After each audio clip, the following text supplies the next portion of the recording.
Good Yes, sir, morning, you are everyone. audible. Okay, sir. Um, Good morning, everyone. Yeah, very good morning, sir. Okay. Welcome to today's workshop on treatment of preferential, undervalued, fraudulent, and extortionate transactions in liquidation versus CRP, legal and practical issues under the IBC code. As you know, in an involving insolvency ecosystem, one of the most critical and frequently litigated areas under the IBC is the identification and treatment of avoidance transactions, namely PUFE transactions. These transactions often sit it at intersection of commercial conduct, forensic review, judicial scrutiny, and their treatment has a direct bearing on value, maximization, creditors' recovery, and stakeholders' confidence. The IBC code is comprehensive economic legislation designated to promote time-bound resolution as a RP, as a liquidation. We are to resolve the CRP process and liquidation process in a time-bound manner. In CRP, our main objective is to resolve in a time-bound manner with maximization of assets value and equitable distribution among creditors. To support these type of objectives under this code empowers IP to look back into the past conduct of the corporate debtor and reverse transactions that may have unfairly depleted or diverted the debtor's assets prior to insolvency. These sections are mainly 43 to 51 and 66 of the code. However, the treatment of perfect transactions differs significantly between the CRP and liquidation, giving rise to the both legal and practical complexity during the CRP.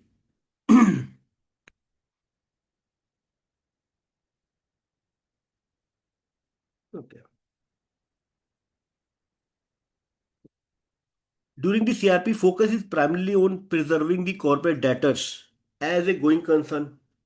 Actually, when we accept the assignment as a resolution IRP or RP, our objective is to resolve this issue in time bound period, but our approach is as a going concern approach during the CRP, because in the liquidation we have to sell the assets. Our approach is to close the business and distribute the assets among the stakeholders as per the waterfall mechanism.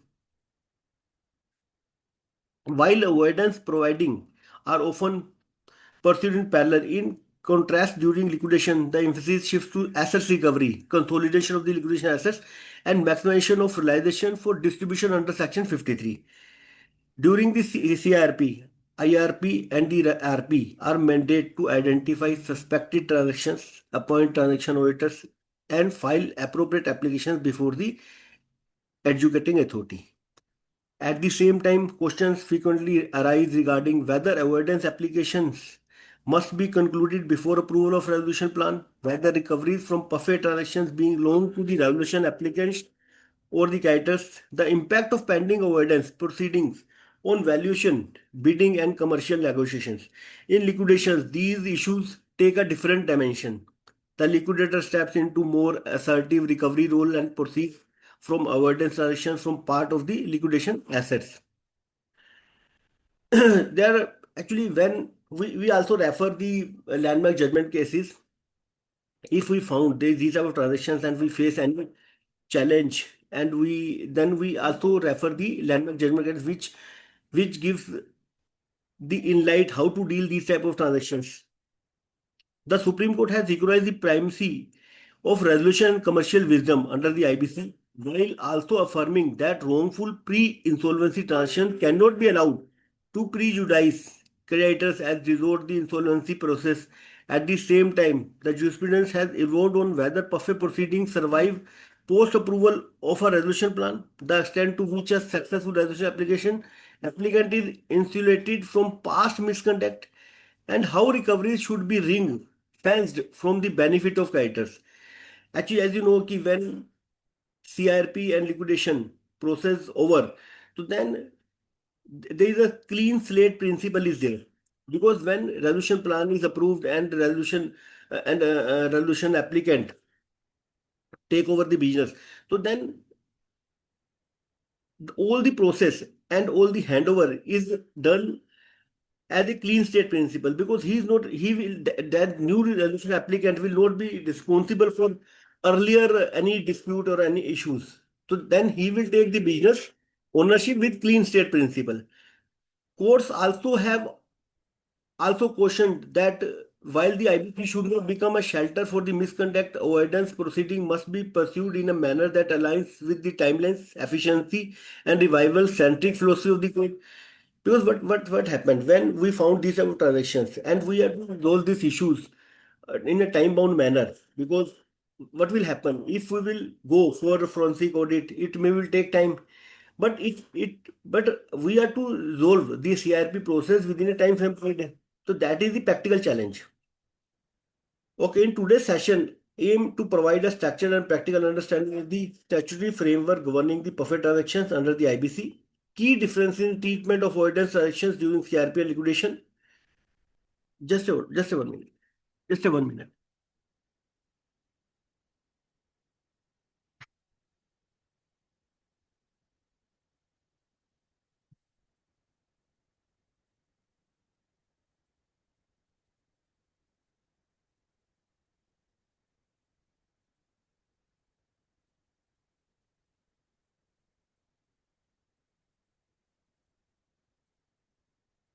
The key difference in treatment of avoidance transaction during CRP and liquidation, duties and decision making responsibility of IRP, RP, and liquidators, timing, strategy, and procedural aspects of filing and pursuing avoidance applications, impact of PUFE proceeding on resolution plans, bidders and valuation, judicial trend, landmark ruling, and emerging best practices. By the end of the workshop, we'll gain clarity on both the legal position and the ground level practical challenges in dealing with PUFE. Now we will start the session.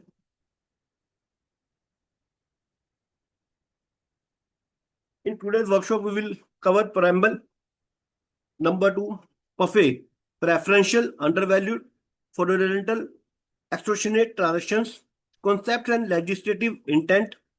What is the statutory framework governing PUFE transactions? Identification of PUFE transaction legal and practical issues. PUFE transactions during CRP. And what is the legal position? PUFE transaction during liquidation. What is the legal position? Case studies, landmark judgment cases, and FAQs on PUFE transactions. So we will cover all these things in this workshop. In preamble, first, what is the objective of this workshop? Okay, importance of PUFE provisions in protecting creditors' interest. Role of avoidance. Okay, main thing is this mandatory to find out the PUFE tax and who is the responsible? And role of avoidance transaction in value maximization.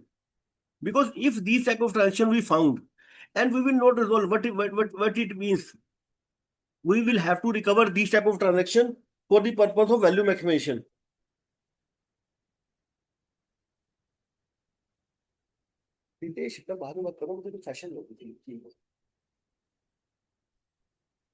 Why PUFE treatment differs in CRP and liquidation?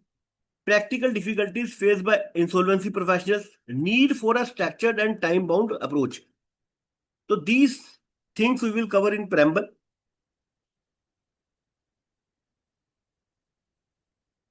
The IBC recognized that the value of corporate data is often eroded well before the commencement of insolvency proceedings through preferential payments, undervalued transfers, fundamental dealings, and extortionate credit arrangements. What happens when any company is going in the CRB process? So then director may do these type of transaction before going into the CRP process. Okay, so, and what will happen in that case? In this case, the value of the business will be will be eroded by the directors, because if the value of the business is say 5,000 crore, if they have done these type of transactions with 1,000 crore, they have transferred in any manner, In case of preferential payment, if they had taken the benefit and undervalued transaction, so for example, the value of the property was say 100 crore and they have transferred at 50 crore. Okay, so that means these type of transactions are undervalued. So these transactions are need to be checked and verified, and this is mandatory. But who is responsible when companies in CRP process? Then IR resolution professional is responsible. We will cover in all those things in next slides. To address this systematic risk, the code incorporates a comprehensive framework for avoidance of perfect transactions, making such provisions a cornerstone of creditors protection and insolvency discipline. Because these sections are mandatory, because if we will not find if these type of transaction happened, if we will not verify and check and recover from the debtors and creditors and who are the responsible person in the company, so it will, what will happen, it will not protect the creditors. Okay, because ultimately during the CRP and liquidation we have to do the maximization of value of the assets during CRP. If company goes into liquidation, okay, so then what will happen? The creditors are to receive 100 crore. If these type of transaction, they will get 80 crore. I'm just giving you an example. So means it's very, very crucial and important to verify, to check deeply if these type of transaction happened or not happened. If these transaction happened, so then it's mandatory to report to the adjudicating authority in a time frame period as per the IBC code, and we will discuss and cover in next slides. The central objective of this workshop is to provide an in-depth yet practical understanding of perfect transactions, focusing of their identification. Okay, first is to focus how to identify and what is the legal treatment and strategic handling during the corporate insolvency liquidation process. That is very important. First, we need to focus how can we identify and what is the legal treatment. Okay, how we can recover these type of assets and strategic handling during the CRP and liquidation. This workshop seeks to align statutory intent with the ground level realities by equipping insolvency resolution professionals and stakeholders with clarity on legal thresholds, judicial interpretation, and best practices.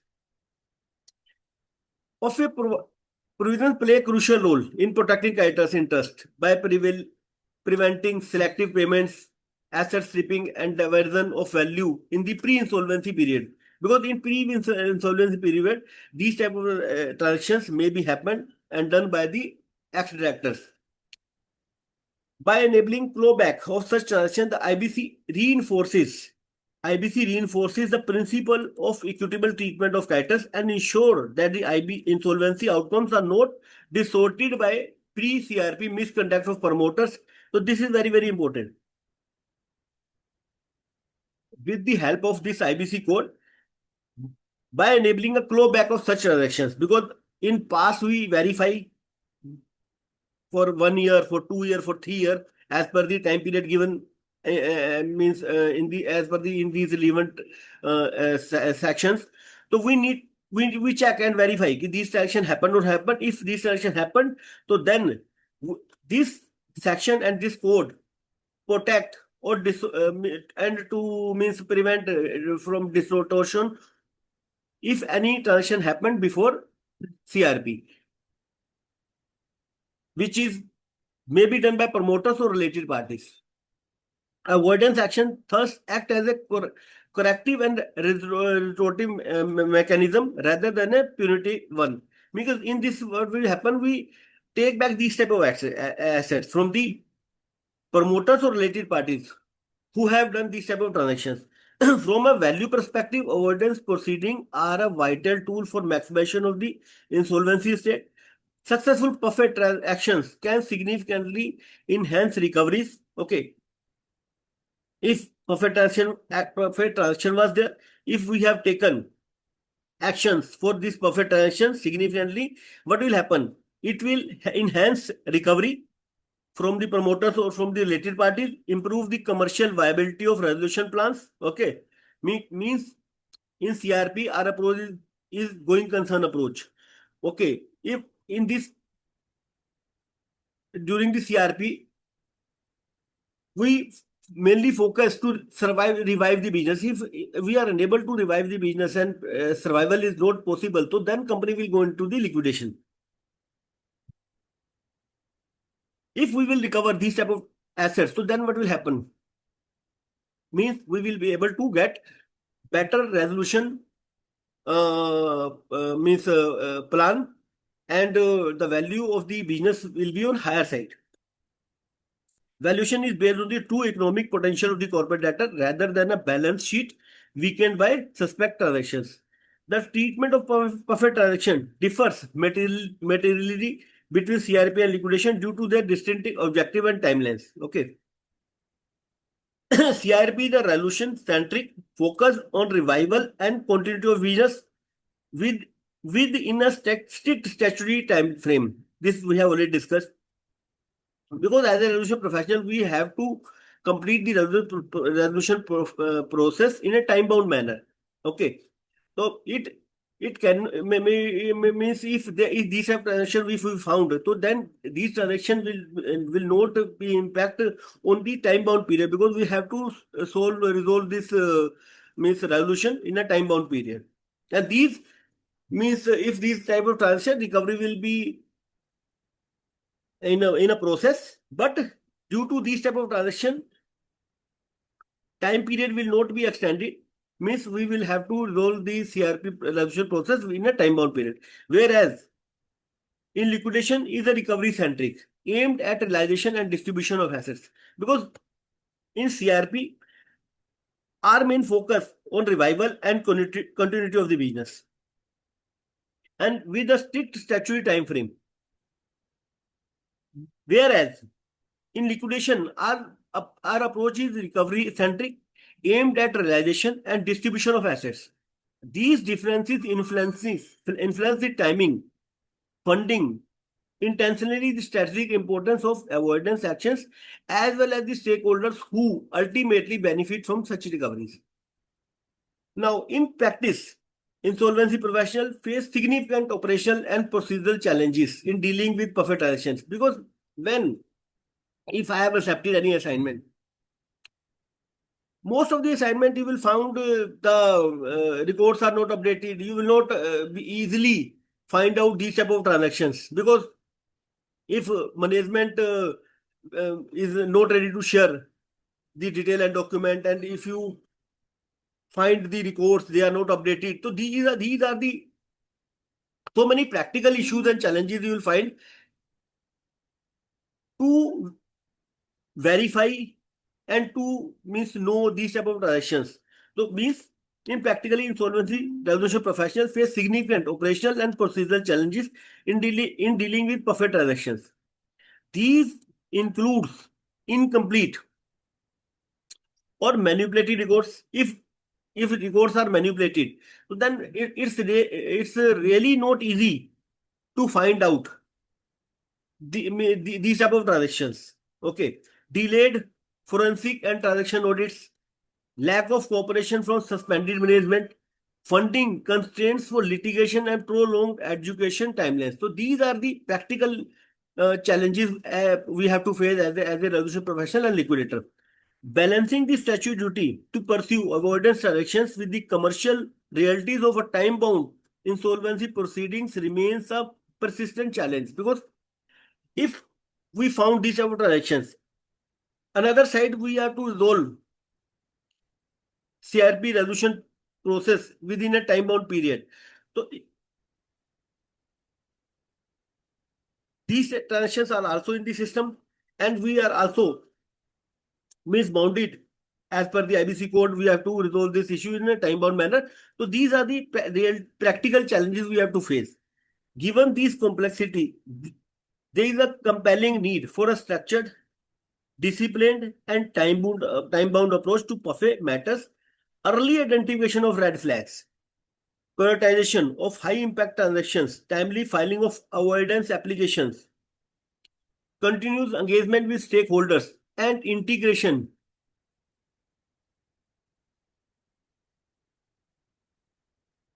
And integration of PUFE strategy with the resolution or liquidation objectives are essential to ensure that avoidance proceedings effectively support the core goals of the IBC, value maximization, creditors' confidence, and integrity of the insolvency process.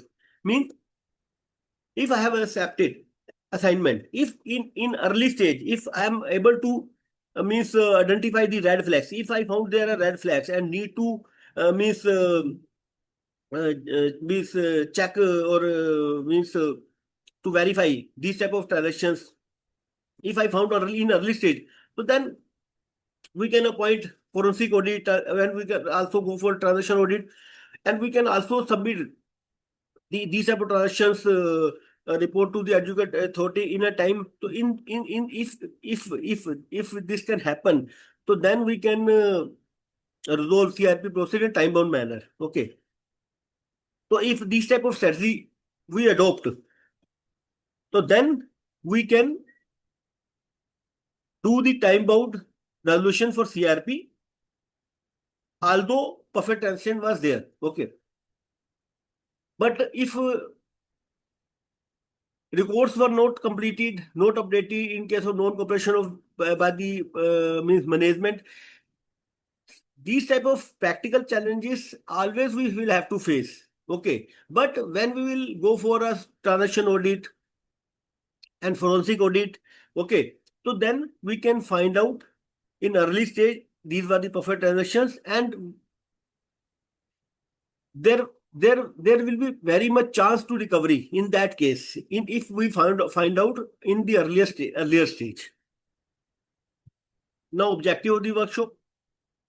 Objective of this workshop is to provide a comprehensive and practice-oriented understanding of preferential, undervalued, and fundamental and extortionate profit transactions under the IBC code, and to equip insolvency professionals, legal practitioners, lenders, and stakeholders with the legal clarity, judicial guidance, and practical tools required to effectively identify. Okay, first we need to effectively identify, then we have to take legal action. Okay, means we are to report to the adjudicating authority to take appropriate actions for means so that we can recover these type of means if transaction happened, so then we can get back recoveries. Okay, so then it will boost to the resolution process during CRP. And in case of liquidation, so then what will happen? We will be able to sell assets at a higher level, at higher cost, and then distribution of these assets as per the waterfall mechanism, section 53. Now, legal objective and judicial guidance to clarify the scope, intent, and interpretation of section 43 to 51 and section 63 of the IBC, including issues relating to look back periods, related party reaction, and burden of proof. Means legal objective and judicial guidance to clarify the scope, intent, and interpretation of section 43 to 51 and section 63 of the IBC code, including issues relating to the look back periods. As in these sections, we have to look back periods, means 1 year, 2 year, 3 year, related party reaction, and burden of proof. Means if in back period these transactions and major transactions, we need to check and verify. If we found these are the perfect transactions, then we need to take a appropriate action as per the IBC code, as per under the section 43 to 51 with the section 66. All these sections we will discuss in detail in next slides. To understand the statutory duty of resolution professional, okay, and liquidators in examining and prosecuting avoidance transactions. Okay, so what will be the statutory duty of resolution professional or liquidator? If we have appointed as a resolution professional or liquidator, so then what is our duty? Okay.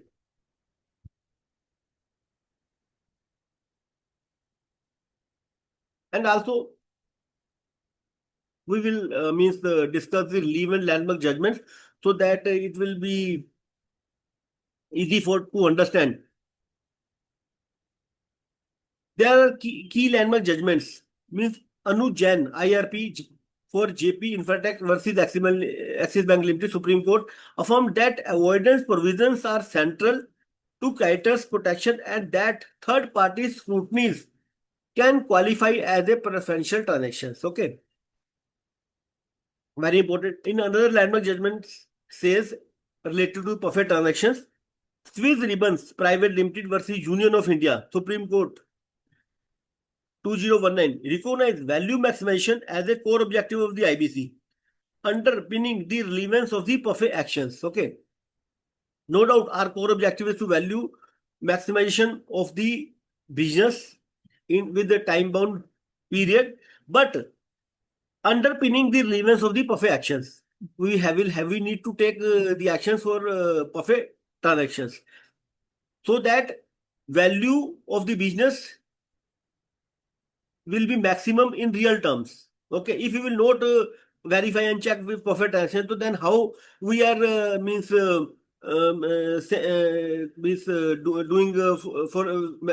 the value maximization of the business? That is not practically possible. In another landmark cases, IDBI Bank Limited versus JP Infratech Limited and Collate held that examination of the avoided transaction is a statutory obligation of the RB. Okay, it's means that is statutory duty of the resolution professional.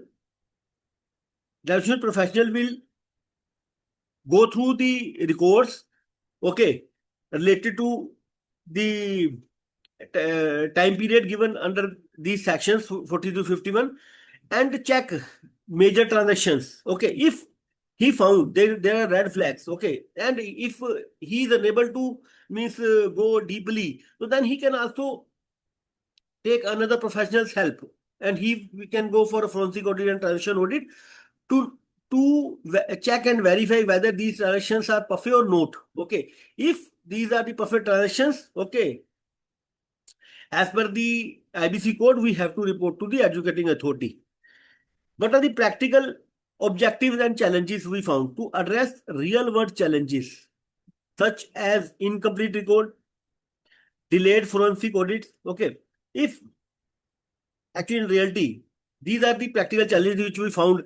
If there are incomplete records, so then it will take very much time to find out even the red flags. Okay, if and how forensic audit will be possible or transaction audit possible if there are incomplete records. So first we will have to complete the records. Okay, we will have to take the document details. Okay, if we as a resolution professional, if we don't identify red flags in early stage, okay, what will happen in that case? The forensic audit will be delayed. In forensic audit and the transaction audit will be delayed. So then value of the maximum of the assets is practically not possible, and we will not be recover the assets in a time frame period. So then it will definitely impact the CRP resolution process. Okay. Another is non-cooperation of suspended management. If no suspended management is not cooperating, then these are the practical challenges. Then in this situation, what will we do? We will have to approach to the adjudicating authority. Suspended management is not cooperating, so then we will approach to the adjudicating authority, and adjudicating authority will give the direction to the suspended management to provide to provide the detail and documents and cooperate with the resolution professional. Otherwise, legal action as per this IBC code will be taken by the adjudicating authority. So these are the practical challenges we have to face: funding constraints and litigation delays. Okay, just a one moment.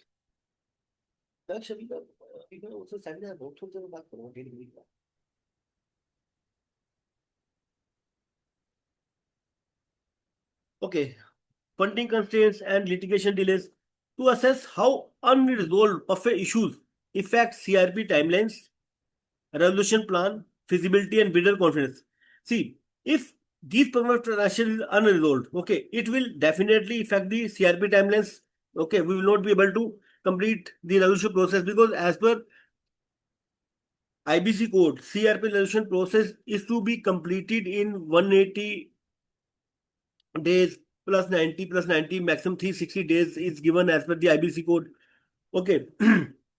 But timeline will be defeated. The objective of this code, primary objective of this code is to complete the resolution process in time-bound period, if we are talking about the CRP, with value maximization of the assets. Okay. So CRP timelines will be defeated. We will not be able to complete the resolution process in a time-bound manner. Okay. Now, what another impact will be resolution plan. If these perfect actions are there, so then on the basis of existing or current assets value of the business, resolution plan will be submitted by the resolution applicant. Okay. If means what it means? It means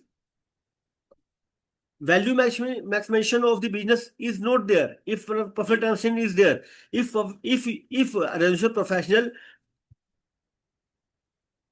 is able to recover these type of assets, so then the value of the value of the business will be maximum. Accordingly, resolution plan will be submitted by the resolution applicant. Okay, so that is it directly may impact these perfect transaction on the CRP timelines, on the resolution plan. Okay, and feasibility and bidder confidence. Okay, means if perfect transaction is there, the bidder confidence is will be on lower side. Okay, if perfect transaction is not found and is not in the business, then bidder confidence will be on higher side, and resolution applicant will submit the resolution plan on a higher side. So that will be good for the business. Okay, so means these are the practical challenges we have to face: incomplete records, delayed forensic audit, non-cooperation of suspended management, funding constraints, and litigation delays. And these perfect issues also directly impact on the CRP timelines, resolution plan, feasibility, and bidder confidence. So these are the main things which directly impacts on the perfect transactions. Now, judicial insight. Tata Steel BSL Limited versus Venus Recruiters Private Limited.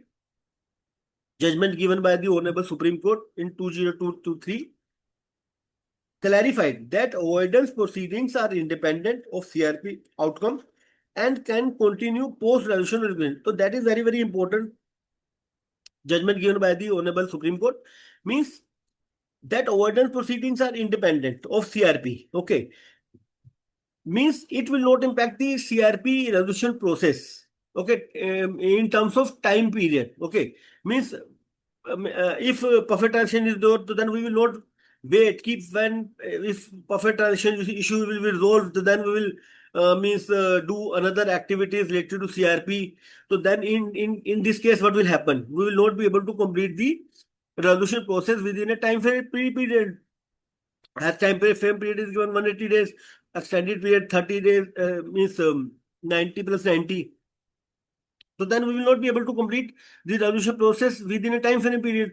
So that's why this judgment given by the Honorable Supreme Court, which clarifies the avoidance proceedings are independent of CRP outcome and can continue. Means after CRP also, this will continue post resolution or liquidation. So that is very, very important judgment, means landmark judgment given by the Supreme Court.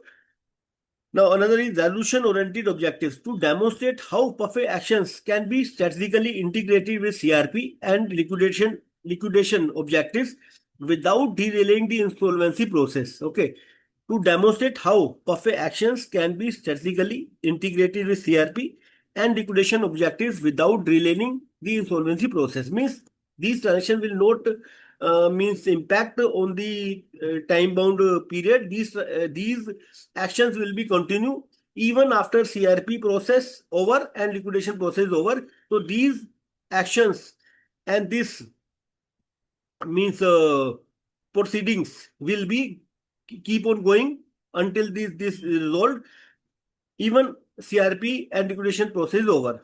To develop best practice framework for early identification, prioritization, and prosecution of high impact avoidance cases to balance commercial wisdom and statutory duties. Okay, ensuring PUFE actions contribute meaningfully to value maximization and equitable creditors treatment. Overall objective statement is this: the workshop aims to transform PUFE provisions from a perceived compliance burden into a strategic instrument for creditors protection, value maximization, insolvency discipline guided by the judicial principles and informed by practical realities under the IBC. Okay. Now, another is role of avoidance transaction in value maximization. Okay. The role is very, very critical and important in value maximization. If this type of transaction you will find, the value of the of the business will be not at a maximum. So means these transactions directly impact on the value of value of the value of the business. Avoidance transactions covering means avoidance transaction means perfect transaction means preferred, undervalued, fraudulent, and extortionate perfect transactions plays a pivotal role in achieving the IBC objective. What is the main objective? Maximization of the value of the assets of the corporate debtor. That is the main objective of the IBC code. Okay, so these provisions are designed not as a punitive measures, but as a corrective mechanism. Because in this case, means if this action happened, then our aim is to recover these assets from the ex-management and any other person or related party with these transactions done by the company pre-insolvency process. Okay, so these provisions are designated not as punitive measures but as a corrective mechanism to resolve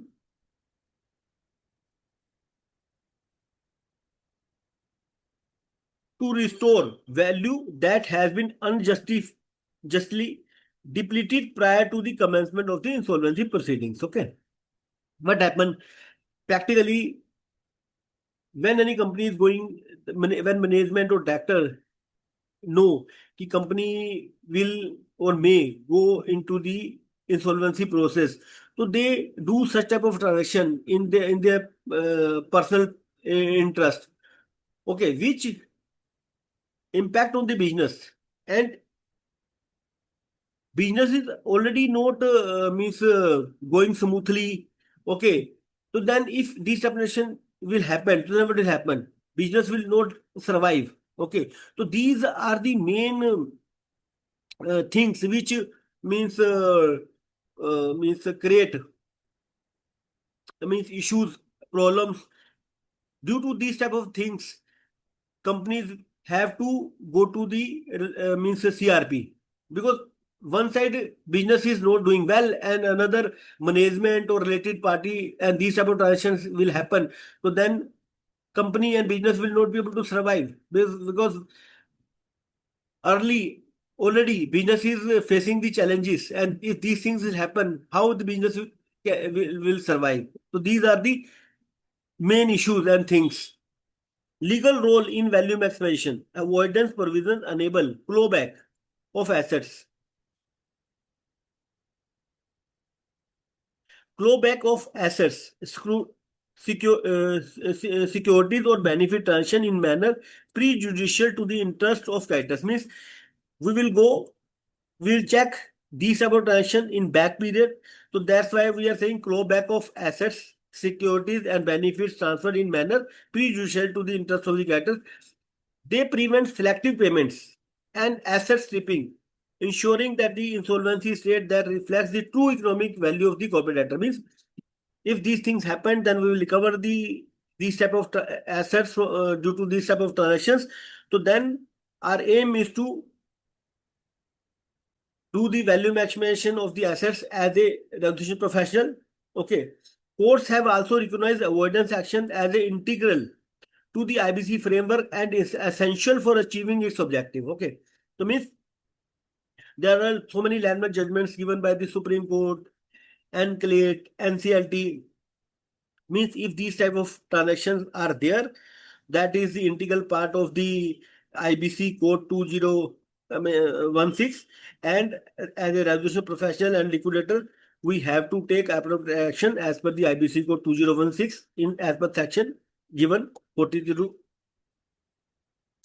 There are landmark judgments. Swiss Ribbons Private Limited versus Union of India Supreme Court 201 held that the value action is a cornerstone of the IBC and avoidance provisions are tool to secure that objective. So that is very, very crucial and critical judgment given by the Honorable Supreme Court in 2019 in the case Swiss Ribbons versus Union, held that the value maximization is the cornerstone of the IBC because that is the main objective of the IBC, and avoidance provisions. These avoidance provisions are tool to secure that objective. Okay, means already related sections are there, and using these sections, okay, we can take legal action and we can recover these assets if these transactions happen. In another case, Anuj Jain IRP for JP Infratech Axis Bank Limited emphasized that the preferential transactions provisions exist to protect the collective interest of creditors, thereby preserving value for the insolvency state. Practical impact on value. Successful avoidance actions. Okay, if we have taken the successful avoidance actions, means if in earlier stage or in if there were a, we found there is a red flag and we have taken action for these avoidance means these are transactions, so then what means what will be benefit? Successful avoidance actions can augment the assets pool, improving recoveries for creditors, enhancing feasibility of resolution plans. Okay, means from benefit point of view we can understand if we are able to recover assets due to these perfect transactions during the CRP, then what will happen? The value maximum of the assets will be on higher side. Resolution plan will be submitted by resolution applicant on higher side. Okay, so then we will be able to achieve the main objective of the IBC code. Main objective of the IBC code is value maximum of the assets in time bound period. Okay, so then we will be able to achieve the objective of this code during CRP. Now, if we will go in the liquidation, okay, and if we are able to recover these type of transactions, so then what will happen? Recovery of the assets, because in the liquidation we have to sell, close the business, we have to sell the assets. If we will sell the assets, okay, so then recovery will be on higher side. So then recovery is if on higher side. Just 1 minute. Hello. Yes. Good morning.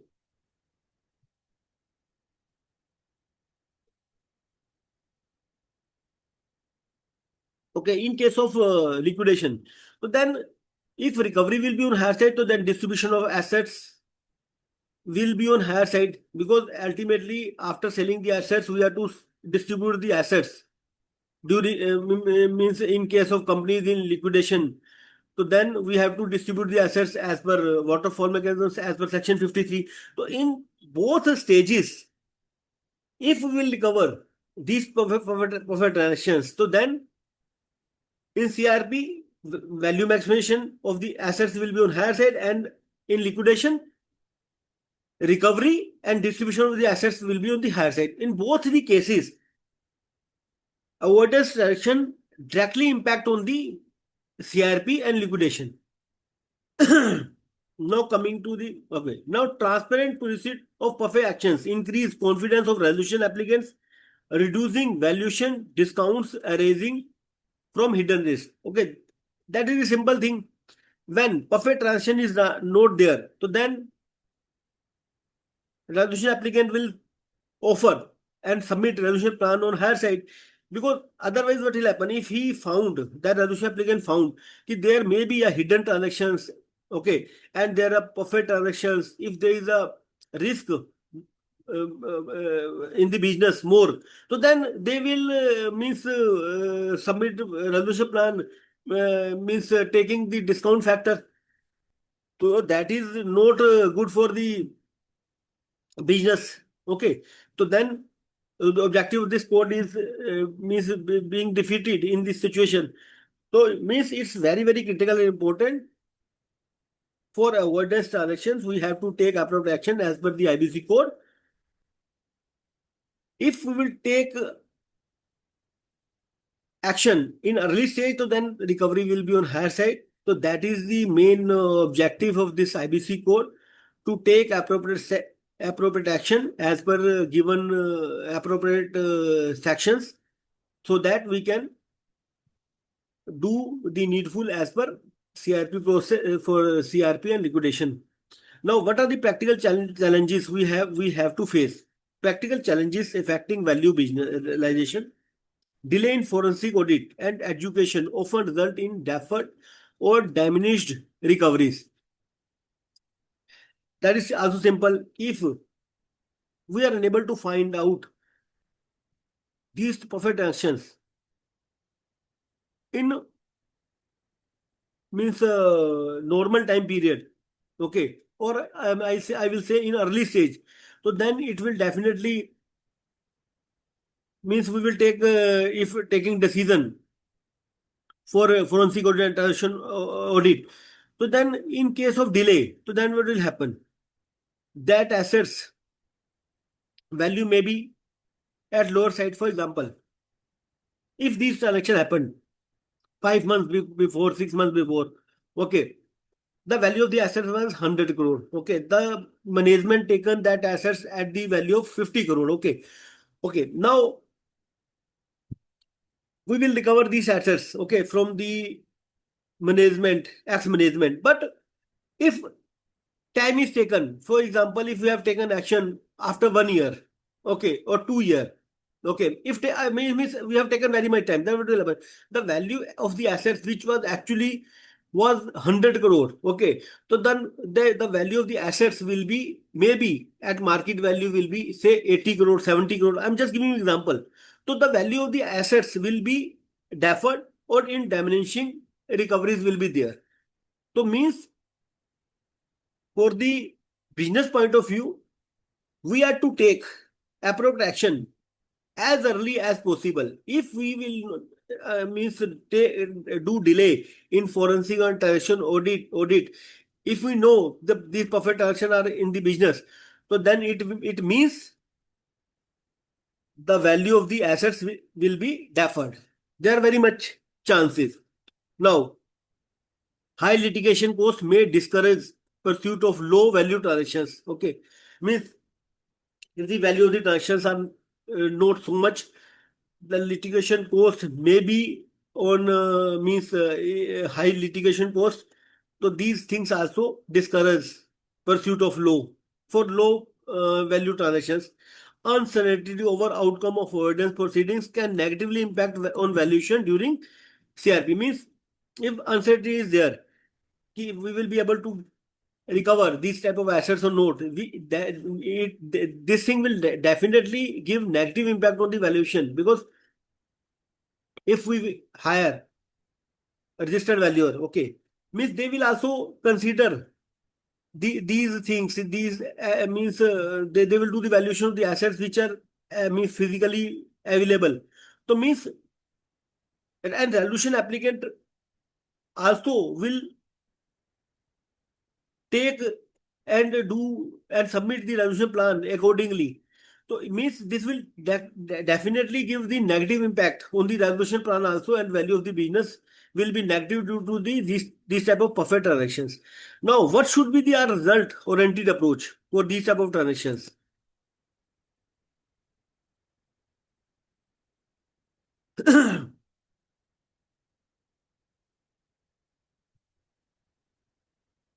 Our result resolution oriented approach should be early identification and prioritization of high impact avoidable transaction to ensure meaningful value addition. If we will and we are able to identify at early stage and prioritize, so then what will happen? High impact avoidance actions to ensure meaningful value addition. Parallel prosecution of avoidance proceedings alongside CRP to avoid loss of momentum. Okay. Now,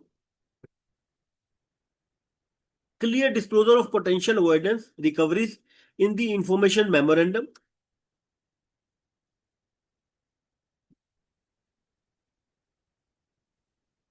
Adoption of contingent value of or escrow mechanism in resolution plan to capture upside from successful avoidance action. What is the conclusion? Avoidance actions are critical. We know that are very critical from business point of view.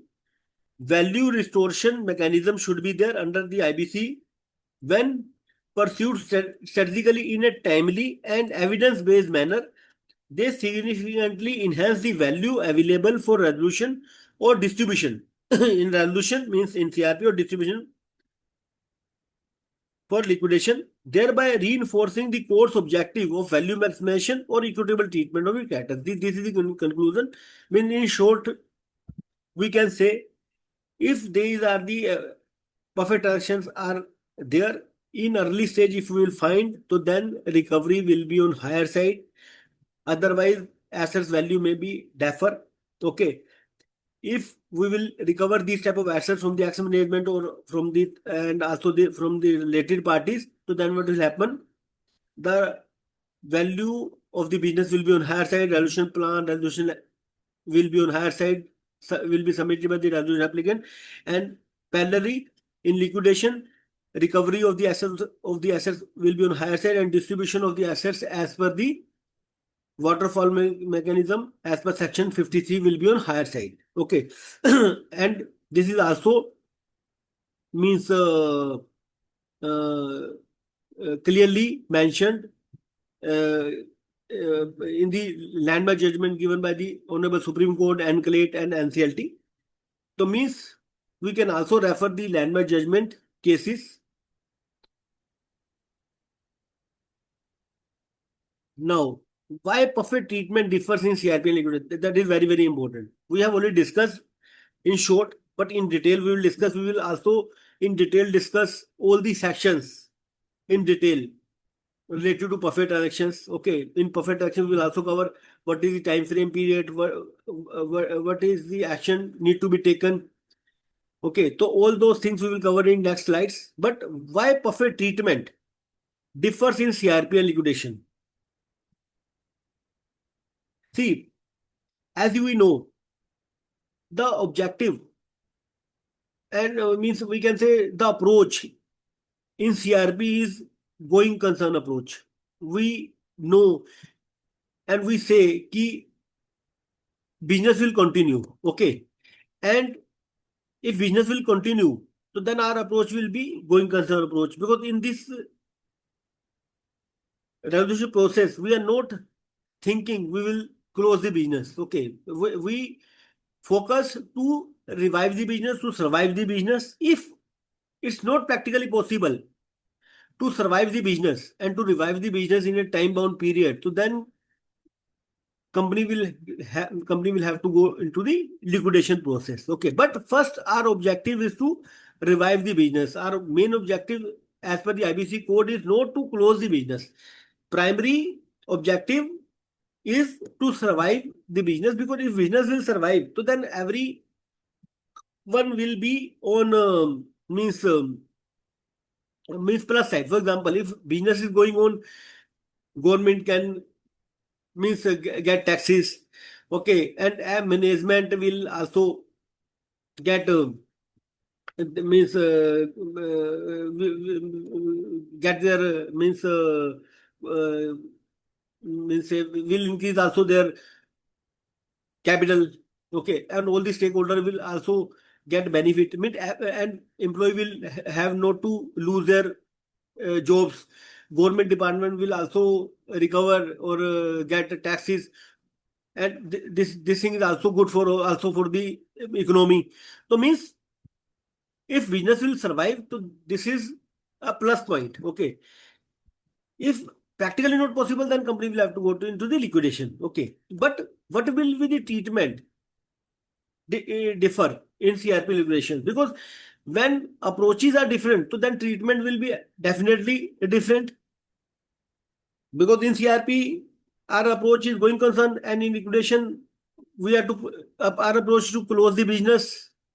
Okay, and close and distribute distribution of the assets. That is our objective in the liquidation process. So then, when our approaches are different, then our treatment will be also different. Okay, so we will cover in this why perfect treatment differs in CRP and liquidation. The treatment of preferential, undervalued, fraudulent, and extortionate transactions differ materially between the CRP and liquidation due to the distinct objective timelines, stakeholders, dynamic and commercial considerations governing each stage under the IBC code. Okay, means CRP and liquidations due to the distinct timelines and these things. Due to this thing, difference in statutory objective. CRP primary objective is the role, resolution, and revival of the corporate data as a going concern. This thing we have discussed. When my approach in CRP, my approach is primary objective is to resolution and revival of the corporate debtor as a going concern. That is my primary objective. Okay. Focus is on value maximization through restructuring, not immediate recovery. Perfect actions are pursued to restore value and improve the feasibility of the resolution plan. Okay. This is the main thing because my primary objective is to resolution and revival of the business as a going concern approach. And if my focus is value maximization through restructuring, okay, not immediate recovery, so then perfect actions are pursued with the help of perfect actions. Okay. Then we can restore maximization value of the assets. So that will also improve the feasibility of the resolution plan because resolution applicant will be able to submit the resolution plan on a real means value of the business. Okay, so then maximization value of the assets, which is the objective of this CRP, is practical possible to achieve. Now, if we talk about the liquidation, then our objective shifts to realization and distribution of the assets. Okay. This we have also discussed because in liquidation, our main aim to recover maximum recovery from the sale of the assets. This is our prime objective in the liquidation. Maximum recovery from the sale of the assets, then distribution of the assets as per waterfall mechanism as per section 53. So that is the objective during the liquidation. Okay, emphasizes is on actual recovery, not business continuity. Okay, because here we are selling the assets, means what it means we are what we are going to actually recover from the sale of the assets. So here we are not talking about the business continuity, means business because at this stage we have to close the business, we have to shut down the business. Okay, we have to recover from the sale of the assets. That is at this stage we will not think about the business will continue. We have to means do something to continue the business. We will not think about in this stage in the liquidation. This thing we will discuss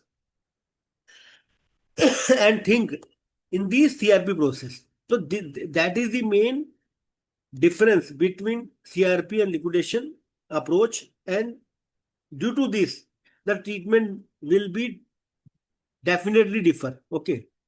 Now PUFE proceedings become a direct recovery tool for augmenting the liquidation estates. Just a moment.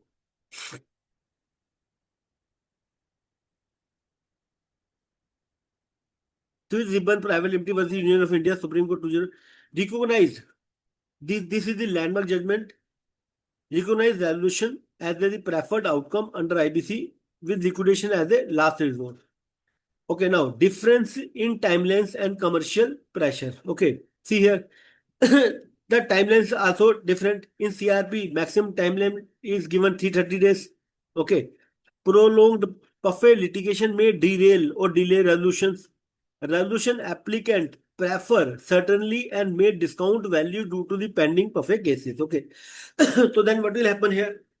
If during the CRP, okay, if PUFE transaction is there, so then resolution applicant will submit the resolution plan with adjusting the discounting factor. Then means value of the business will not be at the maximum side. Okay, so means due to this resolution plan will be at lower side as compared to the actually if perfect transfer was not there, so then value of the business maybe there for 5,000 crore. Now due to the perfect transactions, value of the business is 4,900 crore. So the resolution applicant will adjust the discounting factor. So this is the main thing. The difference in timelines and commercial pressure. Liquidation, no rigid outer timeline comparable to CRP. Greater flexibility to pursue long-term litigation. However, delays directly impact time value of money. Now, there is a landmark judgment case. Arthur Mittal, Private Limited versus Tish Kumar Gupta. Landmark judgment given by the Supreme Court in 2018 emphasized that time-bound resolution as the essence of the business. This thing we have already discussed. The time-bound is the essence of the IBC code, because why time-bound is very critical and important. Why we are talking about the time-bound, time-bound, time-bound? Because, for example, in earlier, before IBC code, there were so many means laws were there, Sika, okay. There were so many means laws was there. So what was happening in why IBC introduced actually what was happening here there when before IBC code, when company is going to the CI means in the resolution process, so the time frame was not the time bound was not there. Then what is happening? For example, if company is in the resolution process, okay, if we have submitted the applications with the High Court and Supreme Court, I am talking about the earlier cases. So then what was happening? It was taking 4 year, 5 year. So then in this situation, what was happening? For example, if there was a manufacturing concern, example, okay, if it will take 5 years, then what will happen? Machinery asset of the company, okay, will not will not be in workable condition, number one, due to, and maybe in such a long period, due to the technology change, the value of the assets will be very, very low. Okay. So these were the main reasons. And if the value of the assets will drastically low, because if time was taken very much, then what will happen? If, for example, if machinery cost was say at that market value was say 100 crore, okay, if it will take time 5 years, so then value of the assets, if machine is 20 crore, 10 crore, so then drastically there was a means reduction of the value of the assets. Okay, so in earlier stage before IBC, so that was the reason IBC code is implemented. That's why IBC code emphasized in time bound period resolution with maximization of value, maximization of the value of the assets. So that is the means main objective, backbone of the IBC code. And IBC code is very, very important from recovery point of view. Okay. Now, differences in stakeholder.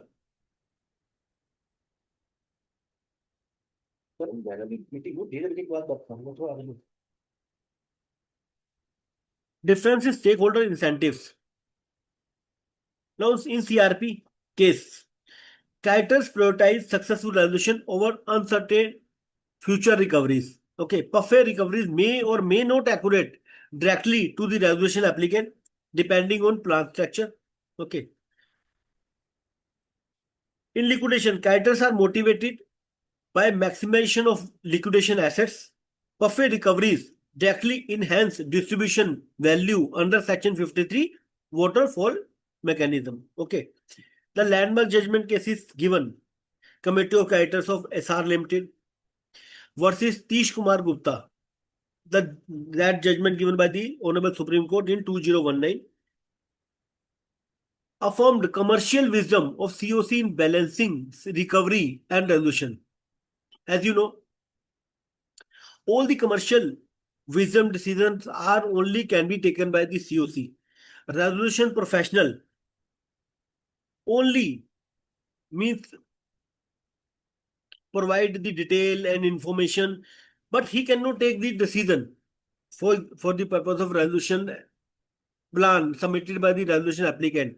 Okay, so then that resolution plan will be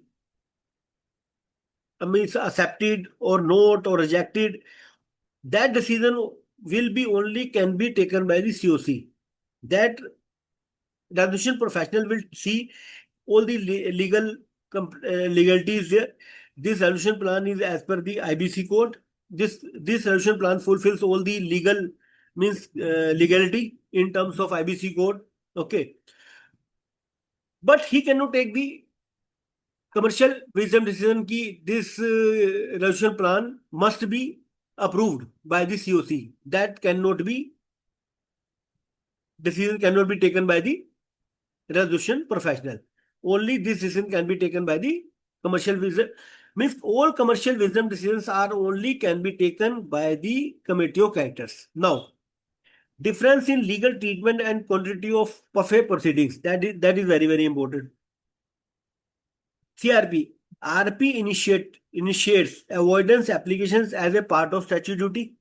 Okay. If he found the PUFE transactions are there, so then resolution professional will initiate avoidance applications as a part of statutory duty. CRP can conclude even if PUFE applications are pending. Okay. Now these are very, very important and crucial and critical things. Means due to the PUFE applications pending, so it doesn't mean that CRP will time bound period will be impacted due to this. Means if CRP can also concluded, even PUFE applications are pending. Okay, so this is very, very important and critical because as we have discussed, this resolution process must be concluded in a time bound period. Okay, see why this is very, very means critical and important. Say, if our business is say 50,000 crore, okay, and PUFE transaction is for 20,000. So then, should we hold CIP process due to this 20 crore transactions? Answer is no, because in this situation, what will happen if it will take time to conclude the PUFE applications, say 1 year, so then value of the assets will be eroded very much. Okay, so that is the main objective of this code is this, कि we are to resolve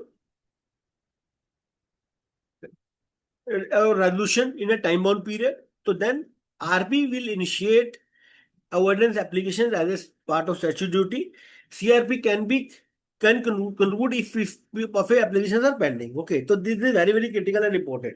Okay, now coming to the liquidation. Liquidator has independent authority to initiate, okay, or continue PUFE proceedings. Okay, avoidance proceedings survive liquidation and resolution. Okay, with the help of landmark judgment cases, we will understand. Liquidator has independent authority to initiate or continue PUFE proceedings. Avoidance proceedings survive liquidation and resolution. Tata Steel BSL versus Venus. The landmark judgment given by the Honorable Supreme Court in 2023 held that avoidance proceedings are independent of CRP outcome. Okay. Now, in another case, Venus Recruiters versus Union of India, Anclate, judgment given by the Honorable Anclate, confirmed that liquidator can pursue PUFE actions post-liquidation. Okay, so these are the landmark judgment cases which gives us the direction in case when we are dealing with the PUFE transactions during CRP or liquidation. Okay, so in the help or in the light of these judgments, we can take decision. Okay. Now, practical challenges influencing differential treatment in CRP. What are the challenges which we have to face during CRP? What are the challenges we have to face in liquidation? Okay, and what will be the resolution-oriented approach? Okay, now in CRP, the main challenges we have to face as a resolution professional, the main is time constraints because we have a limited time, and that is also good. I'm not saying we have we should have a more time because see, if we will not do the resolution in a time bound period, then we will not be able to do the value maximization for the business. Okay, value maximization of the business is practically possible when we will take appropriate action in a limited time period or time in time bound manner. So that is very, very important for the valuation maximum of the assets point of view. Okay. So that's why in CRP process, time constraint is very, very crucial and important. Valuation uncertainty. If perfect transaction is there, then valuation uncertainty will be there. Okay, if we can recover in a early manner. If we found red flag in early stage, identify these type of transactions and take appropriate action, and we can recover these type of assets in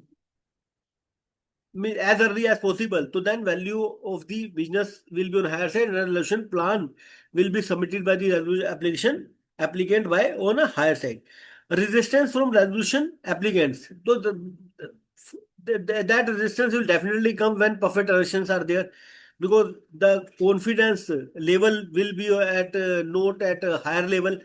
Okay, if perfect transaction is are not in the business, so then there will not be so much resistance from the resolution applicant. They will be more interested to submit their resolution plan on a higher side. Okay, so then and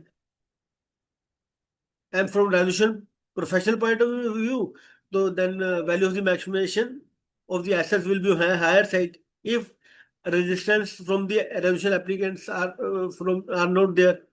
Now, what type of challenges we have to face as a liquidator when we are appointed as a liquidator?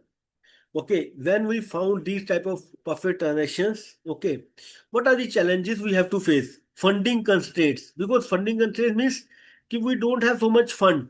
Okay, so then these are the, if perfect transactions are there and recovery is not means there, so then distribution of the assets will also impact.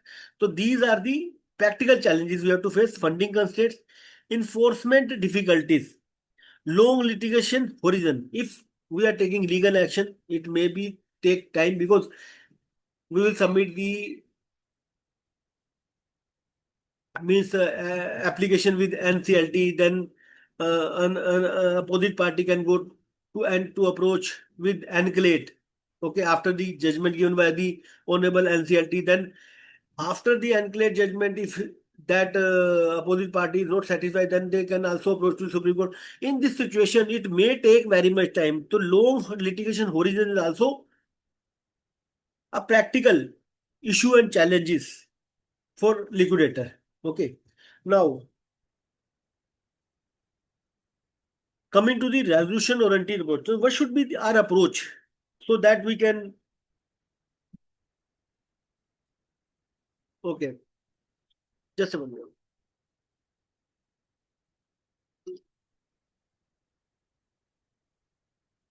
The resolution oriented approach focus on high value, clear cut, perfect cases. Means in case if I am working as a resolution professional, okay, during means for CRP, during CRP, so my focus should be on I need to verify and check high value transactions. Okay, first I need to identify high value transactions. Then I need to see ki these transactions happen with the management or related party transactions are there. So we need to identify. Okay. If we can identify, so then if we found that these transactions happen with the management or related party transactions, okay, and these are the perfect transactions, so then we can take appropriate action within a time frame period. Okay, parallel prosecution without delaying resolution, clear disclosure and risk allocation in resolution plans means we can clearly disclose these are the perfect transactions and these are the risks allocated. So when all those things will mentioned in the resolution plan, so this thing will be work as a resolution oriented approach, because it may take time to in recovery. Okay, but when we will clearly mention the resolution plan, what are the risks associated? Okay, so accordingly, resolution applicant will submit the resolution plan. Okay, so means he will definitely adjust the discounting factor. Okay, so but it will clearly indicate and disclose in the risk allocation, okay, in the resolution plan, okay. Now, in liquidation, target recovery strategy, okay. Now, in this liquidation, our main objective is to recover, okay, means from the sale of the assets, okay. So now, if perfect transactions are there, so then we will, for these type of transactions, we will not be able to recover from the sale of the assets until the means this means litigation process is over or appropriate action is over. Now, cost benefit analysis before litigation.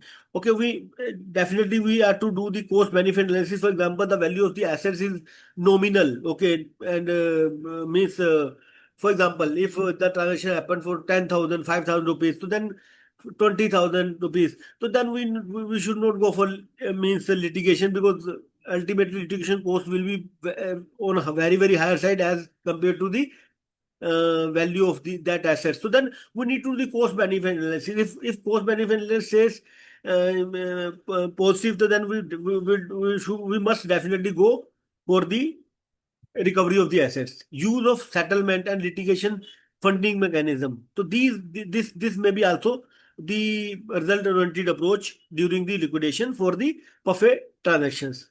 Conclusion. Perfect treatment differs in CRP and liquidations because the IBC balances speed, certainty, and value differently at each stage. While CRP emphasizes timely resolution and revival, liquidation prioritizes recovery and distribution. So that is very important. We have discussed. If we understand this thing, so then CRP emphasizes timely resolution and revival. Okay, liquidation prioritizes recovery and distribution. Accordingly, perfect actions must be strategically aligned with the objectives, timelines, and commercial realities of the relevant insolvency stage to effectively support value maximization and creditors protection. Okay. So now we have discussed in detail perfect treatment differs in CRP and liquidation. Okay. Because the approaches are different for CRP and liquidation. So that's why treatment will definitely will different in CRP and liquidation as per the approach, as per the IBC code. Okay. So, and we have also discussed what are the practical challenges, what should be our result-oriented approach. Okay. What are the different legal treatment. Okay. And we have also discussed some of the landmark judgment cases in detail. Landmark judgment cases we will discuss in detail in further PPTs. Okay. Now, practical difficulties faced by the insolvency professional. Okay. We can take a 10 minutes break if you want. You want to take 10 minutes break? Or we should continue? Yes, sir, we can take a break, sir. Okay.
Okay, now let's start.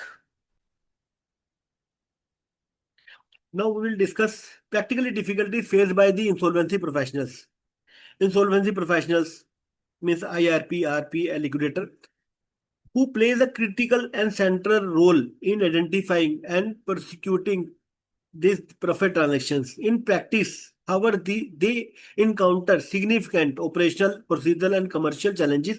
As a insolvency professional, we have to face means operational and commercial challenges. Operational challenges means we don't find updated records, we don't means get proper support from the ex management.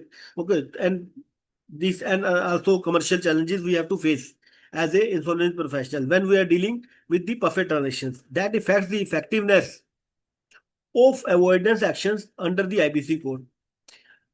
What type of the practical challenges we have to face? Number one, the main problem is this: key when we verify and check and try to find out these type of transactions. So we first, the main, we found incomplete, inaccurate or manipulated records. Either records are incomplete, maybe inaccurate, or sometimes if with the wrong intention was there, so then manipulated records. So in this situation, it's really sometimes very difficult to check and verify. How to know, how to verify, how to check whether these profit transactions happen or not, unless and until you have the records. Okay, if the manipulation is there, so then if red flag is there, so then we must go for forensic audit or transaction audit, because at the end of the day it's our primary or statutory duty as a resolution professional to ensure key perfect transaction was there or not there as per our professional experience and on the basis of the available records. Okay, if records are not there, so then we will have to arrange or manage means complete records with the help of the available data and records. If management is not cooperating, then we will definitely approach to the adjudicating authority, but we will have to take the appropriate action, because unless until we will take appropriate action as per section 52, 50 and 66, so then we will not be take legal action or means legal or statutory step under the IBC code 2016. Means what are the practical issues? Financial statements, bank records, and agreements are often incomplete, outdated, or manipulated. This is the primary and first challenge faced by the resolution professional. And also, sometimes related party interaction may be concealed through layering and complex structures.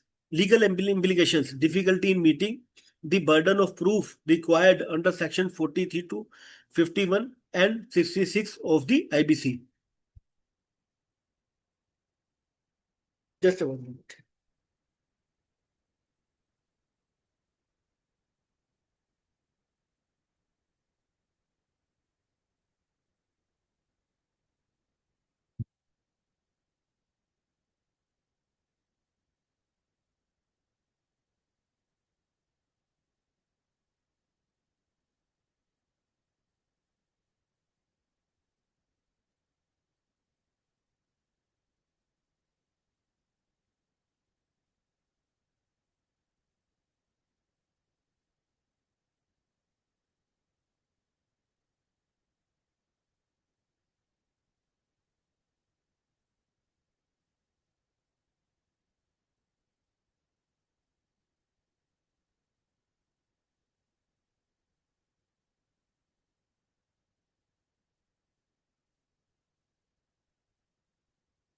Okay, now related transaction may be concealed through layering and complex structures. Legal implications, difficulty in meeting the burden of proof required under section, because we will have to also to prove when we are approaching to educating authority, we will have to prove that these transactions happened and these are the covered transactions covered under the perfect transaction.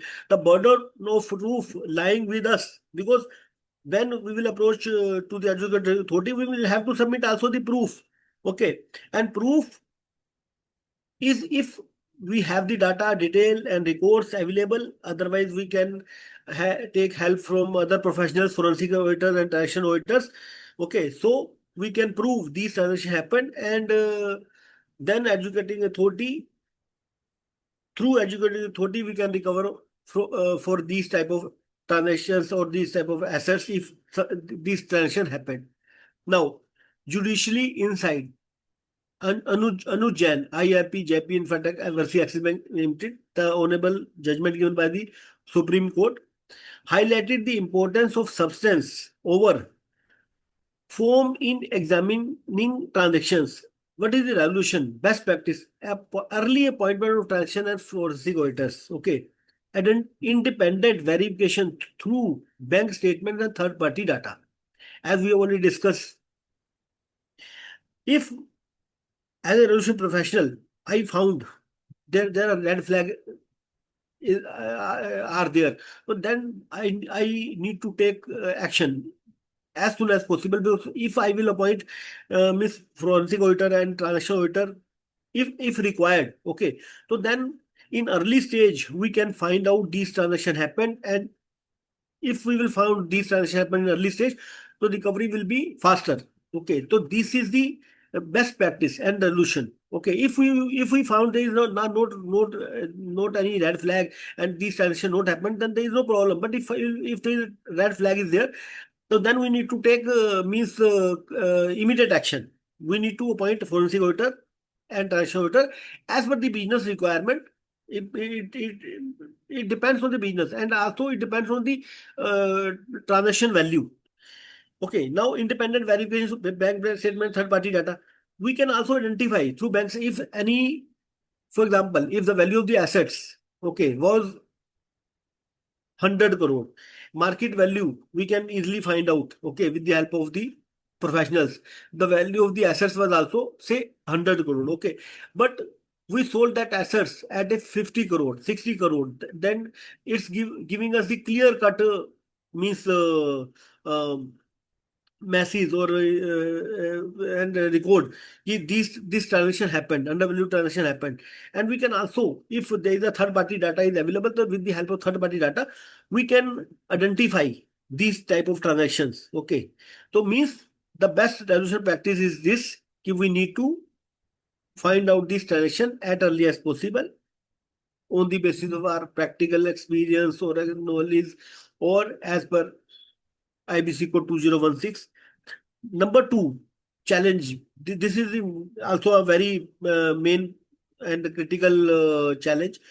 Non-cooperation by suspended management promoters. Practical issue: failure to hand over records, password, and solution. Means what happened?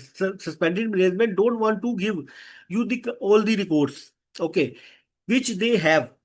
Sometimes they will not want to share the passwords and explanations. Okay, and deliberate obstructions or delay. Why they do deliberate? Because obstruction delay, because if it will take the just a 1 minute.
Okay, sorry. Okay. Non-cooperation by suspending management promoters, practical issue, failure to hand over recourse, password explanation, deliberate obstruction or delay. Because deliberately they want to obstruct. Because if they will create hindrance and obstructions, and if you will not be able to get the proper detail and documents, then then as a resolution professional, we will not be able to take means appropriate action. Okay, so that is the main issue which we have to face as a resolution professional. Okay, so then legal implications hampers timely identification and filing of avoidance applications. Okay, so means legal implication will be there, means hampers timely identification and filing of avoidance applications if we don't have the data. Okay, and there is a deliberately obstructions or delay. So then definitely means as a resolution professional, it will take time and delay in submit of applications, avoidance applications with the adjudicating authority. And when we will delay in submitting the application with the adjudicating authority, then what will happen in that case? We means the recovery from the assets will also delay. Okay, and that will directly impact on the resolution plan. Okay, in case of liquidation, the recovery of the assets will be at lower side. Okay, so these are the things which directly impact on the these perfect transactions actions directly impact on the CRP and liquidation process due to the non-cooperation by suspending management and promoters. So this is the main challenge as a resolution professional we have to face, because you will not find the updated records. Then what will you do? Okay, and if you are asking, give us the agreement. Okay, and documents and details. So then if they are not giving you, so then what is the uh, but then in situation, what will have to do? Actually, in this situation, further step, if I am not getting cooperation for submarine management and not getting the reports, these things, challenges I'm facing, I will directly approach to the adjudicating authority, and adjudicating authority will give the appropriate direction to the suspended management promoters to cooperate and to share all the details and documents which they have. Okay, and with they in this situation they will have to share and means whatever I as a resolution professional we want, they will have to give. Okay, now judicial insight IDBI Bank Limited versus JP Infratech Limited emphasized cooperation obligation of suspended management. Okay, means IDBI, there was a case between IDBI and JP Infratech. Judgment given by the Honorable Anclate emphasized cooperation, obligation of suspended. So that is the means they emphasized that this is the obligation of the suspended management to give the corporation to the resolution professional. Okay, means they focus and they emphasize. Okay, that is the obligation of the suspended management. So that is a very critical and crucial judgment in point of view when suspending management is not giving you cooperation. So in that situation, we can also refer this judgment. Now, what is the resolution best practice? Prompt application under section 19 and 75 BC. Seeking direction and penalty from adjudicating authority. Okay, means if we are not getting cooperation, then we need to prompt submit the application under section 90 and 75 BC, so that adjudicating authority give directions and put penalties. Okay. And seeking directions and penalties from adjudicating authority. Okay. Now, another is delay in financing and transaction notice. This delay. For example, if that as a resolution professional, that is my duty to submit the avoidance application with the adjudicating authority in a proper time frame period. If I'm unable to means find the red flag, and if okay, so and which was easily means could be find out. So then there will be a problem. Okay, as a resolution professional, it's my statutory duty to submit avoidance application with the adjudicating authority. If there is a red flag is there, so then we need to go for a forensic and transaction audit so that we can recover the assets. So main thing is delay in forensic and transaction audit, practical issues. Audit and time consuming are often extended beyond CRP timelines. Okay. Okay. For example, if there is another problem is there कि CRP timeline time bound period is given for 360 days maximum, 180, 90 plus 90. But it may take very much time to resolve forensic and transaction audits. Okay, so then it can hamper the CRP timelines. Okay, so means we need to take corrective action as soon as possible. Quality of audit reports vary significantly. Legal implication, risk of delayed or weak avoidance applications. Okay, if we are submitting delayed application, it's also impact on the value of the maximization of the assets. If weak avoidance, then if adjudicating authority will dismiss, so then also it impact on the value maximization of the asset business. Okay, so means there is a risk. Okay, we should submit the avoidance application with adjudicating authority as means as soon as possible, as per the time frame as given by the IBC code, or also avoidance application must be strong. Strong means with the evidence of proof. Along with the evidence of proof, evidence or proof must be there, because burden of proof lies with the resolution professional. Okay, now there is a judicial insight. Tata Steel BSL Limited versus Venus Recruiters Private Limited. The judgment given by the Honorable Supreme Court in 2023 reiterate expectation of timely initiation of avoiding proceedings. Resolution best practice is this risk-based audit scope focusing on higher value transactions. Okay, means risk-based audit scope is there on high value transaction must be focused. Parallelly, audit and CRP progression should be there. Now, stringent CRP timeless litigation delays. Practical issues 330 days outer limit for CRP with prolonged adjudication of PUFE matters, multiple adjournment before NCLT. Okay, it also impact PUFE cases often remains unresolved even after CRP conclusion. So these are the also another practical difficulties we have to face, because CRP is over. Okay, but PUFE transactions are still unresolved. Okay, these are the practical issues we have to face as a resolution professional. The judgment given in the case of SR Mittal versus Gupta stressed strict adherence to timeless under IBC resolution best practice, filing avoidance applications early, avoid waiting for audit finalization where red flags are evident. Okay, means where we are, this is evident that red flag is there, so then we need to submit avoidance application with the adjudicating authority at the earliest. Okay.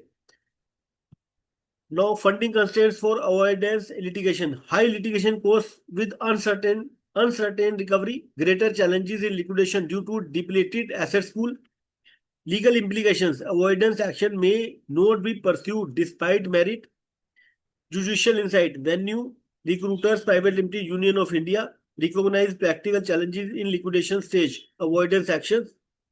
Okay, resolution aspect. COC approved litigation budgets.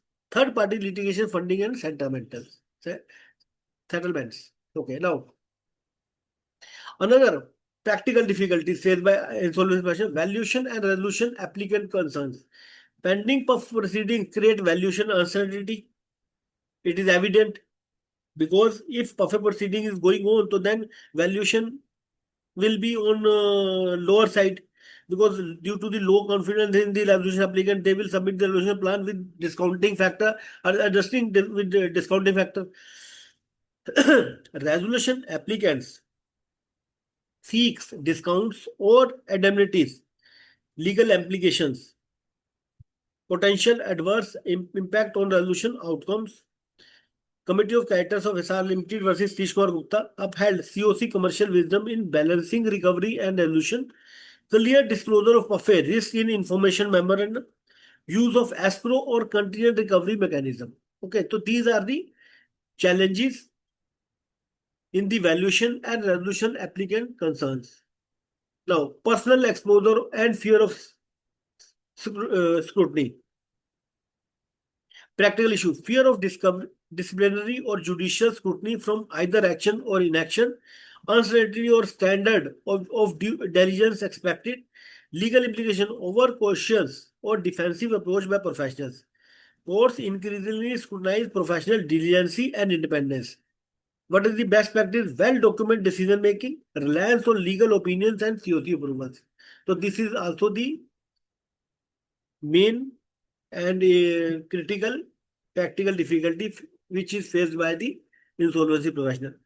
Conclusion: the practical difficulty faced by the insolvency professional in PUFE matters arise from a combination of information asymmetry, time pressure, funding constraints, and litigation uncertainty.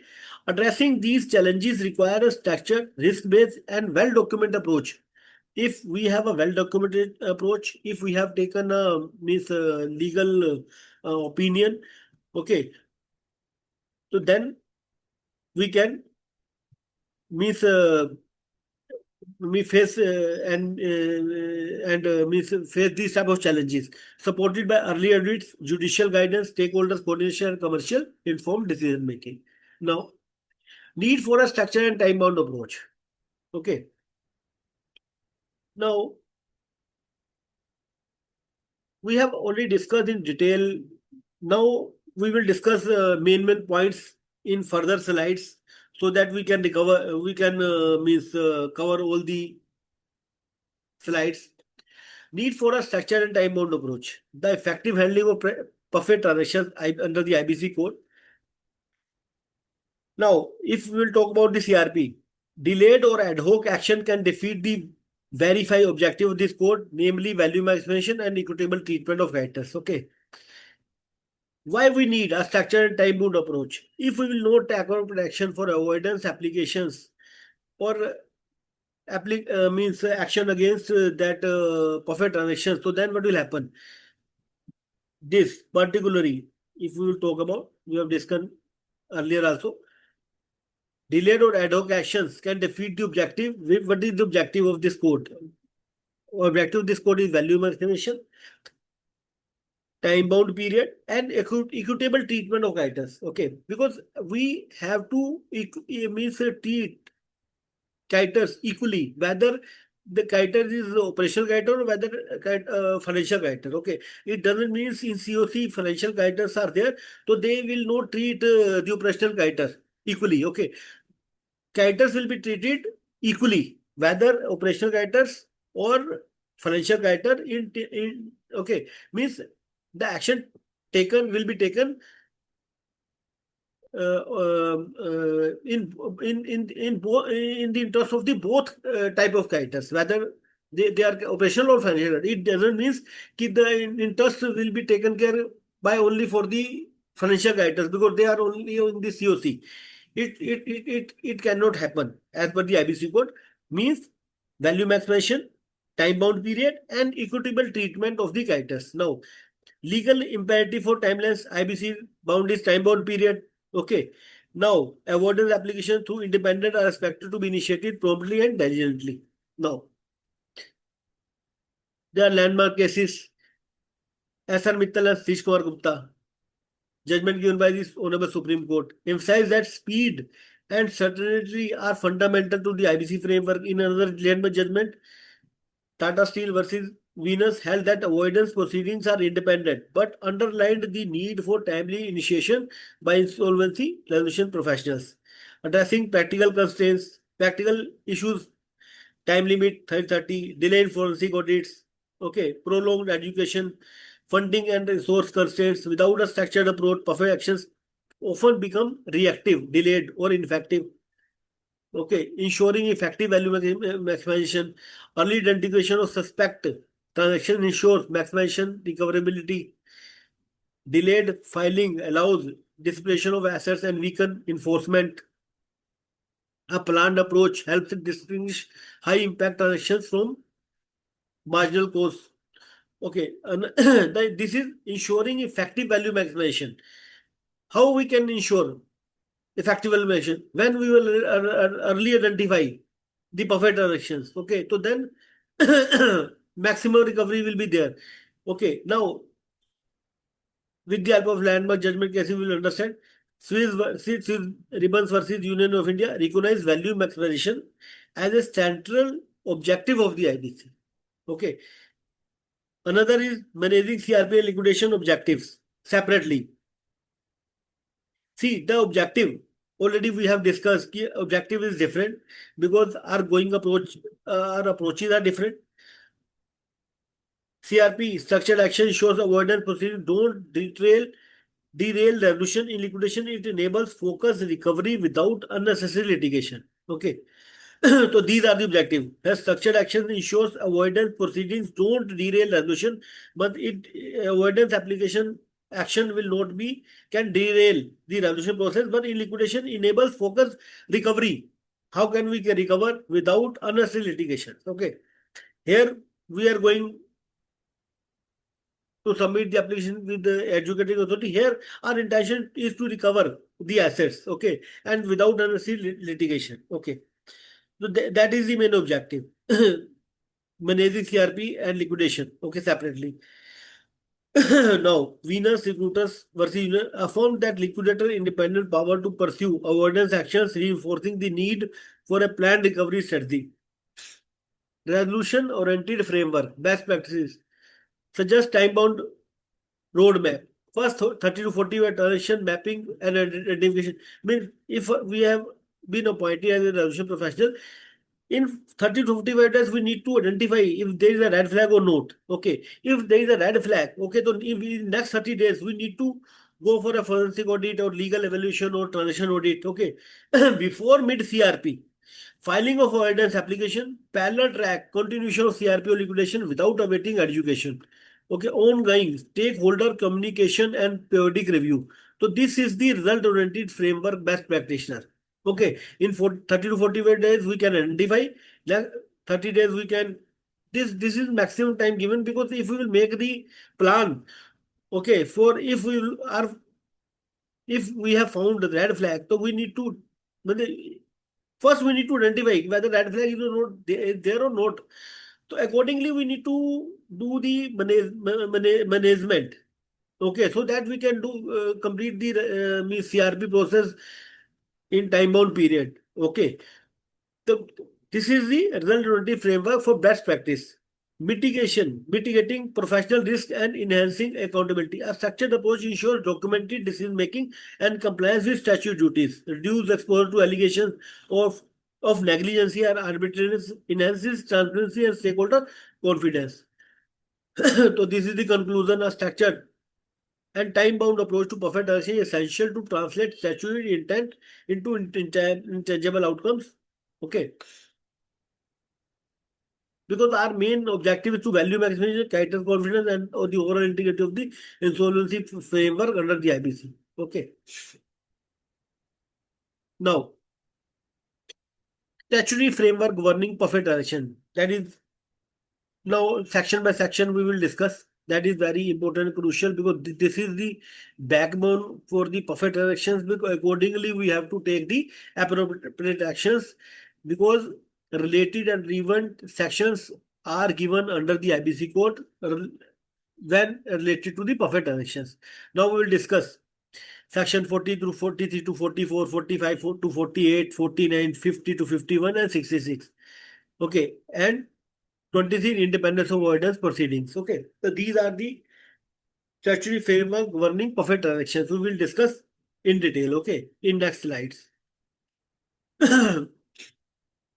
See, section wise analysis of perfect transaction under IBC 206.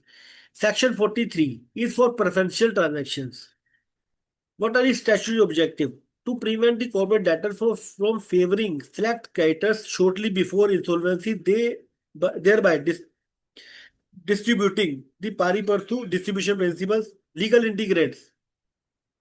There is a transfer of poverty. 5 steps. If there is there a transaction is preferential if there is a transfer of property or interest made for the benefit of creditor, surety or guarantor in respect of antecedent debt made within the look back period. Okay, result in the creditors being placed in a more beneficial position. Okay, so these are the 5 checks which confirms these are shall professional action under section 43 means property transfer from the benefit of the creditor or management or related party. Okay, and this is unanticipated debt and there is a look back period. Okay, look back period is given late for related party given 2 year and other party given 1 year. So that is the look back period. Okay, if we are to identify the red flag, so if another party, normal party, period is given for one, related party given two years, so then we need to verify, identify, and check the high value transactions when transactions done with the related parties. The look back period is 2 year and other party is 1 year. Okay, for the purpose of preferential transaction under section 43. Now, take the landmark judgment case Anuj Jain IRP versus JP Infotech versus Axis Bank Limited. Mortgage created to secure third party debt is preferential. Okay, mortgage created to secure third party debt is preferential. Ordinary course of business must be real, routine, or consistent. Corporate debtor must be direct beneficiary of these transactions. Okay, so these, if directly corporate debtor is beneficiary, okay, and third party mortgage created to secure third party debt is preferential. Okay, now practical bank enforcing additional security during financial stress. This Discussing professional payments as a business strategy, proving commercial benefit to the corporate debtor. Resolution best practice analyze cash flow timing and character positioning. Document absence of commercial benefits. Examine related party influence. Okay. Now, earlier we have discussed under section 43 about the preferential transactions and relief of for preferential transaction as per section 44. Nature of remedies: reversal of transaction when valuation professional will approach to the adjudicating authority and submit the avoidance application. If adjudicating authority find these are the preferential transaction under section 43, so then adjudicating authority will give the direction, okay, under section 44. What will be the remedies? Reversal of transaction, release or discharge of security, restoration of property to insolvency state, payment of sum received. Courts focus on restoring equality, not punishing creditors. Okay, so this is the relief under section 44 for professional transactions. Now coming to the undervalued transaction. Okay, section 43 says preferential transaction. Section 44 says relief. Section 45 says undervalued transaction. Okay. P stand for preferential transaction. We have discussed 43, 44. Now, PUFE, U, undervalued transaction means section 45. To reverse transactions where assets are transferred for no consideration or grossly inadequate transaction. The asset value was 100 crore and transferred at 50 crore. Okay, so these are the undervalued transactions. Legal test: was consideration absent or significant lower? Was this transaction commercially justifiable at the time? Okay, for related party transaction, look back period for 2 years and another party was for period will be for 1 year. Landmark judgment cases: RP of S. Kumar's nationwide versus IDBI Bank Limited. RP must prove undervaluing through credible valuation. Suspicion alone is insufficient. Practical issues: retrospective valuation disputes, absence of contemporaneous valuation reports, subjective in significantly less value. Resolution strategy will be appoint registered valuer early. Okay, as a resolution professional, we have to hire registered valuer. Okay, for all three different class: SFA, plant and machinery, land and building. Okay, and we have to appoint two registered valuer for each class. Okay, if there is a generally I'm discussing if there is a difference in valuation, significant difference is more than 25%, then we will have to hire a third registered valuer who see what is why this difference is in the registered valuer's report, and they work on the reconciliation and the reason for and base for the difference of these registered value reports. Okay, now compare peer transactions, establish absence of commercial rationalize. Now,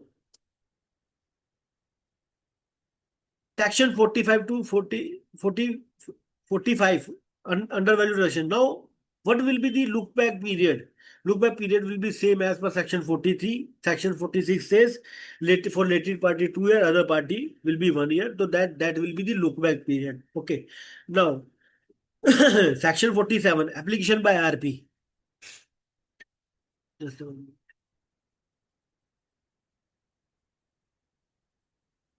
Okay. Section 47 applications by RP. Only the RP liquidator has locus to file avoidance application, practical difficulty, funding litigation, prioritization via versus CRP timelines. Okay, now section 48 says orders in undervalued transactions, restoration of assets, payment of differential value, nullification of transactions. So these type of actions taken by the adjudicating authority. Now, section 49, transactions defrauding creditors. Okay.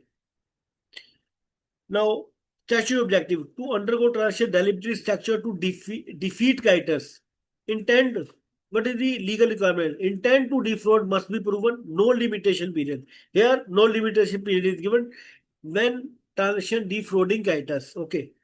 Landmark judgment case IDB Bank versus JP. Fraud requires a clear pleading and evidence. Poor business judgment versus fraud. Okay, that you will need to verify. That was a poor judgment, business judgment, or that was the fraud.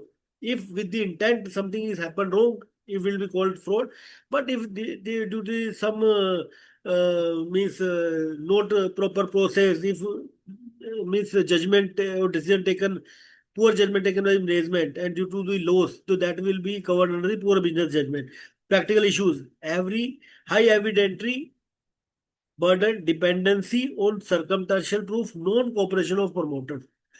Now resolution, we can hire forensic auditors, trace fund movement and layering, establish pattern of conduct. P. If same number of transaction is happening, for example, if we are to make the payment to the creditors, for example, 2,37,750, if the same transactions are coming, same pattern is coming to this particularly creditors, so these are the things indicate red flags. Okay, then we have to take appropriate action if red flag is there. Section 50, extortionate credit transactions to protect corporate debtors from exploitative lending during disasters. Excessive interest. Okay, if there is a credit transactions happen, okay, if excessive interest rate, disappropriate penalties, unfair scrutiny terms, landmark judgment, high interest alone doesn't make a transaction extortionate, must consider urgency and risk profile. Practical challenges, distinction between self-finance and exploration, look of benchmark interest rates, comparable market rates, examine lender conduct, always borrowing bargaining power. Okay, section 51, relief for extortionate transaction, modify terms, set aside excessive interest, restore fairness. Okay, so these are the perfect transactions with under section 60C. When we are dealing with the fraudulent trading, okay, to impose personal liability where business is carried on to defraud guiders, okay, intent to defraud, knowledge and participation of directors, RP of Person Healthcare and versus Lalita Kumran. Directors cannot escape liability by claiming ignorance. Fiduciary duties intensify during distress. Section 66, subsection 2, wrongful trading. Directors knew insolvency was inevitable and failed to minimize losses, proving knowledge. Practical issues, proving knowledge, access to internal decision-making records, resolution, examine board minutes, identify continuation of loss making. Okay, so that was the perfect action. Section 626, independence of avoidance proceeding. Statutory significance. Avoidance proceeding means don't stall CRP or liquidation. The principle, resolution plan approval cannot wait. Avoidance outcomes, avoidance recoveries benefit creditors. So this is the means analyze chart. We can understand CRP versus liquidation per application, aspect CRP liquidation. Objective is here resolution, here recovery. Litigation here limited, here aggressive. Funding, COC dependent, state driven. Practical focuses, valuation, value protection. Here, assets flow back. So, final takeaway of workshop, perfect provisions are value retrospective tools. Courts favor commercial substance over from early identification plus forensic support is critical. Structured time-bound action maximize recovery. Okay. Now we will discuss identification of perfect transactions, legal and practical issues. Okay, now legal issues, determination of relevant date. Okay. So what will be the relevant date? Okay, these are the legal issues. When we are going and approaching to the adjudicating authority, as per section 43, look back period is given for related party 2 year, another party is 1 year. So how will we will determine the what will be the relevant date? What will be the look back period interpretation? Related parties burden of proof. So these are the legal issues.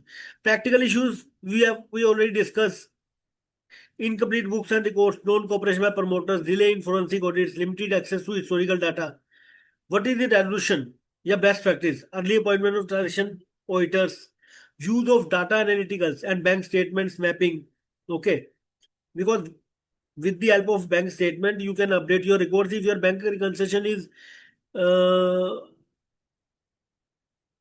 is matching with bank records, and that will ensure that we have considered and updated all the transaction in the books of accounts. But still there are chances of means, for example, if there was a transaction in bank statement but we have taken booked that transaction in another party, so there may be a chance of mistake. But bank reconciliation ensure कि we have taken or considered all the transactions in the bank. We have already means account for in the books of accounts. Okay. Early appointment of transaction auditors, use of data analytical document reasoning of for perfect classifications, continuous COC engagement.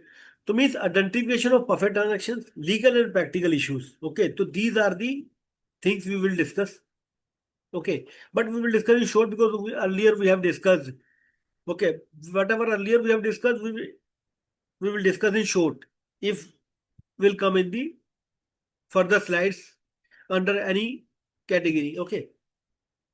Now, what will be the determination of the relevant date? Perfect provisions are triggered with the reference to the insolvency commencement date. Okay. Errors in identifying the ICD. What will be the insolvency commencement lead to the fatal jurisdiction defective in in avoidance of applications. The look back period given in the judgment must be strictly count backwards from ICD. The relevant date will be the ICD insolvency commencement date for the purpose of the submission of the avoidance applications. Okay. The transactions outside the statutory windows cannot be recharacterized merely due to financial distress. Court don't permit equitable extensions of look back periods. Okay, means whenever we are approaching to the court and when means the look back period for the related party will be 2 year, another party will be 1 year as per section 43, as per section 46. Okay, then a relevant date will be the ICD, insolvency commencement date. Okay. Practical impact, incorrect ICD leads to dismissal at the threshold. Okay, now interpretation of the look back period. Whether transaction timing alone is sufficient, whether continuing efforts of transaction can bring it within look back period. Sharma Transport versus RP versus Hassan Healthcare. Look back applies to the execution date. Okay, note the date of enforcement or benefit. In the another case, creation of security is a relevant transaction, not later invocation. Okay, now courts follow strict construction approach. Continuing advantage theory is generally rejected. Okay, now when we are dealing in the related party classification disputes, misclassification can alter look back period from 1 year to 2 year. Okay, means first we need to identify that whether this is related party or other party. Related party 2 year, another party is 1 year. Okay, if misclassification is there, so then what will happen? So then look back period will maybe chance misclassification from 1 year to 2 year. Frequent disputes over indirect control, shadow influence, and group entities. Okay. Now, in the judgment, Phoenix versus Spade by Honorable Supreme Court, substance over from test applies. Commercial transactions are examined for real control and influence. There was another case, Asar Mittal versus Ish Gupta. Control is a factual determination, not merely shareholding based. Okay, practical risk, wrong classification can invalidate the entire PUFE application. Okay, if there is a wrong classification is there, so then what will happen? Application will be dismissed by the adjudicating authority. So related party classification is very, very critical, crucial, and important for the purpose of submitting the applications, avoidance application with the adjudicating authority. Burden of proof. There is also another means a legal issue, legal position. Initial burden lies on the RPA liquidator because we will have to prove that this type of transaction happened. The burden of proof is lies with the RPA liquidator. Once prima facie case is established, burden may shift. Okay. Allegation. See, there was a case RPO of Kumar versus IDBI. Allegation must be supported by documents, valuation reports, and fund flow analysis. Suspicion or inference is insufficient. Okay. The key principle IBC avoidance proceedings are civil in nature but demand high evidentiary discipline. Practical issues faced by the insolvency professional, incomplete book and records. Okay, this thing we have discussed. Non-cooperation by promoters, secondary management. This thing we have already discussed. Delay in forensic audit we have discussed. Okay, now limited access to historical data. Okay, if we don't have the password, we cannot open the bank, download the bank statement. Okay, so these are of the practical issues we have to face because sometimes management and don't cooperate. Okay, with the RP. Okay, foreign remittance and layered structure compliance tracing. So these are the practical issues faced by the insolvency professionals. What is the best practice? Early appointment of transaction auditors. We have discussed in 30 to 45 days. If you find the red flag, so within 30 days, you can means appoint forensic and transaction auditor so that by the mid of the CRP, you can find the report and you can take submit the applications, avoidance application with the adjudicating authority so that we can recover. Okay. Of the assets for the purpose of the valuation of the maximization value of the assets. Okay. So early point of transaction auditors. Okay. Now, use of data analytical and bank statement mapping. Okay. If bank reconciliation is doing regularly, so that will ensure that we have updated all the books of accounts. There is no outstanding transaction as per bank statement. Okay. But also need to verify whether account for is done in the appropriate ledger or account or not. This thing we can verify with the help of the auditors. Okay, because we can hire auditor. Okay, professionals so that we can ensure all the data and reports are means correct and updated. Document reasoning for perfect classification. Each transaction should be mapped against section invoked. Okay. Whether this section is 43, 46, 51. Okay. We need to map the accurate section so that we can submit the awarded application with the adjudicating authority with the means proper section. Okay. When we are seeking direction from the adjudicating authority, under which section invoked for the under the PUFE application, look back compliance, commercial rationalize, beneficial analysis. Okay. Then another is continuous COC engagement, periodic updates for PUFE findings, approval for litigation. Okay, alignment of CRP liquidation strategies. The landmark judgment, SR seal principles. Okay, commercial wisdom governs funding decisions, but informed wisdom requires full disclosure.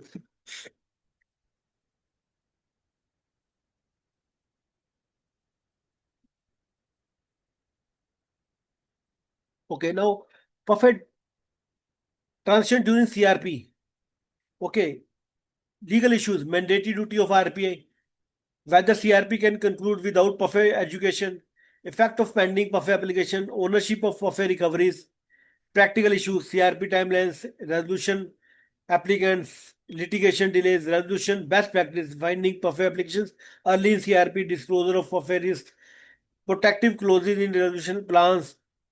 Okay, that is very important. Protective clause in resolution plan. That is very, very important when we are dealing with the PUFE transaction. Parallelly, continuation of CRP and PUFE proceedings. In the same manner, we will discuss for liquidation. Okay, now, as we have discussed, that is the mandatory duty for resolution professional. Okay, PUFE transaction during CRP. PUFE proceedings during CRP. A fundamental tension between time-bound resolution and value recovery through evidence applications. Okay, CRP cannot be held hostage to PUFE education. Okay, now legal position, mandatory duty of RP discretion action, legal issue, whether the filing PUFE application is mandatory statutory duty of the resolution application, resolution professional, or a commercial discretionary action subject to COC approval.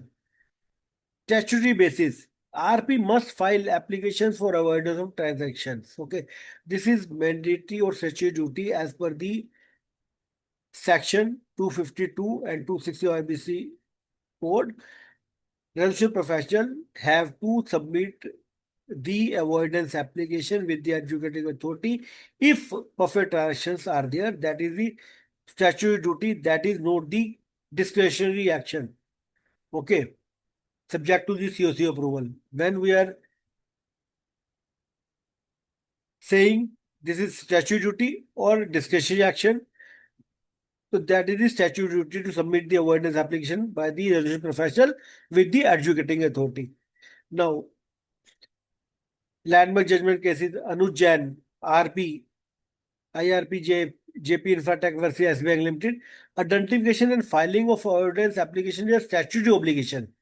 Okay, RP has no discretion to ignore PUFE merely due to the CRP timelines. So that is very, very important judgment. Okay, means when resolution professional is appointed, so that is the statutory obligation to submit the avoidance application with this adjudicating authority by the resolution professional. That is not the discretionary decision by the resolution professional.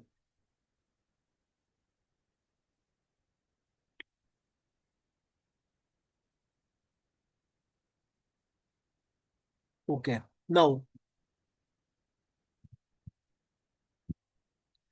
PUFE identification is mandatory, but commercial strategy of pursuit may involve COC inputs. Okay, PUFE identification is mandatory, but commercial strategy of pursuit may involve COC inputs, legal position aspect. Okay, now come to whether CRP can conclude without PUFE education. Can NCLT approve a resolution plan when PUFE applications are pending education? That is a very, very another critical question. Now, with the help of the landmark judgment cases, we will understand. Section 26 makes avoidance proceedings independent. CRP must not be stayed awaiting PUFE outcomes. Another landmark judgment case is Tata Steel versus Venus. Approval of resolution plan doesn't extinguish pending PUFE proceedings. Avoidance action survive CRP conclusion. Okay, PUFE education is not a precondition for resolution plan approval. Okay, so this is very, very important. That is the another, I will say, FAQ, whether submit evidence application is statutory obligation or discretionary. We will say that is the statutory obligation. Another is during CRP or if CRP is concluding at the last stage, whether avoidance proceeding will going on and it will impact on the CRP means time bound period. So then answer is no. Effect of pending PUFE application or resolution plan. Whether pending PUFE creates legal uncertainty, whether resolution plan must factor in avoidance, recovery. This thing we already discussed. With the help of judgment, we will understand commercial wisdom of COC prevails. However, wisdom must be informed, not blind. Okay. NCLT, enclave multiple cases. Resolution plan must disclose existence of PUFE proceedings. Suppression may amount to material non-disclosure. Legal effect. PUFE doesn't invalidate a plan, but non-disclosure may invite post-approval litigation. Okay. If there is a non-disclosure, that will impact on the post-approval litigation. So means must be discounted factor must be taken in the resolution plan. Okay. Otherwise, PUFE does not invalidate a plan, but non-disclosure may invite post-approval litigation. From the resolution point of view, it must be discounting factor and must be means disclosed in the resolution plan. Ownership of PUFE recovery during CRP. Who is entitled to proceeds of successful PUFE application? Resolution applicant, creditor, insolvency state, land judgment cases. Avoidance recovery belong to the insolvency state.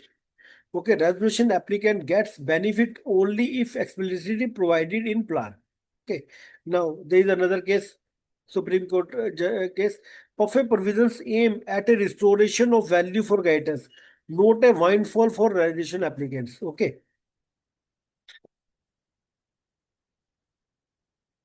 Okay, now practical issues during CRP. Practical issues, CRP timelines is there 330. Okay, avoidance analysis forensic heavy. Courts discourage mechanical findings without evidence.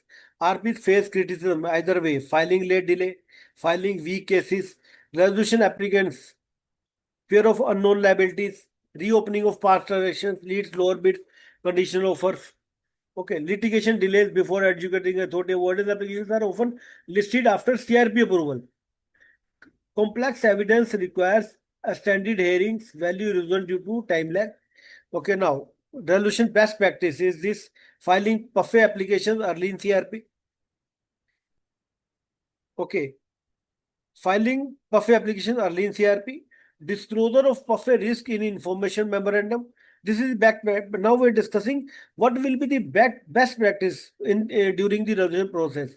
Okay, best practice is filing PUFE application as early possible in CRP. Okay, if another is disclosure of PUFE risk in information memorandum. Okay, protective clauses in resolution plan. Okay, when resolution plan is submitted by the applicant, so they can put the protective clauses, common clauses, treatment of PUFE recoveries, allocation of litigation proceeds, indemnity for pre-CRP violations, continuation of avoidance action post-approval. Okay, judicial acceptance. Courts routinely uphold such clauses. Okay, if COC approved, parallel continuation of CRP and PUFE proceedings. Section 26 says explicitly allows parallelism, ensure time-bound resolution, processing, preserves recovery rights. Consolidated workshop. Okay, PUFE during CRP, mandatory in identification, independent in education, non-disruptive or resolution. Courts strike a balance between speed or resolution, integrity of insolvency process. Okay, now coming to the PUFE transaction during liquidation. So what are the legal issues? What are the practical issues? What are the resolution best practices? As we discussed in PUFE transaction during CRP, legal position, now we are going to discuss PUFE transaction during liquidation and what is the legal position? Legal issues. Whether liquidator can initiate fresh PUFE proceedings, continuation of pending CRP avoidance applications, treatment of PUFE recoveries as a liquidation state, application of Section 53 waterfall mechanism. What are the practical issues? Reduce incentive for stakeholders, funding constraints for litigation, asset stressing difficulties post CRP, resolution best practice, cost benefit analysis we will do. If the PUFE transaction is at a very nominal cost and litigation cost is very high, so then we will not go for a litigation, because in this at this stage we are to our main objective is to recovery from the sale of the asset. Okay. Third party litigation funding, targeted recovery from high value transactions, settlement where commercial viability is there. Okay, so these things we will discuss in short. Whether liquidator is empowered to initiate fresh PUFE applications is confined only to the applications filed during CRP. Statutory framework, Section 35(1) said duty of liquidator to investigate financial aware. Section 43 to 51 and 63 for PUFE related transactions avoidance provisions. Section 26 independence of avoidance proceeding. So these are the statutory framework. Okay, landmark judgment. With the help of landmark judgment, we will understand. Avoidance provisions are not CRP specific. Objective is value restoration, applicable equally in liquidation. Okay, ancillate multi-decision including VAS and healthcare lines of cases. Liquidator has independent statutory authority to initiate PUFE proceedings. Okay. Failure of RP to file PUFE application doesn't extinguish the right in liquidation. Okay. Means liquidator is also independent authority who can submit the advocating evidence application. Okay. It doesn't mean if RP didn't file the PUFE application, then liquidator don't have the right. It doesn't mean liquidator is also a statutory authority, and liquidator can also initiate fresh PUFE proceedings even if none were filed during CRP, provided statutory conditions are satisfied. Okay, very, very important. Okay. Now, continuation of pending CRP. Avoidance applications. What happens to PUFE applications filed during CRP once liquidation commences? Avoidance proceedings are independent of CRP outcome. Liquidation doesn't abate pending PUFE applications. The judgment given in the case of Anuj Jain by Honorable Supreme Court. In another case, Ankle Tata Steel BS. Pending PUFE proceedings continues seamlessly. Liquidator steps into the shoes of the RP. Okay. Changes in insolvency phase doesn't affect jurisdiction or maintainability of the PUFE proceeding. Means if already proceeding is going on, so then liquidator will continue the same proceeding. It doesn't mean कि CRP process is over, then liquidation process start. So then that application will not be continued. So then this application will continue. Treatment of PUFE recoveries as a part of liquidation. Whether recovery from PUFE proceedings form part of general liquidation state or distributable separately. Section 36(3) says liquidation state includes asset recovery through avoidance. Section 44, 88, 48, 51, 66, restoration and recovery provisions. With the help of judgment, we will understand. Avoidance provisions aim at bringing back value wrongfully diverted. Such value belongs to the creditors collectively. Now, settle provision. PUFE recoveries are integral to the liquidation state. Applicability of Section 53 waterfall mechanism, as we have to distribute the sale of the assets as per the waterfall mechanism. Okay, in waterfall mechanism as per Section 53, categories are given. Key ranking, basically ranking is given. First, I will say priority is given. Okay. So we will distribute the sale of the assets as per the priority, as per the category given, as per the ranking given, as per the Section 53, or as per waterfall mechanism. Legal issue: whether PUFE recoveries are ring fenced for certain creditors or distributed under Section 53 waterfall mechanism. Once recovery enters liquidation state, it loses individual character. Distribution must strictly follow Section 53. Okay. stage, treatment, recovery, added to liquidation stage. Distribution will be as per section 53, waterfall mechanism, because already mentioned what will be the priority, what will be the category wise distribution of these investments. To avoid any confusion, any misunderstanding, already given clear cut direction as per section 53, what will be the ranking for the distribution of the assets recovery received from the sale of the assets of the company. Now, what are the practical issues during liquidation? Reduce incentive from stakeholders. Financial creditors often have return of expectation time, means reduce incentive from stakeholders. Funding constraint, because we funding constraint is also there. Okay, assets tracing difficult post CRP. Records records deteriorate further post CRP. Management disengage completely, because when company is in liquidation, so then management will also not support, because liquidator will have to close the business and sell the assets. So that is the main reason. Cross-border and layer transactions become harder to pursue. So means these are the practical issues during liquidation. Reduce incentive for stakeholders. In this, financial creditors often have return of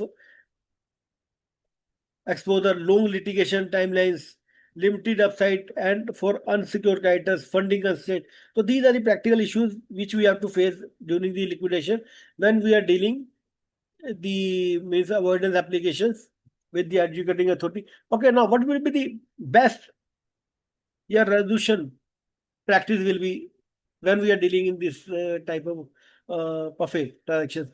Cost benefit analysis. We can do the post benefit. If post benefit analysis is positive, so then we need to take action. If cost is more than the benefit, so then we should not to go for take action, because in this at this stage our objective is to sell the assets. Okay.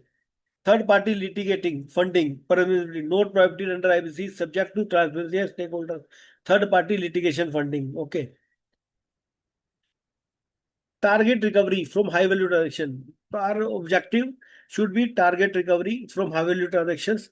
Preferential security creation, related parties, but means we should target to recover the high value transaction. If profit transaction is there, so we need to focus on the recovery of the perfect type of transaction, so that we can means recover recover for the sake of sale of the assets, for the purpose of distribution of the assets. Okay, so means our objective must be, or target should be, recovery from high value transactions, means perfect transactions. Settlement where commercial viable. Okay, legal issues. We need to focus on the settlement instead of going on the longer means legal action. Okay, so then, because if we will do the settlement, we can means recover maximum for the assets of the company. Rule 11 of ancillary rules, inherent powers, section. So judicial trend courts increasing encourage commercial settlements in liquidation, reduce delays, preserve values, avoidance, futile litigation. Expect CRP liquidation, objective resolution recovery, filing urgency, high and strategic funding, COC dependent, state dependent, litigation applicate. Here moderate, here selective but focus, beneficiary, here as per resolution plan, here sector 53 welfare as per waterfall mechanism. Now, consolidative work from takeaway. Liquidation doesn't dilute PUFE powers, often enhance their relevance. Liquidator as independent authority, fiduciary duty to maximize recovery, judicial approach favors targeted value-driven litigation, commercial settlements over prolonged disputes. PUFE proceedings in liquidation are not about punishment, but about restoring fairness and salvaging value where resolution has failed. Now, these are the landmark judgment cases. Landmark judgment cases above we have already discussed. Okay, but in short, we can discuss. Supreme Court judgment on Anuj Jain, IRP of JP Infratech versus Axis Bank Limited. Key issues was whether mortgage of corporate debtor assets for loans of a group company is a preferential transaction where the mortgage of a corporate debtor assets for loans of group company is a preferential transaction section 43 or undervalued transaction 48, whether bank becomes financial creditors of the corporate debtor, applicability of a look back period, finding observation, mortgage was created for third party benefit, not for the consideration flowing to the corporate debtor. Okay, because that transaction was happened not in the benefit of the corporate debtor. It was that transaction was happened for third party, means for another group company. Okay, now bank gained an unfair advantage over other creditors. Such security distributed pari passu distributions. Now, third party mortgage doesn't create financial debt of the corporate debtor. Okay, because that was a third party transaction. Look back period, that was a 2 year, because that is a related party. Loan was or mortgage was related to the group company. Conclusion: mortgage transaction declared preferential and undervalued. Security interests were set aside. Banks were not treated as a secured financial creditor of the corporate debtors. Principal laid down any transaction improving the position of a creditor without benefit to the corporate debtor and prejudicing other creditor is avoidable. So that was landmark judgment given by the Honorable Supreme Court. Okay, now there was another landmark judgment case Phoenix ARC Private Limited versus Spade Financial Services Limited. There was a key issue whether lenders were related parties in substance, whether transactions were sham or collusive, applicability of Section 63 Fundamental Trading. But there was a finding of observation substance of relationship prevail over form. Loans were structured to create artificial debt. Financial arrangements were made to the manipulate COC composition. Clear intent to defraud genuine creditors. There was a conclusion decision transaction held fundamental under Section 66. Related parties creditors excluded from COC. Artificial debt disallowed. Transaction designated to defeat the insolvency process itself amount to fundamental trading. There was another landmark judgment cases given by the Honorable Anclate. Okay, that judgment that this case was versus IDBI versus Anuj Jain, JP Infratech Limited. Okay, the landmark judgment given by Honorable Anclate in 2019. But the key issue was in this case was whether creation of mortgage constituted preferential transactions, whether fresh consideration existed. Finding and observation in this case was no consideration followed to the corporate debtor. Security was created within a look-back period. Banks gain priority over unsecured creditors. Conclusion: yeah, decision. Mortgage declared preferential. Security interest liable to be reversed. There was another landmark judgment case.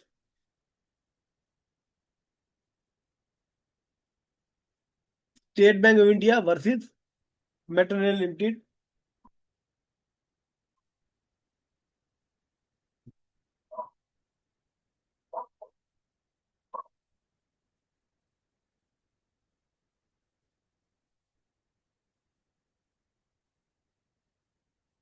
Whether PUFE applications survive after approval of resolution plan, whether avoidance actions are independent, finding a observation of a proceedings are right to of the corporate debtors, note of creditors, approval of resolution plan does not extinguish avoidance claims.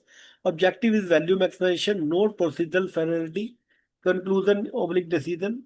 PUFE proceedings allowed to continue post resolution. Key takeaway: avoidance actions are independent and survive CRP outcomes. Okay, there was another case, Venkataraman versus Union of India, Amtech Auto Limited. This landmark judgment case by Anclate in 2019. Key issue was whether liquidator can pursue perfect transactions. Applicability of Section 43 to 51 and 63 in liquidation Finding and observation. Liquidator has same power as the RP. Liquidator doesn't grant immunity to wrongful transactions. Objective remains vaccination and equitable distribution. Conclusion, a decision given by the Honorable and Clate. Liquidator fully empowered to pursue of a avoidance. Okay. Now, there was another case, landmark case, Bhushan Steel versus Venugopal Booth and others. Key issues was that landmark judgment given by the Enclave in 2019, personal liability of promoters and directors, scope of fundamental trading under Section 66, finding observation, assets were diverted with the intent to defraud creditors. Okay. The actions actively participated in wrongfully conduct. Corporate were liable to be fined. Conclusion, yeah, what was the decision given by the Honorable Court? Promoters and directors made personally liable. Directions issued for contribution to asset of the corporate debtors. Okay, so in that case, if with the intent of fundamental trading was done, and that was with the consent or in the knowledge of the promoters, they are liable for that wrongful trading. So they are personally liable. So the actions issued for contribution of assets to SSC of corporate debtors. Now there was another landmark judgment case, RP of Shilpi Cable Technology Limited versus Dr. Alok Bansal and Clate. Key issues: whether delay in filing PUFE application is fatal, whether limitation overrides objective of IBC.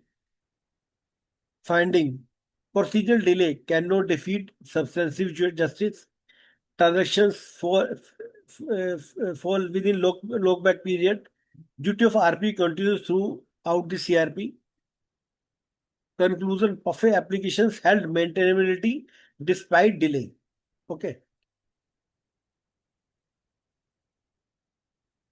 Now, principle consolidated from judicial business for PUFE transactions. Section 43, preferential improvement in character position plus prejudice to others. Section 45, undervalued, no or inadequate consideration. 49, intent to defraud character. Section 50-51, mandatory look back periods. 66, intent to defraud or wrongful trading. Practical application for RBN applicant. PUFE examination is mandatory, no discretionary. Okay.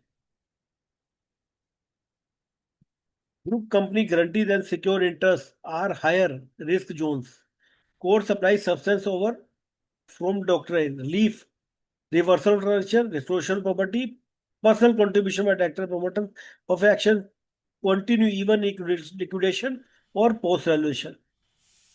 Now, some of the FAQs we will discuss. Most of the FAQs we have already covered in above slides we have discussed. Okay, is identification of perfect transaction is a discretionary power or a statutory? This we have already discussed in above slide. Means identification of perfect transaction, that is the mandatory or that is the discretionary. Okay, that is very very important. Okay, as a resolution professional, it's a statutory obligation. If you found there is a red flag is there, so then it's your statutory obligation to submit avoidance application with the adjudicating authority. That is not a discretionary decision, can be taken by the RP or liquidator. See, answer is it's a mandatory statutory duty, no discretionary. Legal basis, section 25(2) JRP. Section 35 gives power to the liquidator. Practical implication, failure to examine and file PUFE applications can expose to the RP or liquidator to replacement, disciplinary proceedings, allegation of collusion or negligence. Means if red flag was there, if intentionally not submit the application, so that is that is the negligency, and that is against the rule and regulations of the IBC code and IBBI. And for this action, whether it's a disciplinary action or for negligency, action can be taken as per the IBC code. Okay, means that is the statutory obligation. If red flag is there, you must submit the order. You cannot take disciplinary good afternoon decision. Sunita ji, Okay, कैसे हैं आप? if you not find मैं भी any बढ़िया Sunita ji. such type of transaction, then there is a no issue. But अरे उसकी when you वो know है ना, there is तो a वो red flag सिग्नेचर के लिए and अगम्या कंफर्म करेंगे ना, these type वो of सिग्नेचर transactions नहीं happen, करते हैं and if sign. you are not तो submitted, फिर हम क्या करेंगे, so वहां से then अतुल जी का नाम हटा this के is दूसरे डायरेक्टर का नाम डाल के against कर देंगे। means then any action Atul ji के against कहाँ करवाए हैं can आप? be taken as per the IBC code. नहीं नहीं, Can UK perfect transaction confirm exist call even the वो corporate कर। debtor was solvent at the time of transaction? Okay. Yes. Insolvency at the time of transaction is not a prerequisite judicial position. What matters? Effect of transaction, professional treatment, intent to defraud or prejudice means can perfect transaction exist even if the corporate debtor was solvent at the time of transaction? Yes. Another, does ordinary course of business automatically exclude a transaction from section 43? The answer is no. Advanced tests applied by the courts was this transaction हाँ जी, ordinary in form Sunita ji हैं, but वो extraordinary in बोल रहे fact हैं कि मैंने carried CV out यहाँ when पर the भेज corporate दिया debtor है। was under वो तो financial stress. एक्सप्लेन करना, If एक बार साथ में see, एक्सप्लेन कर देते हैं। if I am corporate debtor was Alia under को भी लो financial लीजिए stress, साथ पे। okay.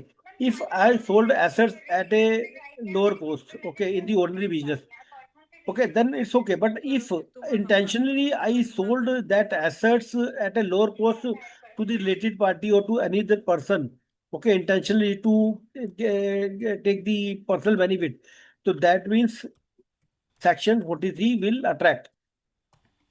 Example, repayment of old unsecured loan just before insolvency, preferential, even if repayment is generally ordinary.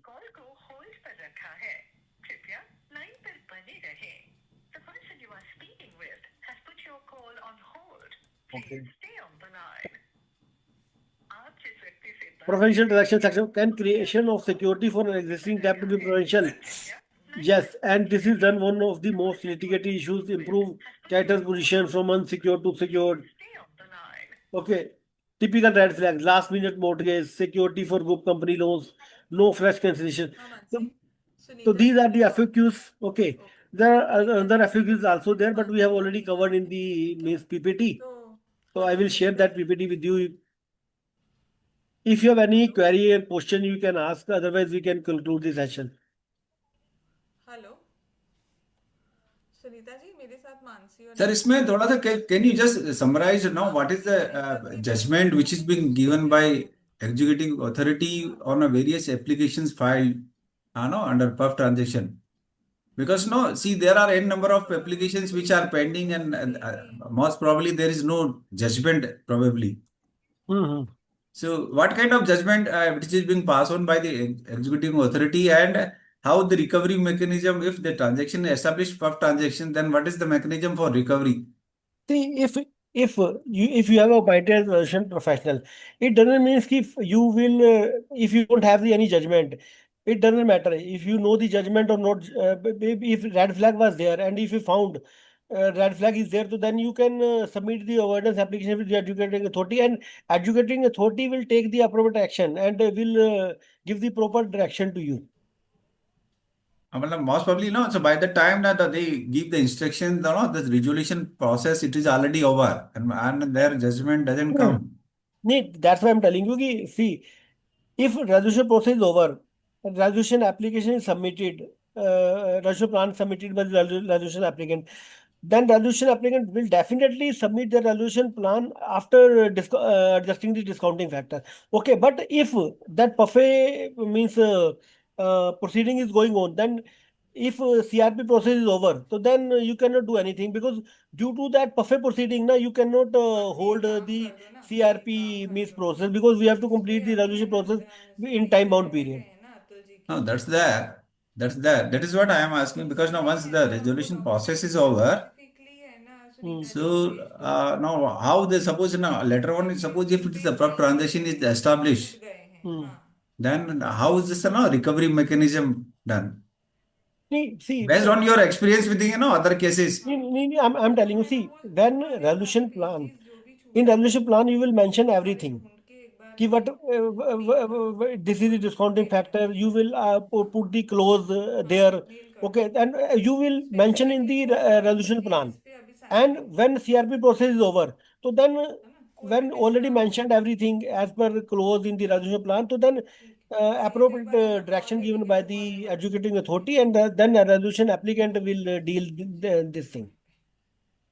Okay.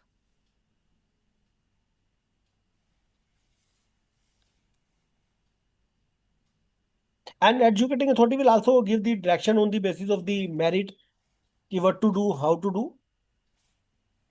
So can you just summarize any case law where this executive authority has given directions, so because practical, based on a practical experience, such kind of direction which is being given. See, there are so many landmark judgment cases. When we face na ki what type of issue we are facing, so then we have to refer that type of means landmark judgment case we have to refer.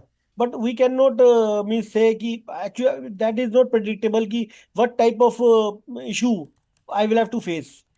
Okay, means according to the problem we refer the judgment. And No, in that's case, if there is no judgment, if you have, and if case is coming very first time, then what will you do? I will, as a resolution professional, I will approach to the adjudicating authority if I don't have any landmark judgment cases. But you will, I cannot, we cannot say ki if we find such type of judgment which conclude each and everything. It's practically not possible. I don't know ki whether what type of issue you will face in future. But if you have the problem, you can refer that case. Means you can means find out that related case. Then there okay. is no problem. But practically, what we do, we take all the things na in resolution plan. If we are in the CRP,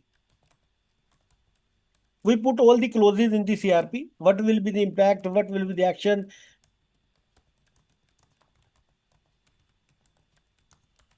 And where we will suck up, then we will take the direction from the adjudicating authority. Simple, because we are responsible for to the adjudicating authority.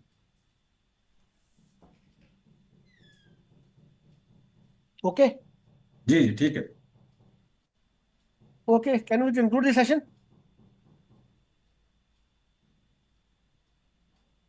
Okay. So, Thank you, sir. Thank you. thank you very much, sir. Thank you. Participants, there is lunch break till 2:30 p.m. Second session will start at 2:30. Okay.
Hi Prachi, good afternoon, कैसे हो?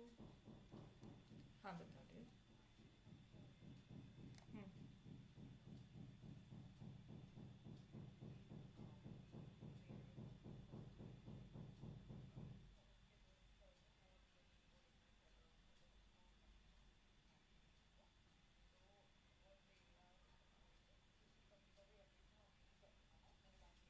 हम्म हम्म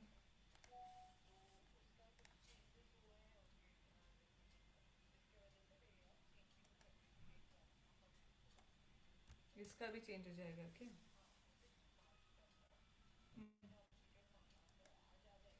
हम्म हम्म हम्म हम्म हम्म।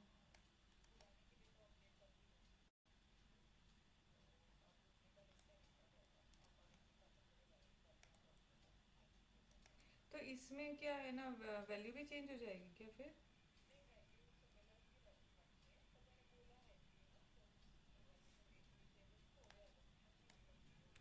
हम्म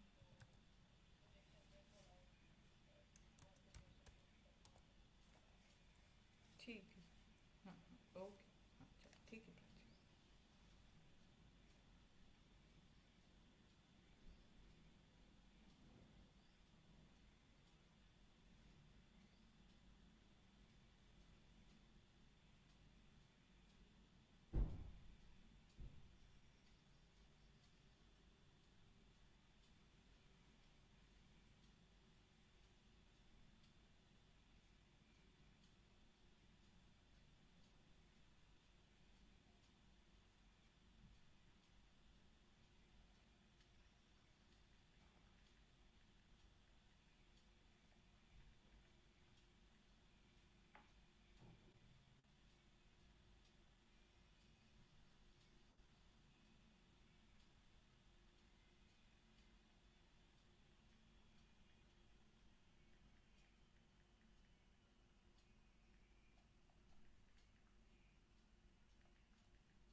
one client is asking me for professional fee code for their individual accounting and GST method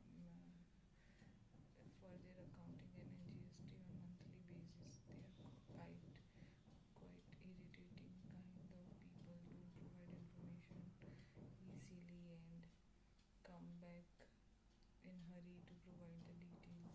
How to go with them and what fee shall I quote them?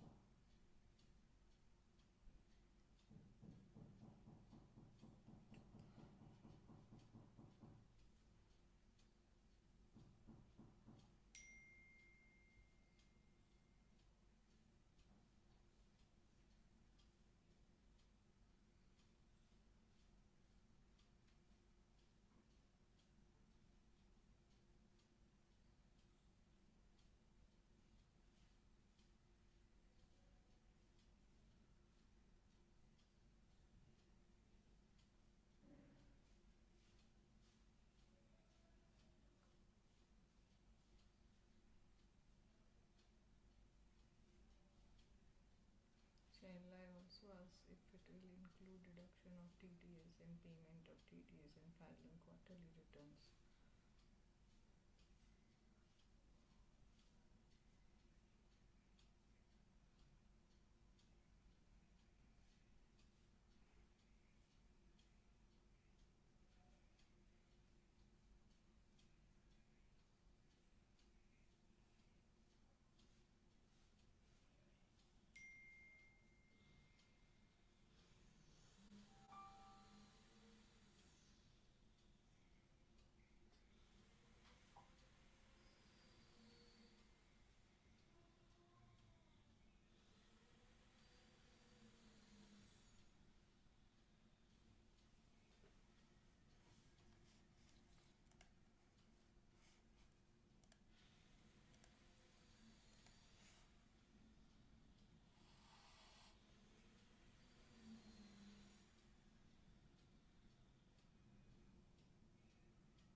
Sejal ma'am, can we start? Yes, of course. Good afternoon, everyone. Now the session will be taken by Sejal Agrawal ma'am on the topic from valuation to resolution, key consideration under IBC. Let me briefly introduce Sejal ma'am. Ma'am is FC, CS, registered valuer and IP. She is also social auditor and forensic auditor. She has done LISA, DAS, Concurrent Audit, BCom and MCom. She is result-oriented professional with over 10 years of experience and possesses remarkable track record.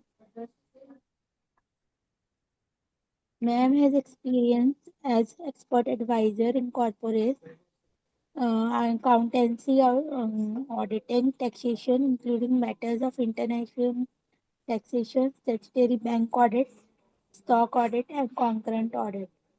She is also serving as independent director in Shanti Educational Initiatives and Shanti Spintex Private Limited. She has experience in valuation profession and has been involved in valuation of above 100 assignments in the past years. Now I request ma'am to kindly start the session, please. Yeah, thank you so much, Anjali ji, for a wonderful introduction. And yeah, hello everyone. This is Sejal Agrawal, and we are here for valuations to understand valuations under IBC. So I would be just sharing my screen for the PPT.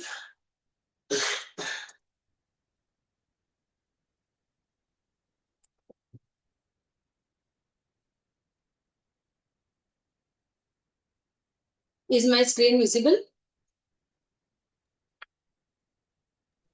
Yes, ma'am. Yeah, great. Thank you. So, yes,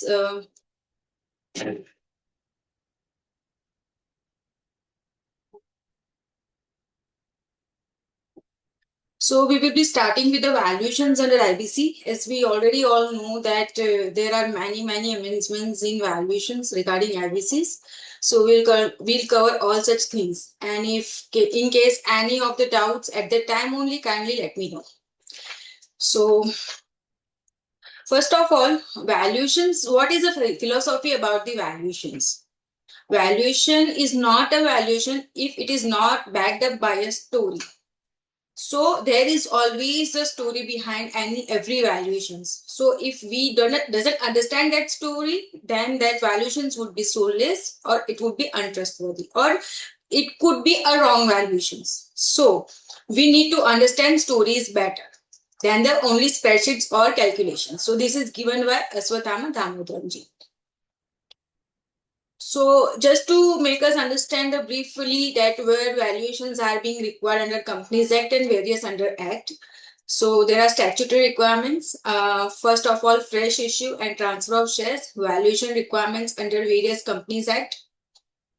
For issues, Section 3262, Section 66, Section 71 for debentures, and many other sections wherein Companies Act had made IBBI registered values compulsory for the valuation reports.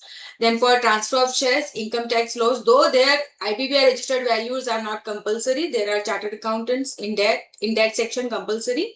But majorly everyone is between CV, CA plus RV. Then under FAMA, RV is compulsory. Then SEBI, registered value is compulsory. For business combinations, mergers and acquisitions, registered value is compulsory. For ESOPs and SWAT equities as well, valuation registered value is compulsory. For IBC, valuation requirements as per IBC and its regulations.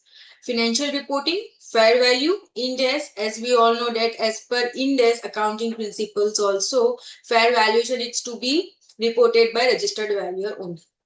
This is not an exhaustive list. This is just inclusive list. Many other there are sections wherein we are in a requirement of valuation reports by registered valuer. So this is not exhaustive. Okay. So now we come to the point that objectives of valuations under IBC. So first and foremost is to ensure transparent.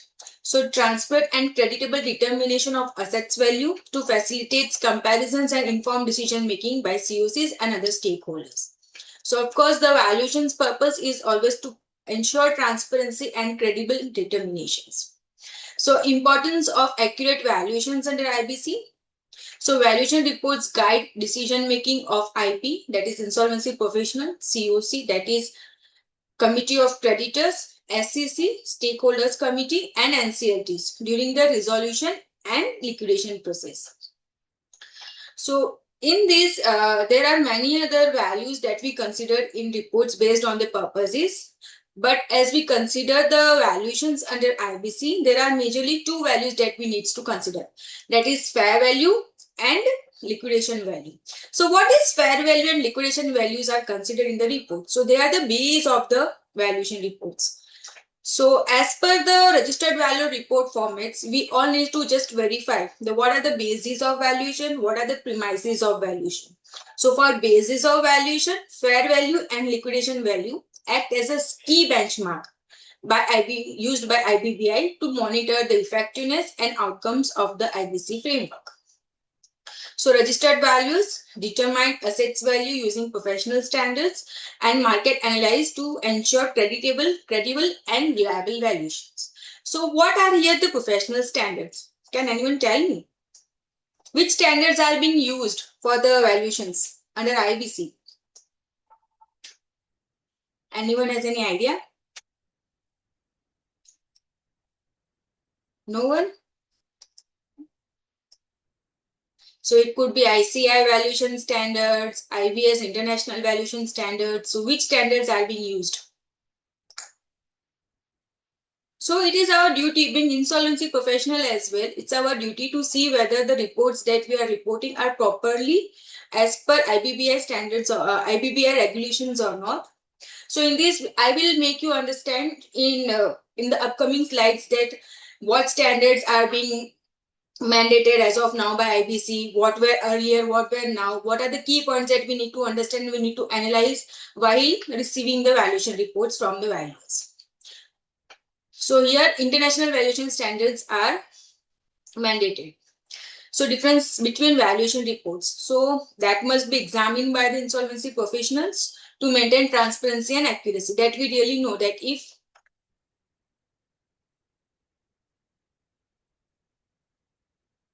so someone has written, Pavinder Singh ji has written that ICAI valuation standards. Yes, earlier it were ICAI valuation standards, but what I would tell is within this amendment that we got, we have a revised formats wherein in the formats it is being compulsorily written that we need to maintain international valuation standards for all class of assets, for land and building, for plant and machinery, and for SFA values. Earlier, land and building and plant and machinery were using IVS standards, and SFA valuers were compulsorily using ICAI valuation standards. However, as per the revised format, the latest formats that has been provided for standardizing the process, wherein it has been clearly mentioned, and I will show you all the reports as well, the standard formats as well at the last time, wherein it has clearly mentioned that for SFA class of valuations as well, we need to maintain international valuation standards, and they're given base also and premise also as per IBS. So now it's being, so we need to just verify whether the valuers are providing report as per ICAI valuation standards or IBS valuation standards. So we ourselves need to stay updated. Okay. So coming to the next slides. So what happens if the valuations are incorrect? So in that case, so for undervaluations, of course, unfair gain to resolution applicants and lower recovery from creditors. So undervaluation is not at all allowable. And in fact, overvaluation is also not allowable. Possible rejections of viable resolution plans and delay in resolutions liquidations. So now here comes the amendments, latest update, that is IBBI Amendment 2026, wherein fair value definition expanded to include. So when we normally used to issue the SFA reports under IBC, what we normally we value is land and building, plant and machinery, and whatever the current assets we have on our financials, we normally do that part only. But now, with this latest amendment, we need to consider intangible assets and enterprise synergies as well, wherein we need to see that if there are any intangibles, then that report is to be again reported independently. So this is a very great and big amendment in RBC. So again, I am repeating, fair value definition expanded to include intangible assets and enterprise synergies as well. So two sets of registered values with a coordinating values are required to improve accuracy. So earlier what was happening is two values were appointing instead of two sets of registered values. So there is a difference between two individual values and two sets of registered values. What we were doing is, suppose I am an insolvency professional, so I need to appoint a registered values of all classes, two independent. It could be either entity or it could be a normal individual registered values. So there was not at all a coordination between the values. So many times what had happened is the scope was not that much clear between all the values, and the value were very distracting and maybe not up to the mark. So what had happened is sometimes it could have happened that inventory scope, it was like never cleared. So it may have been valued by the plant and machinery valuer as well, and the same is being considered by SFA valuer as well. Second portion, for land and building, from plant and machinery, there are many construction areas, furnitures. So what had happened is many times land and building value is also considered the same. Plant and machinery value is also considered the same. So there was a duplication of value, and there was some licensing problem wherein all sets of values were not coordinating accordingly. So in order to eradicate all such problems, there is a very good and great amendment in 2026, wherein we need to appoint, the IP need to appoint two sets of registered values. So two sets of registered values means what? The sets of registered, one set of registered value would be, two sets of registered value would be having a coordinating values to that are required to improve accuracy. So all the data sets that has been provided are properly provided. They are being understood what they are being doing. So all the things would be coordinated by one single coordinating value. So that would really help to have a minimum difference in the valuations and to greatly understand the scope. And third one is again a very important, because as of now we were not having any standardized valuation format. So every valuer was having their own independent valuation formats and they were providing like that only. But now a standardized valuation formats and documentations, that what we need to take, what we need to have in source of information, what are the base, what are the premises, everything is being clearly mentioned in the valuation report standard. So that is again a very good move. So introduced to increase the transparency and consistency. So these are the various latest amendments that we are going to consider. Anyone having any questions as of now? Yeah. No, ma'am. Okay. Yeah.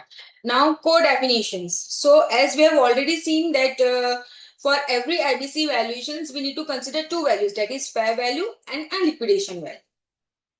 So what is a fair value? It has been properly defined under Regulation 2 subclause HB of CIRP regulations, wherein the estimated realizable value of a corporate debtor's assets, if sold, when sold on insolvency commencement date. So this is again a very important part, that we need to consider the value as on insolvency commencement date. Between whom?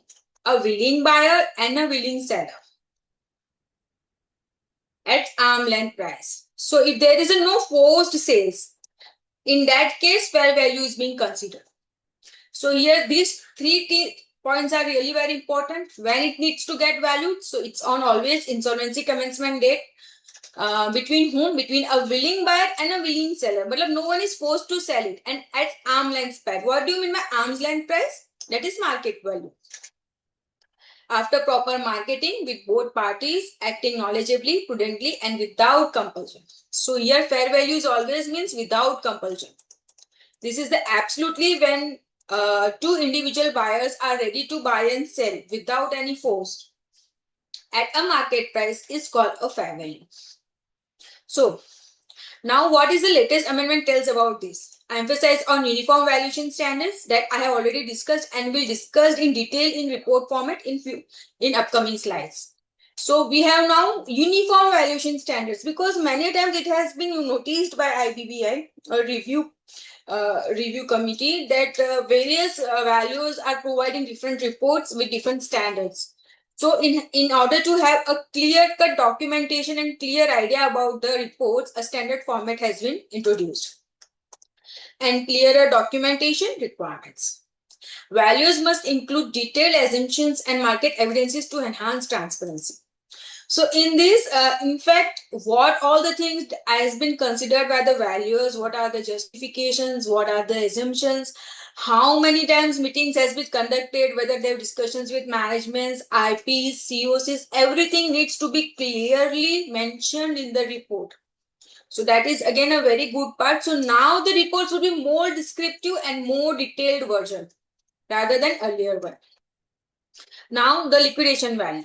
So as per regulation 2K CIRP regulations, the estimated realizable value of assets if the corporate debtor were liquidated on insolvency commencement date. So if they are forced to liquidate on insolvency commencement date, then that would be considered as a liquidation value.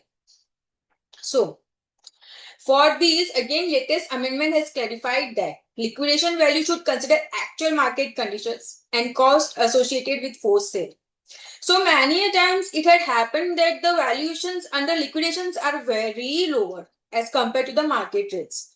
So now the justifications, then why this value is being taken needs to be properly given in report itself, just to make understand that under liquidation how value is being derived. Then additional guidance on valuations under liquidation scenarios improves consistency as well. So these are the latest amendments wherein we need to consider the fair value and liquidation value. Then here comes with realizable value. So majorly realizable value is what? That net amount obtained from the assets after sale after deducting selling cost from value, fair value or liquidation value. So all the selling costs that are being incurred after arriving the fair value and the liquidation value, then that would be considered as a realizable. So normally what happened is that certain percentage is being deducted from the liquidation value, say suppose 10%, 20%. So that is the reasonable range that normally valuer consider that this 10% or 20% would additional be incurred to realize the assets. So that are being considered for realization value. So now the basis and justification why this has been taken, what are the expenses that could be incurred, or what is the base of justification for considering the realizable value needs to also be explained in the report itself.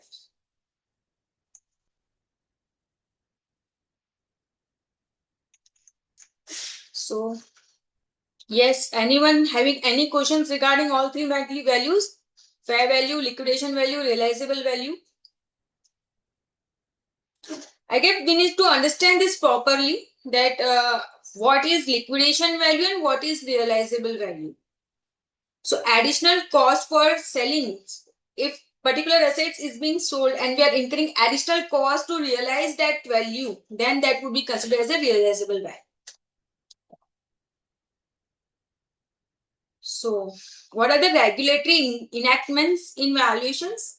So standardized valuation format, this is one of the very good move from our IBBI that we were just waiting for such formats that particularly we could get a proper valuation standards, valuation formats, so that there must be a consistency and comparability. Then stronger accountability for registered values. So now much more responsibilities is being placed on registered values as well. Earlier valuers were just issuing the reports and that's it. Now they need to have a meeting with COCs as well. They need to disclose all the meetings whatever the discussions being done with IPs, COCs, that is also need to get disclosed in the reports. So stronger accountability is being provided for registered values. Increased use of data-based valuations and market evidence to strengthen credibility. So data-based, every base of justification must be there with the valuer. In case of any questions, he must be accountable to answer. And for land and building values, plant and machinery values, market evidence is really very strengthening credibility required, just to make them understand that why that value is being taken, because there were very variance in the valuations by two registered valuers majorly. So someone is considering market value, say suppose 100, so someone is considering market value 130. So if there is a more than difference of 25%, then again we need to take a third values report. So all such evidences are again having a very great impact on the valuation reports. Emphasizes on multiple valuation perspectives to support transparency in COC decisions. So multiple valuation perspectives. So as we have already discussed that earlier, intangible assets were not taken into picture, they were not considered. Now with this amendment, there would be a great impact on multiple valuations, wherein intangible valuations, synergy valuations would be taken into considerations. So asset identifications and classes. IP must identify and classify assets based on financial statements and the nature of corporate debtors business, ensuring accurate categorization for consistent valuations and reporting. This process supports transparent COC decision makings and proper estimations of recovery value. So what is the responsibilities of the IP? So IP must identify and classify assets based on financial statements. So what are the available assets on the financial statements? We need to consider that, and the nature of corporate debtors business. So corporate debtor business is again very important to understand that what are the assets being there on the books. And sometimes it may happen that there are assets that are not recorded in books, but they are on the name of the corporate debtor. So IP also requires to identify that assets as well. Ensuring accurate categorizations for consistent valuations and reporting. So it is a formal duty of the insolvency professionals to provide the consistent data to both the sets of values, like so that the reporting and valuations come in a standardized way. This process supports transparent COC decision making and proper estimation of recovery value. So what are the primary assets classes? So as we have already discussed, there are mainly three primary asset classes: land and building valuations, plant and machinery valuations, security and assets valuations. So what land and building valuations include? It includes freehold land, leasehold land, properties, factories, offices, and other real estates, classified and valued according to market and fair value principles. Then plant and machinery values, industrial equipments, productions, machineries, and operational assets, with the valuation guided by professional standards and documented assumptions. So for land and building valuations and plant and machinery valuations, which standards are being used? Anyone knows that? I would like to hear.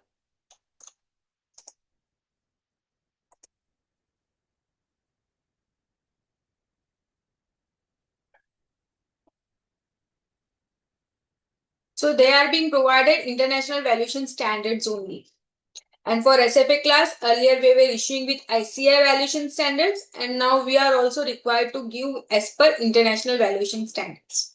So shares, bonds, mutual funds, receivables, and other financial instruments cross-check with external valuation reports where necessary, especially for complex or intangible assets. So what was the earlier framework? We really need to understand that what was earlier and what was now. What is now? So process. The resolution professional appoints two independent registered valuers to assess the assets of the corporate debtors. Valuers conduct their work independently using professional standards and market data. So the insolvency professional or the resolution professionals majorly assess two individual assets. So independent. So they are independent registered values to assess the assets of corporate debtors. So this was what the earlier framework pre-2026. Pre-2026. So now how the calculation method was there? Each value provides each individual estimates in isolation. There was no coordination between the values. If valuation differs, the average of the closest two values is typically taken as a final figure. So this was pre-2026. Now key issues and considerations. Methodology variations between values can cause inconsistencies. So sometimes it would may happen that one value has taken another method and the second value has taken another method, and the valuations have inconsistencies. So in order to exclude this, they have issued a standardized valuation methods and formats. Now large value gaps may occur especially for complex or intangible assets.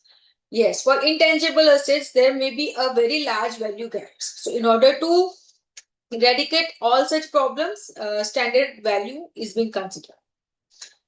Then business synergies are often not fully captured, potentially understanding the enterprise value. So in case if the company is in resolution plan and there are various synergies that the company could gain, so we need to consider that synergies as well in the valuations. So for that part, business synergies are being amended.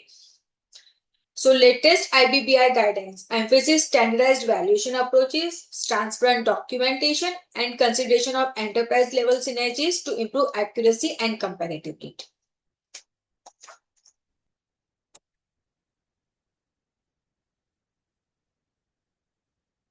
So now what are the enhanced valuation approaches?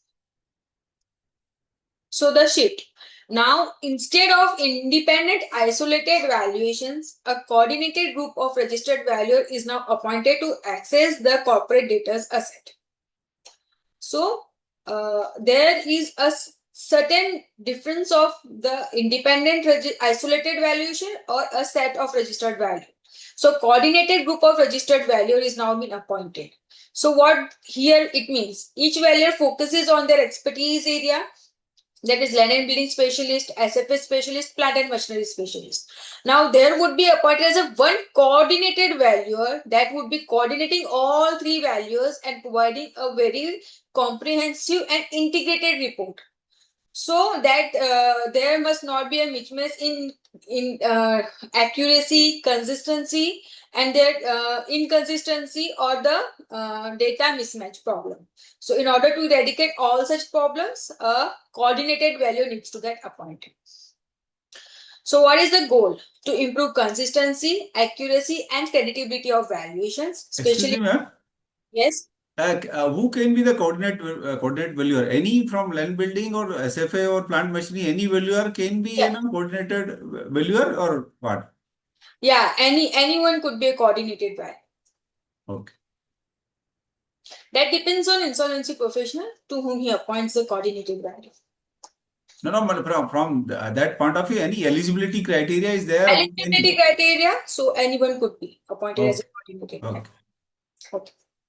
So goal, to improve consistency, accuracy and credibility of valuation, especially in complex insolvency cases.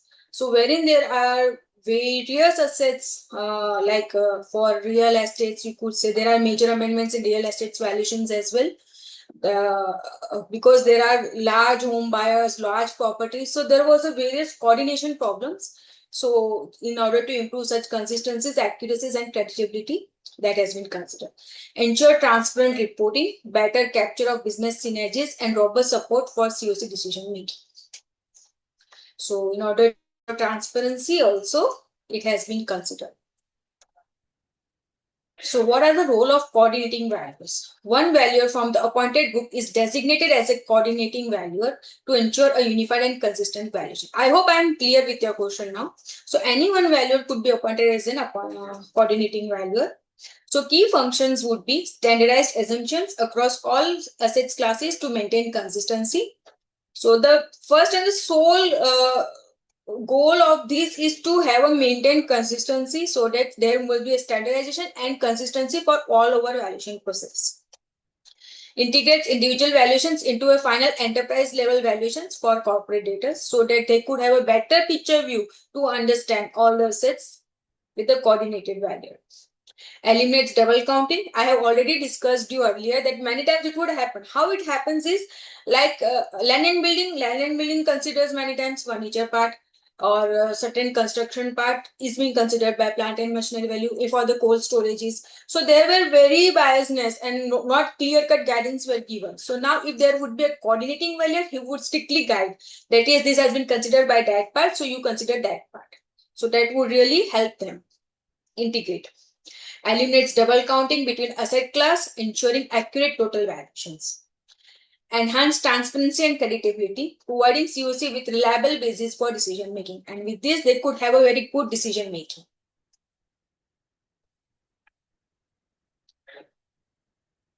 So values, appointment and timeline under CRRP. So the resolution professionals must appoint two sets of registered values. It could be registered values or registered value entity for fair value and liquidation value. So here, mind well, being insolvency professional, we really need to understand what are the things that we need to consider to understand the reports. That portion we will consider. I have highlighted certain points in the standard format. So make you understand that this needs to be properly verified whether these portions are available in the report or not. So fair value and liquidation value are really required. So when they are needs to get appointed within 7 days of RP appointment, but not later than 47 days of CRP process. Each set must include values specialized in relevant assets class with one coordinating value.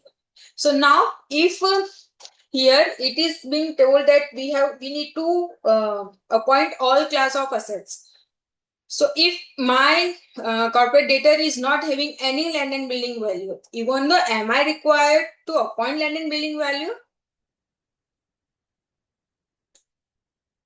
Certain times what I get a queries that we are not having any land and buildings, but even though we are required to appoint land and building values, so the answer is no, of course not.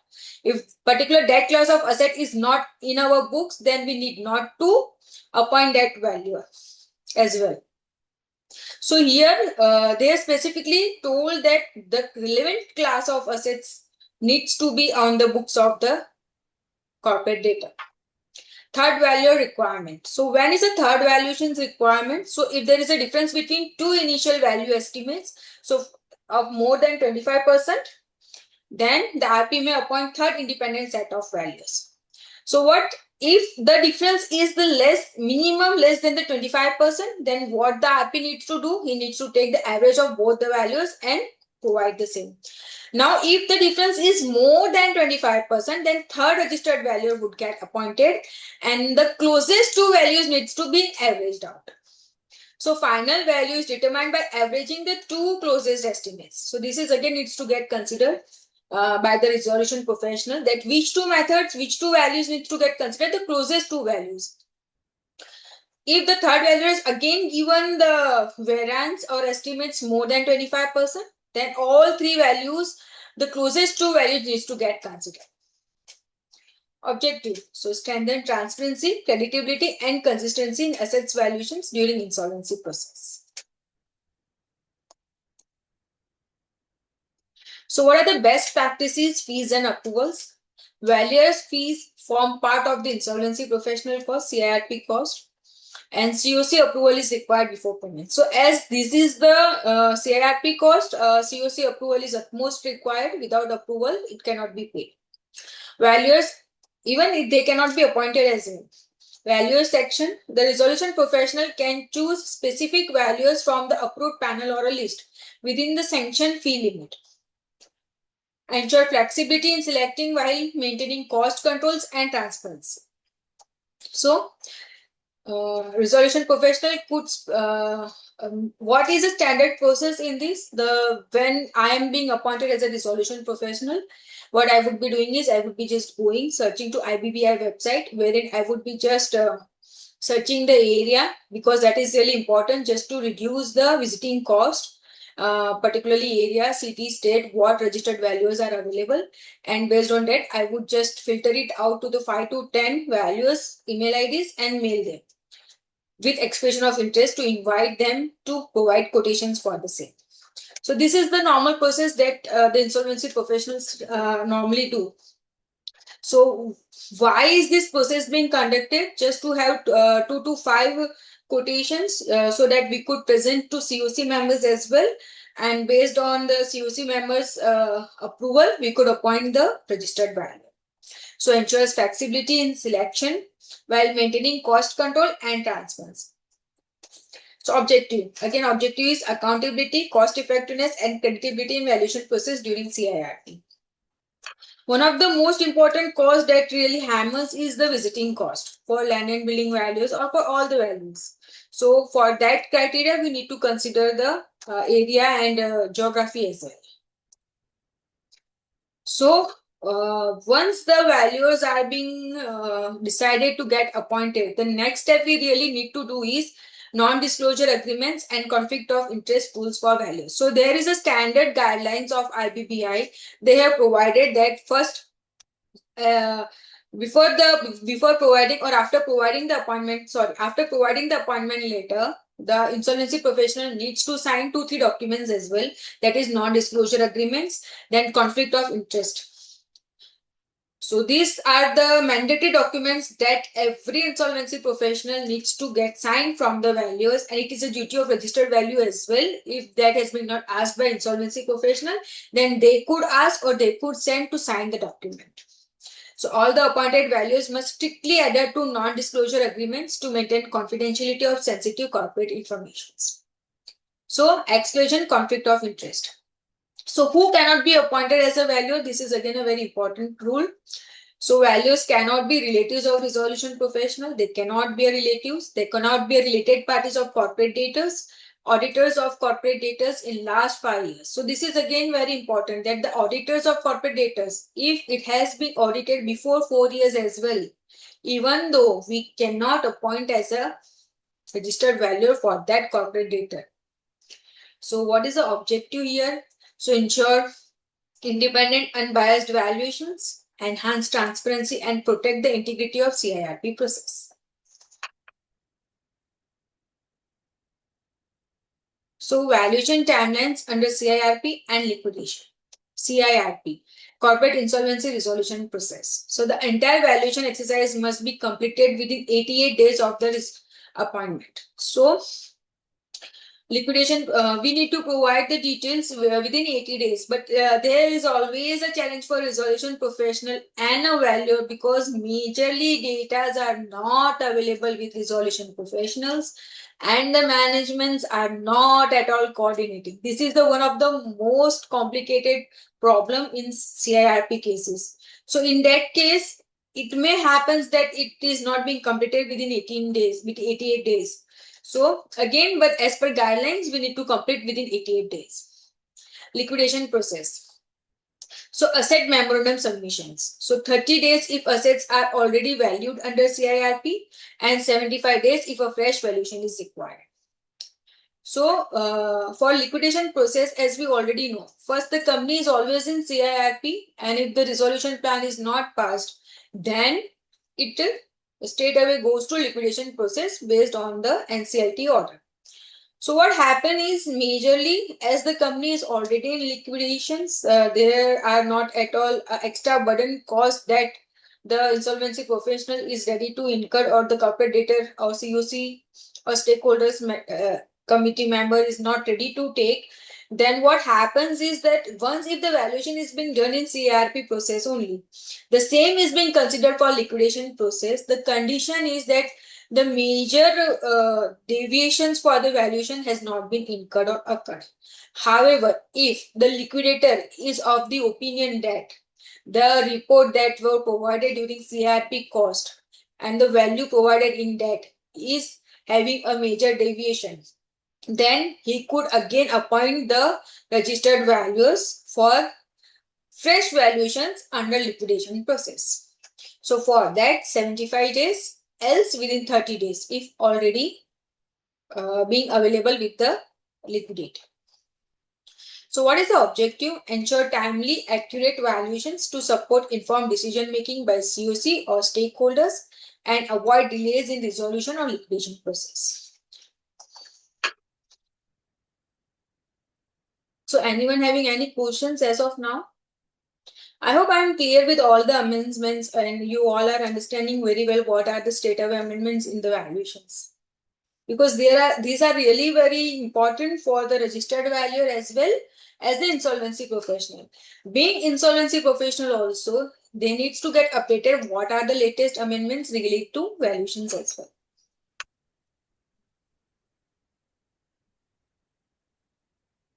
So yes, now creditors' duty and required information for valuations.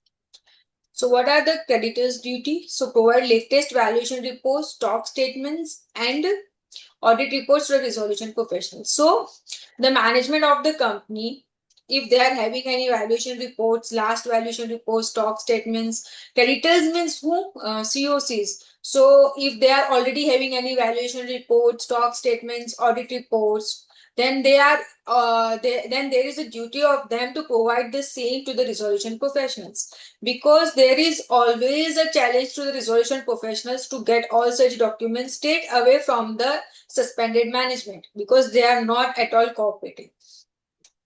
So it's duty of the creditors to provide the same. Now, key data for valuers.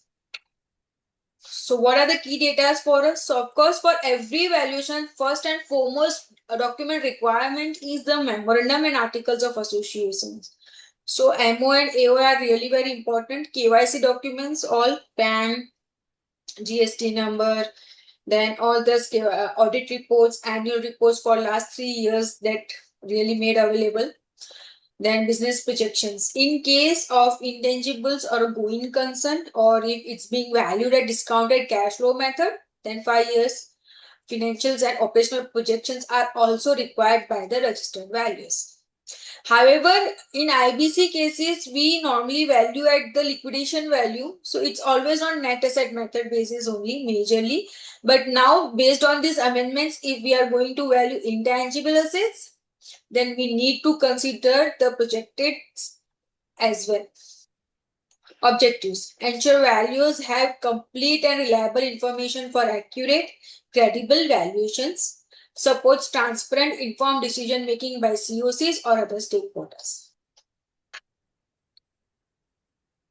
So what are the values, responsibilities, purpose, dates, and limitations?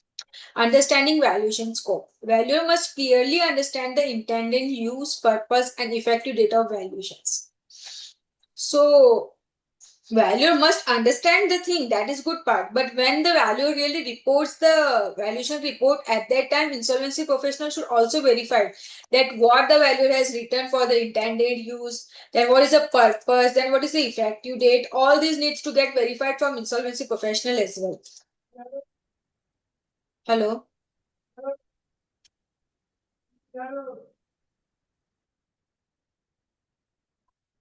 Okay. Ensures that the valuation is relevant, reliable, and aligned with CIRP or liquidation objectives. Now, many a times it had happened is that insolvency professional is in not a condition to provide the financials as on CIRP commencement date or insolvency commencement date. At that time, what the valuer normally do? Anyone has any answer regarding the same?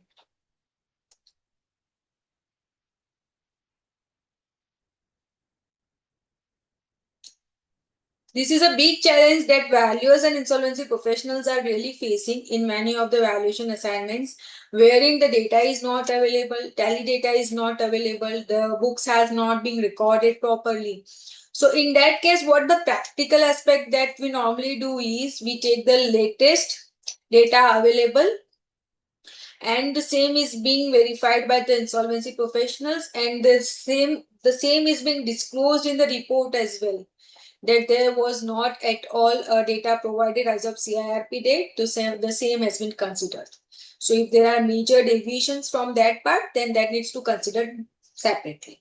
Ma'am, but one question is how to arrive at the deviation, because so one case I came across when the latest financial available is of 2018, and thereafter there is no financial available, and most of the assets which is being seized by enforcement department. I have been given a challenge for valuating the assets.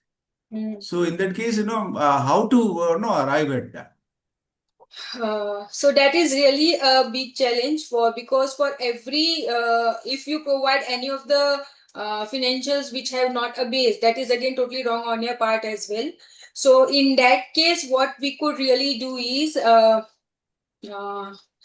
we could disclaim that these parts is being seized by that part, and all the facts are being disclosed to the valuers, and based on that value. No. Fact disclosure, that's there. No, you can make a, no, a note into that. But no, because there may be a sea change in the assets class. So then how to arrive at that?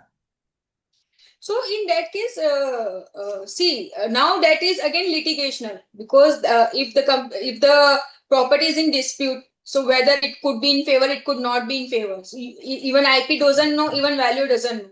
So for that, valuer always take a certain probability percentages to value the same. No. Suppose in case of debtors, there are 100 crore, value of the debtors is 100 crores, which is reflecting on as at 31st March 2018. Right. Maybe today it may be, or maybe zero, or maybe I don't know. So then how to reconcile those figures? That's a very challenging, no? Yeah, that is really very challenging. But in that case, what normally IP is doing is whatever data is available, he needs to find the email IDs and the data of that debtors, and need to have a confirmation mail from that part.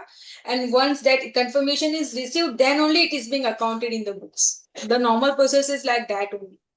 And that is really very tedious, because once everyone knows that the company is in CIRP or liquidation, no one really repays the. No will respond at all, because they are not answerable to me, ma'am. They are not answerable to me. So why they will going to respond on that? Agreed, 100% agreed. Even though certain few credit debtors with good faith, they really repays back. That is again a good recovery. That's why in majorly CIRP cases, all the debtors, loans, all are considered as zero, because no one really repays and no one has a track record as well. And for that part also, forensics are being considered that last 2 years, because if the company is going to be in insolvency, then there are certain plannings, there are certain related party transactions. So for that, forensics also really helps that part. They considered for every debtors and creditors and related party transactions as well. And what happened, ma'am, suppose now that the ED has seized all the assets and all this. So as a valuer, what is our responsibility to this ED or other government department? Suppose if I am accepting that kind of challenge for valuation of the SFA assets. SFA assets. Yeah, because now I am on that particular class only. Okay. So what you are facing the challenge that account is being seized by ED.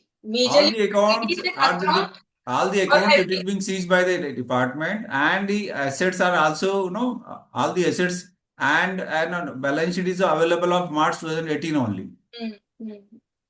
So in that case, what normally it's being doing is, if the ED has seized the that account, if we are in a condition to have or to extract the latest statement. So if we have a latest statement and wherein we could have a closing balance, so that closing balance would be directly accounted as a balance, as a cash and bank balance. Okay, bank balance and that can be taken from the bank, but normally for the outside third parties it's not possible, ma'am. And that is not possible. So again, that really depends on case to case, that how we could, we need to have coordination. So majorly for SFA class of valuers, we have debtors, we have investments, and we have banks.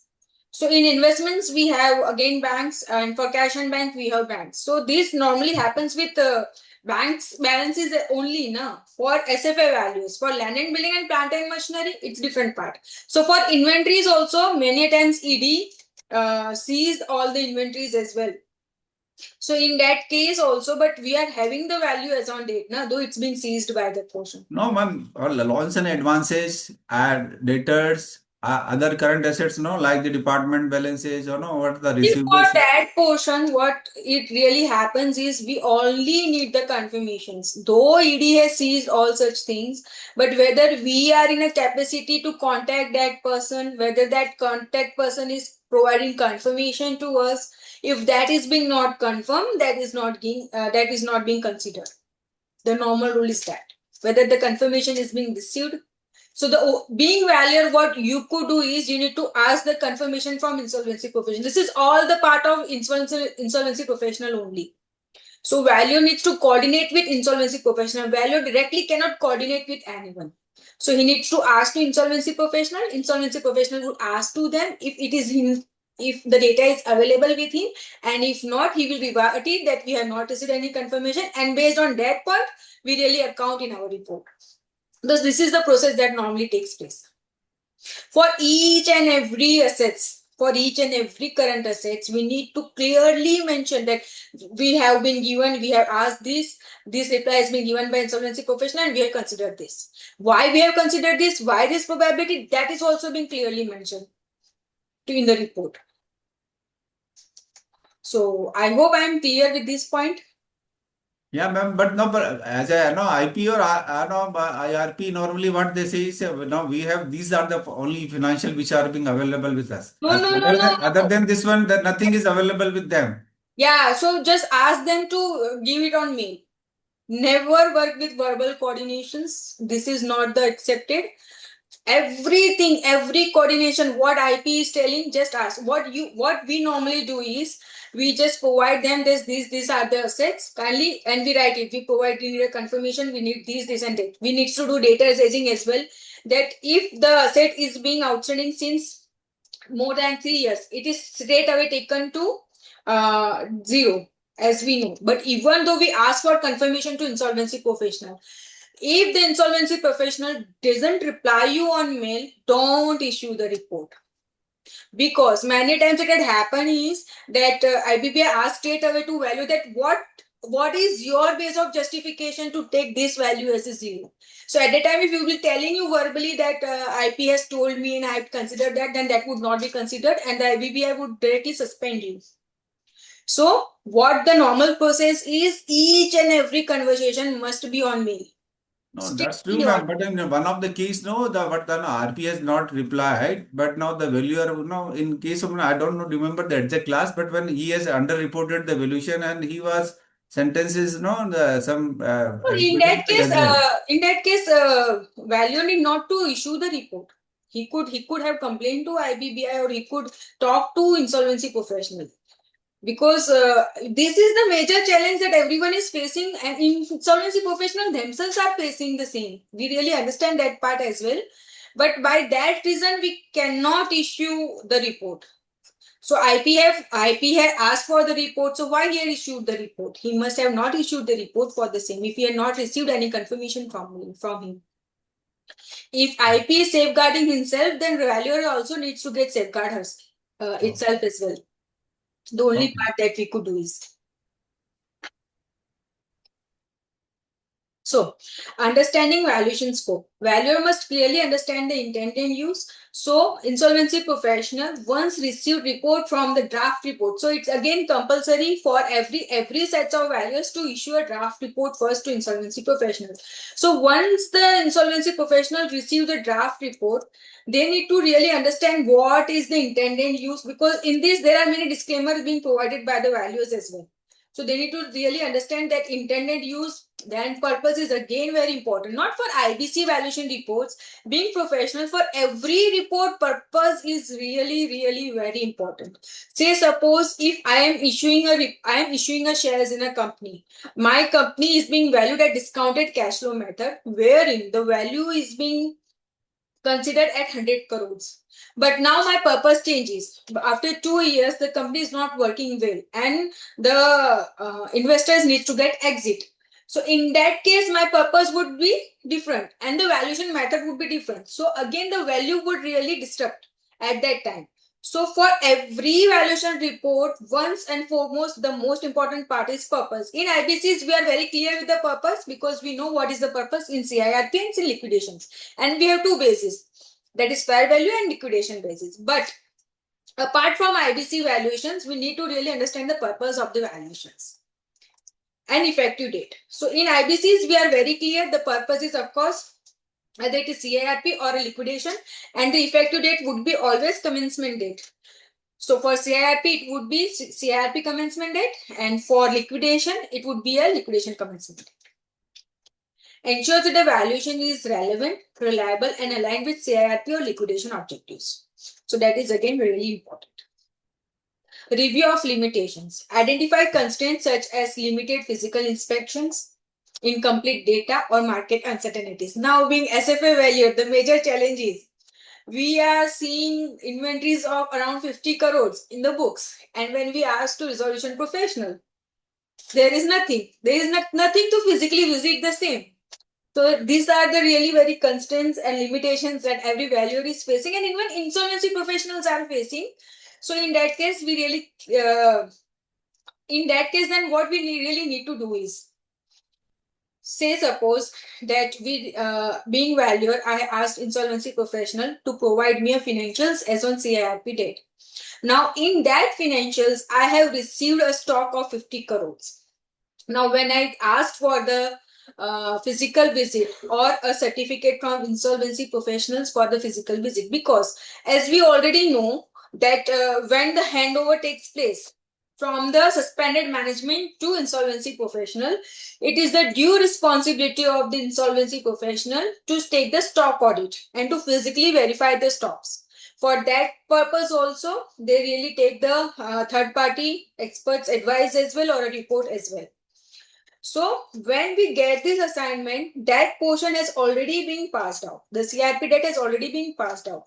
So in that case, what we normally do is we ask for the certificate or any authenticated document of physical inspection by insolvency professional. If he tells that yes, the physical stocks are really readily available, then we'll go and visit the same. And if he formally provide us the mail that no data is being, no stock is being available, so we need to consider that part only based on the data provided by the insolvency professional. So that is again a very big challenge for physical inspection, incomplete data, or a market uncertainties. Many a times it happens that cash balances, as we already know that cash balance are always available in the books, though minimum, though higher. So in that case also, how will we physically inspect the cash balance? That is not possible for us. So what we normally used to ask that when the insolvency professional has hand over the case, means has take over the case, at that time it is the duty of the insolvency professionals to have a physical stock of cash as well. So if that cash is really available, then that cash certificate would be issued by the insolvency professional to the valuer. So what is the duty of the valuer? To ask for the authenticated document. Either it could be by management, suspended management, or it could be verified and duly signed by insolvency professional as well. So documents and accounts for these limitations to maintain creditability and transparency.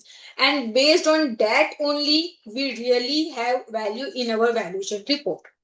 So what if nothing is being provided by insolvency professional? So what we would be doing is we will provide the one mail, we will provide the second mail, we will provide the third mail. Unless until we didn't receive any confirmation from the insolvency professional, we couldn't take any value. Objective: support accurate and informed valuations for COC and stakeholders while mitigating risk for assumptions or data gaps. Now one more case that I would discuss to you is, suppose I have issued a report. Valuer has issued a report of, say suppose very nominal amount, 10,000. Okay, only cash balances. And the valuer has taken all the debtors, loans, everything being zero as provided by the insolvency professional. Now what happened is, after issuing the report, certain recovery being considered by the loans and advances, certainly 50 lakhs being recovered. So in that case, report needs to get revised from the insolvency professionals. That needs to get duly accounted because it's being received in the bank statements. Then valuer would revise the report based on the statement given by insolvency professional, and the revised data will be considered. This could be happened. Second, refunds from the income tax departments that may have received many a times. So what we normally do is, so we have been provided data up to the insolvency date. Say suppose 1st April 2025 data was received, because that is the insolvency date, commencement date. Now on June, the company has received an income tax refund of rupees, say suppose 5 lakh. So what we would be doing is that file, if my report is not being issued, then that file X would be in my report as well. The being book value 0, fair value file X, because it's being received. So we need to see. So the most important document for the valuer, for SFA valuer specifically after commencement date, is the bank statement. Each and every entry needs to get verified by the valuer, that why this payment is received and why this payment is being deducted. Every clarification is being taken by us from the insolvency professional by the valuers. So valued investigations and documentation. So investigations. Valuers must verify third-party information, that is vendors, contracts, financial institutions, for accuracy and creditability. So why we would be doing that? So many times what happen is, if certain case is being disputed, a big amount, so suppose crores of rupees is being disputed and that agreement is being entered and that party is in a confirmation, they are replying the same. So in that case, insolvency professional will share all the data to us. So we will verify the same, and based on that, after considering all the expenses to realize the same disputed matters, we could consider the certain percentages that according to me 30% is being deducted and 70% is realizable, or vice versa, whatever may be the best judgment case to case basis. So we need to really verify the third party information if being provided by the insolvency professional. Documentation. Record all findings from physical inspections, data reviews, and examinations in a structured manner. So that I have already discussed, and I'm telling you again and again that everything needs to be on paper, because now more honors and responsibilities is living on valuers as well. Though insolvency professional is a trust, he is being responsible for all the things, but valuers are also again having a very onus for the same, to provide the valuation report. So record all findings from physical inspection. So physical inspection is one of the most important part. Then data reviews. What are the data availables? Majorly what happen is the insolvency professional provides a very large amount of data. Whatever they are available with the client, that is past data. So we need to review all such things. For data, we need to understand what is the aging. For loans and advances, what is the aging. So how this data is being important to us, to understand the aging, that we need to understand the trend, that what last 1 to 3 years being accepted, means received and being paid. So bank statements, tally data, or any ARP data that is being received. By that we could trace everything, that what is being coming and what is being out. So based on that also we could understand that this party is in confirmation, not confirmation, whether we could conclude or not to conclude with that part. So ensure transparency, accountability, and defensibility of the valuation report. Now objectives. Strengthen the reliability of valuation, support informed COC decisions, and provide a robust audit trail for regulatory compliance. So our report is really important for the audit trail as well. In case nowadays what really happens is, in every case forensic transaction auditor is being appointed for related party transactions. So in case forensic auditor is being appointed, and if its report is going to get issued, then we need to consider that part as well. We could ask that part as well. Statutory valuation basis under IBC. So that I have already been told you that we need to consider two base of premises, that is fair value and liquidation value. So estimated realizable value of corporate debtor assets if sold in an arm's length spread, that I have already discussed. So what is fair value? Fair value is when goods are sold by a willing buyer and a willing seller at an arm's length transaction. So there is a no forced sell as on insolvency commencement date. So that is a fair value concept. Now, they include tangible, intangible, and underlying synergies. Earlier, there were only tangible assets. No intangible assets were considered. But now but as per amendment, there are tangible, intangible, and underlying synergies. Liquidation value, when we realize the same upon sale of assets, then actual or hypothetical winding up.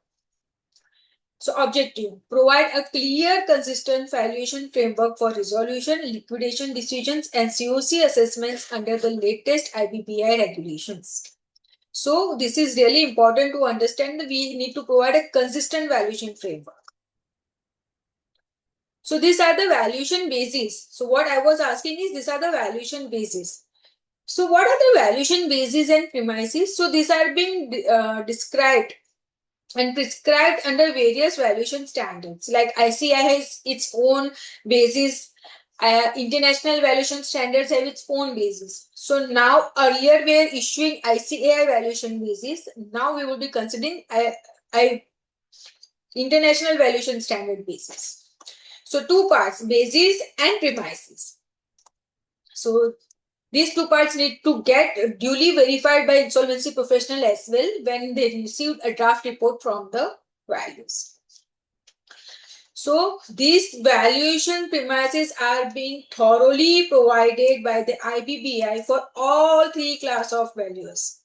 I would show you the reports format as well wherein. So they have clearly mentioned IBS.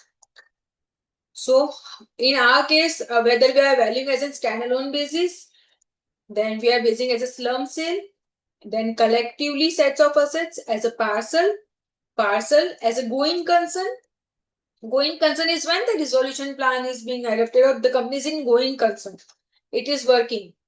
Valuation of business or corporate as a going concern. So these are the premise or basis. So based on the nature of the corporate debtors and the criteria, we need to consider which valuation premise is based and properly fits to our valuation. So in this, we need to code the international valuation standards as well properly. Okay.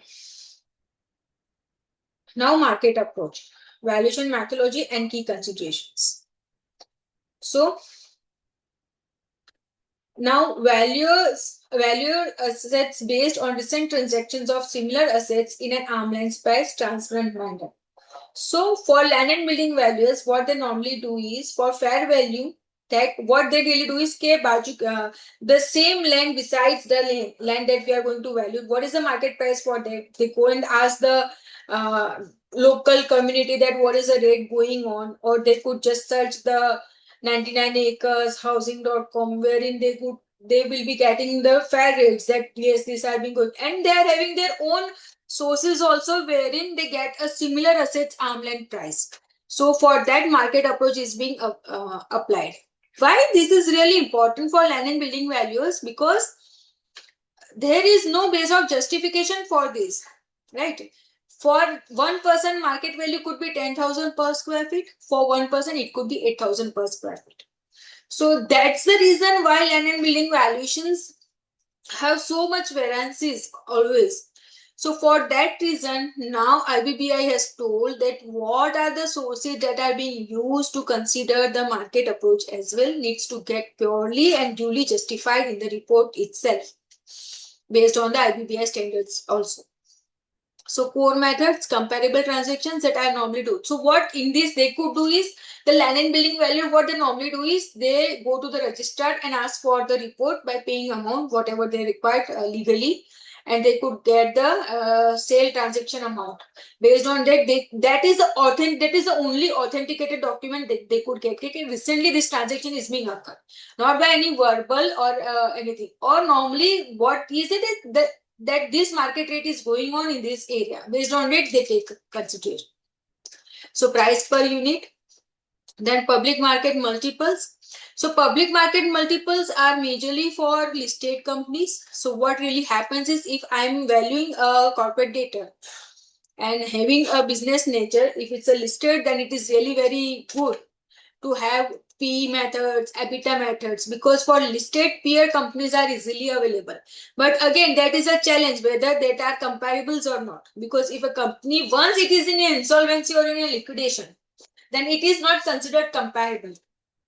Because certain major points being heated that the conditions may not be same if it's not in insolvency. So these methods are really very tough to apply for every valuer. For SFA values to apply PE method, to EBITDA enterprise method, or comparable companies method, because after being insolvency, it is very tough and difficult to have a proper justifiable comparable company. So if we have considered this method and if we are applying this method, then a proper and a strong justification needs to be provided in the report. Key considerations. Use multiple reliable source to minimize bias. So it's not like that we have just given one source and we are okay with it. If that amount is big and the only single source is not really justified, then we need to provide multiple reliable sources. Then document assumptions, adjustments, and rationale for latest IBPI amendments that I already discussed you. Justify use of comparables for illiquid or unique assets, integrating other approaches if needed. Of course, there is some mix of approach, because if a company is going concern and we are applying comparable method, so the scenario is different because our company is in insolvency and the company is not in insolvency. So we need to have an adjusted approach in that case.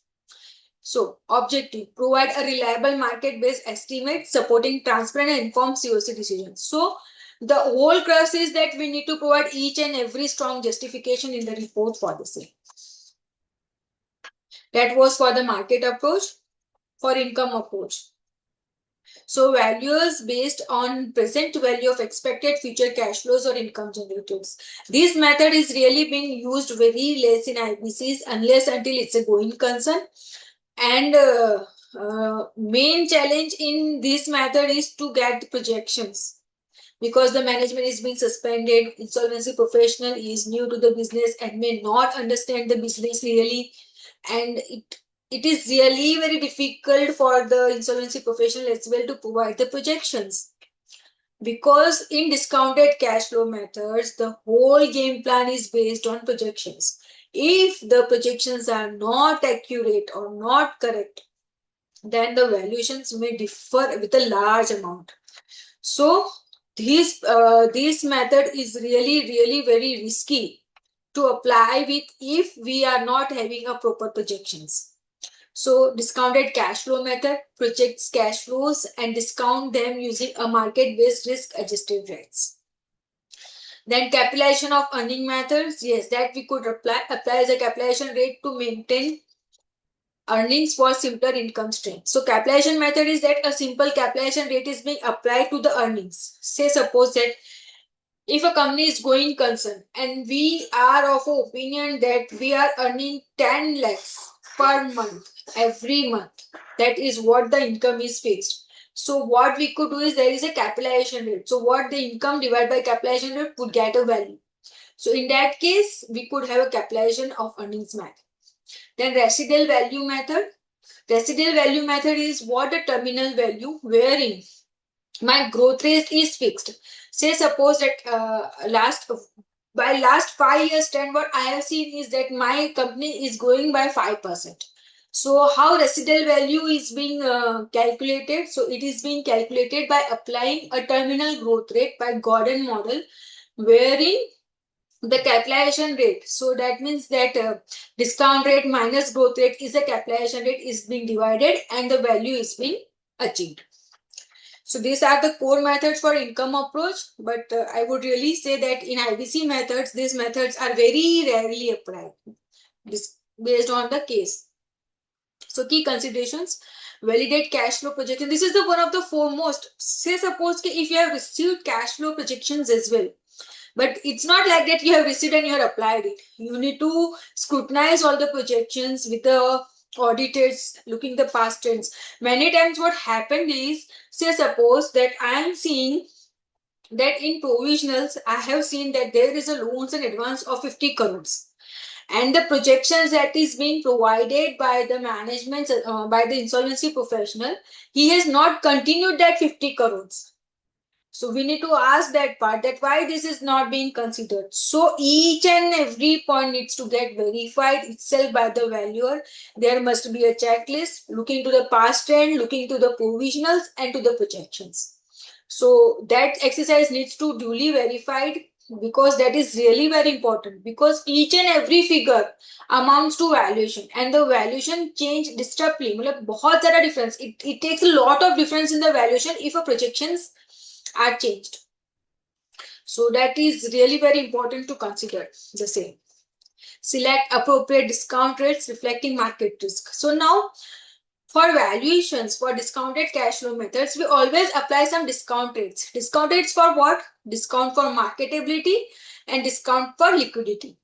So these two are the always challenges that wherein the private limiteds or insolvency companies faces, that there is a liquidity issues and marketability issues.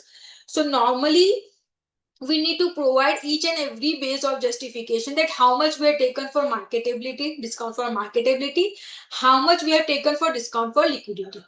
So that needs to be clearly verified, and we are taking, say, suppose 5% for this, 5% for this. So total 10% we are discounting the same value. So the whole brief discount rates and why we are applying must be justified in the report itself. Then document assumption and sensitivity analysis for as per latest amendments. So assumptions and of course analyze, I have already discussed that why there is a variance in so much.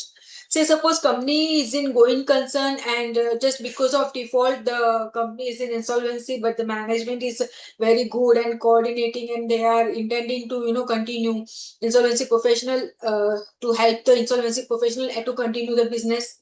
There could be a very rare case in such a case, but say suppose one of the company happens. So in that case, what we need to really analyze is that what was the past trend and what are the future projections that we have received. So based on that sensitivity analysis, we need to consider whether the projections that are being made available are proper or not. For aggressive projections, provide range of values to provide transparency.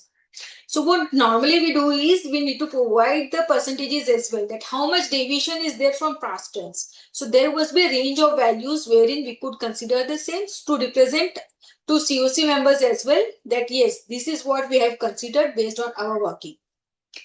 So what is the objective? Generate a realistic value based on future income, aiding informed COCs and stakeholder decision makings. So this is all what for the income approach. Now, one of the game changing for income approach is the intangible valuations. So for intangible valuations as well, there are various methods. For intangible royalty methods and market money method, margin methods. So there are many other methods wherein the future cash flows are being considered and the agreements also being considered. So for that, this method or approach could be applied properly. Now here we comes to cost approach. This is the widely accepted for IBCs, I guess, not accepted, widely used for IBC cases. So values asset based on cost to replace or reproduce them minus depreciation or obsolescence. So by depreciation and obsolescence, so this is for land and building values only. So for land and building and plant and machinery values, they majorly use replacement method because for them replacement method is one of the best fitted methods to derive the value with. So useful for specialized or non-income generating assets and complies with IBBI standards. So what are the core methods? Replacement cost new methods. So cost to replace the asset with similar utility at current market prices. Then reproduction cost new methods. Cost to replicate the asset exactly as it is. Then depreciation adjustments, of course, physical deterioration, functionality and everything needs to get considered. So what are the key considerations? Use variable cost sources like market quotes or indices. Then document depreciation and adjustment. So how we will verify the same? So for land and building values, what they normally do is they consider the market values at the time, and they would be just seeing the purchase price, purchase cost and appreciating the same. So that would be one port. Then second would be they would be considering the market rates and appreciating the same. Third part would be they would be considering the stamp value, because stamp value is again very important. In Gujarat, say suppose in Gujarat, the stamp values are majorly lower than the market values. But in Mumbai, it is not the case. In Delhi, there are some areas wherein stamp values are greater, stamp values are lower. So that totally depends. So stamp value again, that is stamp value means circle rates are really again very important for valuations to get derived. Then combined with other approaches if necessary and document weighing rationally. So objective, establish a logical base value where market or income data is limited, supporting transparent creditability valuations for COC decisions.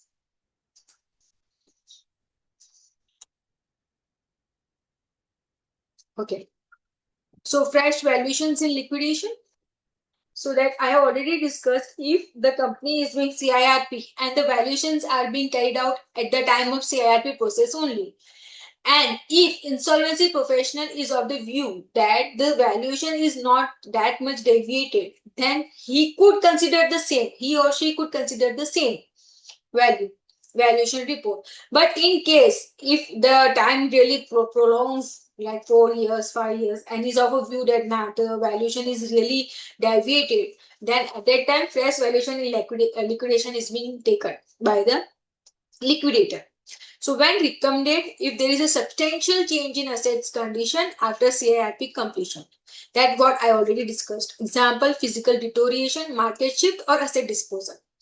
So it's not the case that every time during liquidation fresh valuation is required. No, never. So it totally depends on insolvency professionals and the conditions of the assets that is being valued. So best practice is, if is of a view that there is a physical deterioration, then appoint a new independent registered valuer to conduct fresh valuations.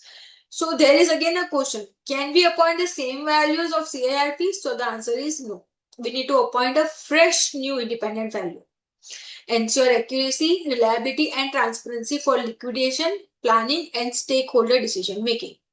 Objective: provide updated credible assets values reflecting the current state of assets, supporting informed liquidation decisions and compliance with IBBI regulations. Then IP responsibilities in valuation reports. Yes, this is again a very important for insolvency professionals, that the valuation ensure that the valuation report capture all assets of the corporate debtors, includes intangibles, tangibles and financial assets, and consider changes since CIRP commencement. That I have already discussed again, that there may certain assets which is being physically, that is being duly recovered after CIRP date as well. There may have many cases. We have certain cases wherein the assets were not booked, debtors were not on books, or the loans and advances were not on books, even though we have recovered the same. So that part would be considered as an asset only. Verify that related party transactions are properly disclosed and incorporated in the valuations. Consider any changes in assets since commencement of CIRP. Ensure the report complies with, see, this is again very important now, that report must be complied with international valuation standards. Ensure consistent methodology, reporting and creditability. So as per valuation standards, what are the major things that every valuer, insolvency professional must take care of, that I have already discussed in earlier slides and further we discussed in the report part as well. So IBBI regulations align reports format, assumptions, limitations, and enterprise level integrations with CIRP requirements. So latest IBBI regulations and CIRP requirements includes documentation of assumptions, methodology, limitations, and enterprise level integration. These are the major amendments that IBBI have considered. So relevant index. So now again, Indian accounting standards. This is again a very new era wherein insolvency professional needs to get updated, and even valuers also need to get updated themselves from the Indians.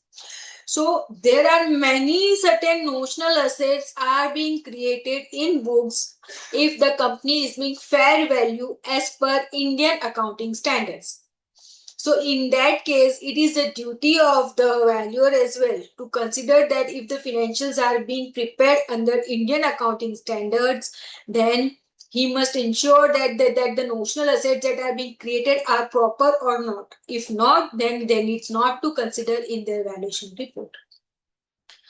So relevant Indian accounting standards, Ind AS, where financial statements prepared under Ind AS are used, ensuring proper fair value measurements, recognition of assets, liabilities, investment properties, intangibles, and leases. All these points are need to get considered in relevant Ind AS financials as well. So, IP responsibilities in valuation reports. Amendments and best practices. Reports must include transparent rationale, adjustments, and justifications for all assumptions.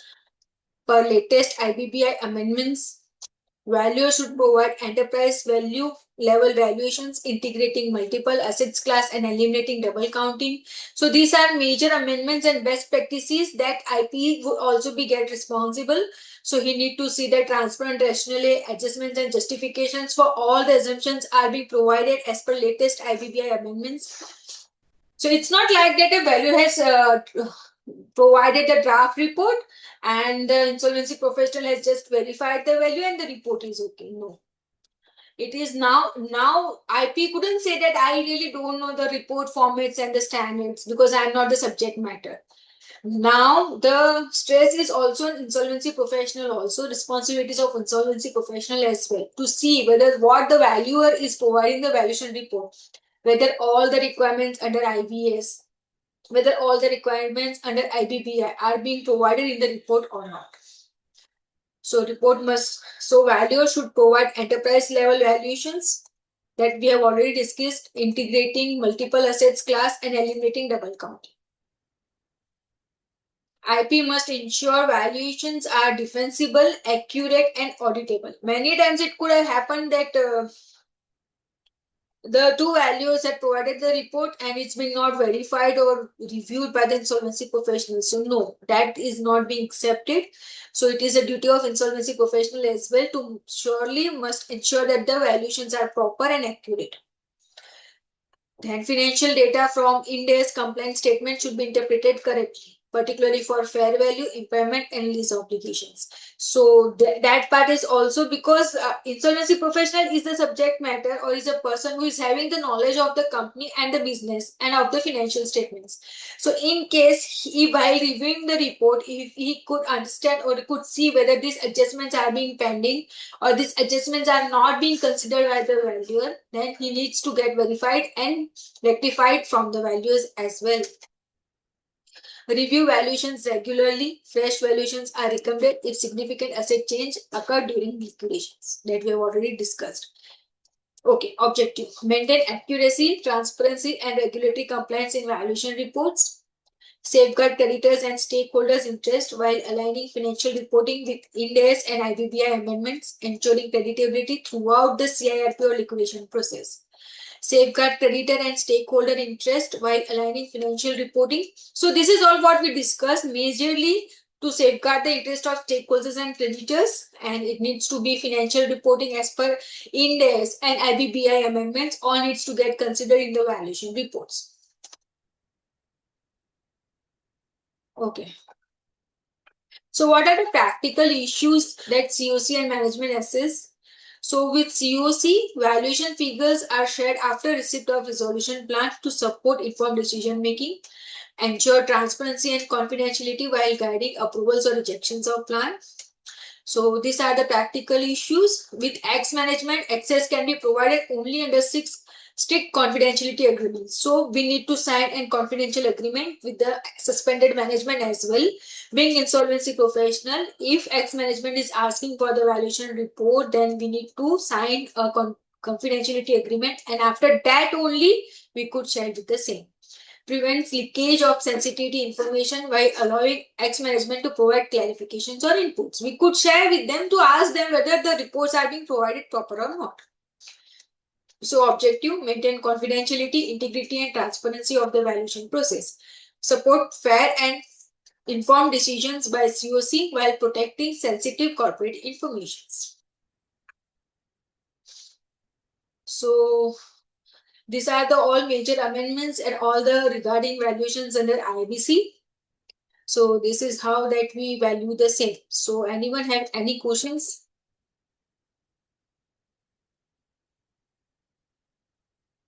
I guess if no one is having any questions, we would having a break for some time and we'll be back. Yes, Anjali ma'am, are you there?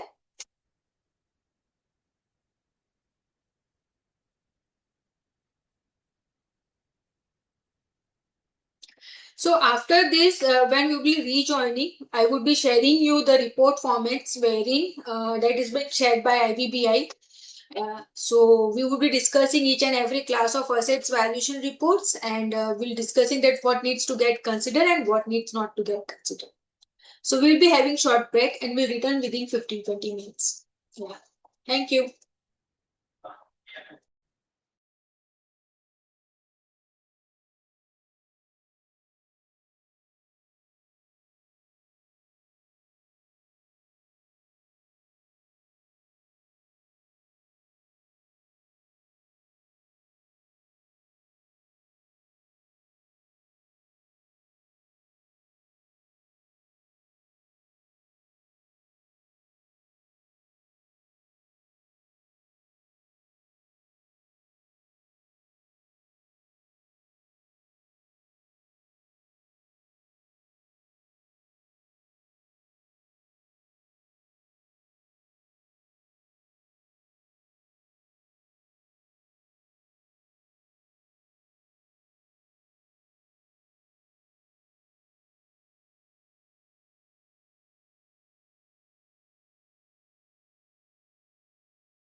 Yes, hello everyone.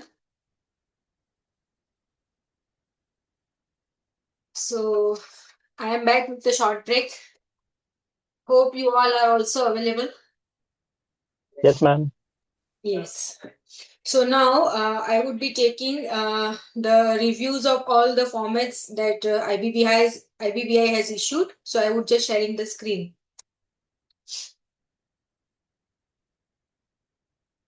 So this is what the recent amendment that is being issued by IBBI dated 19th November 2025, wherein this discussion paper was proposed, and in these reports being provided, and the same has been considered duly.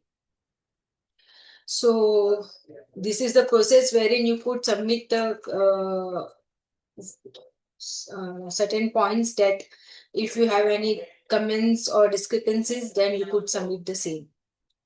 So the objective of this guideline is to prescribe the minimum content of valuation reports for conducting valuations under the IBBI and specify the responsibility of the valuers in preparing the relevant documentations for arriving a value. So this is the main ways wherein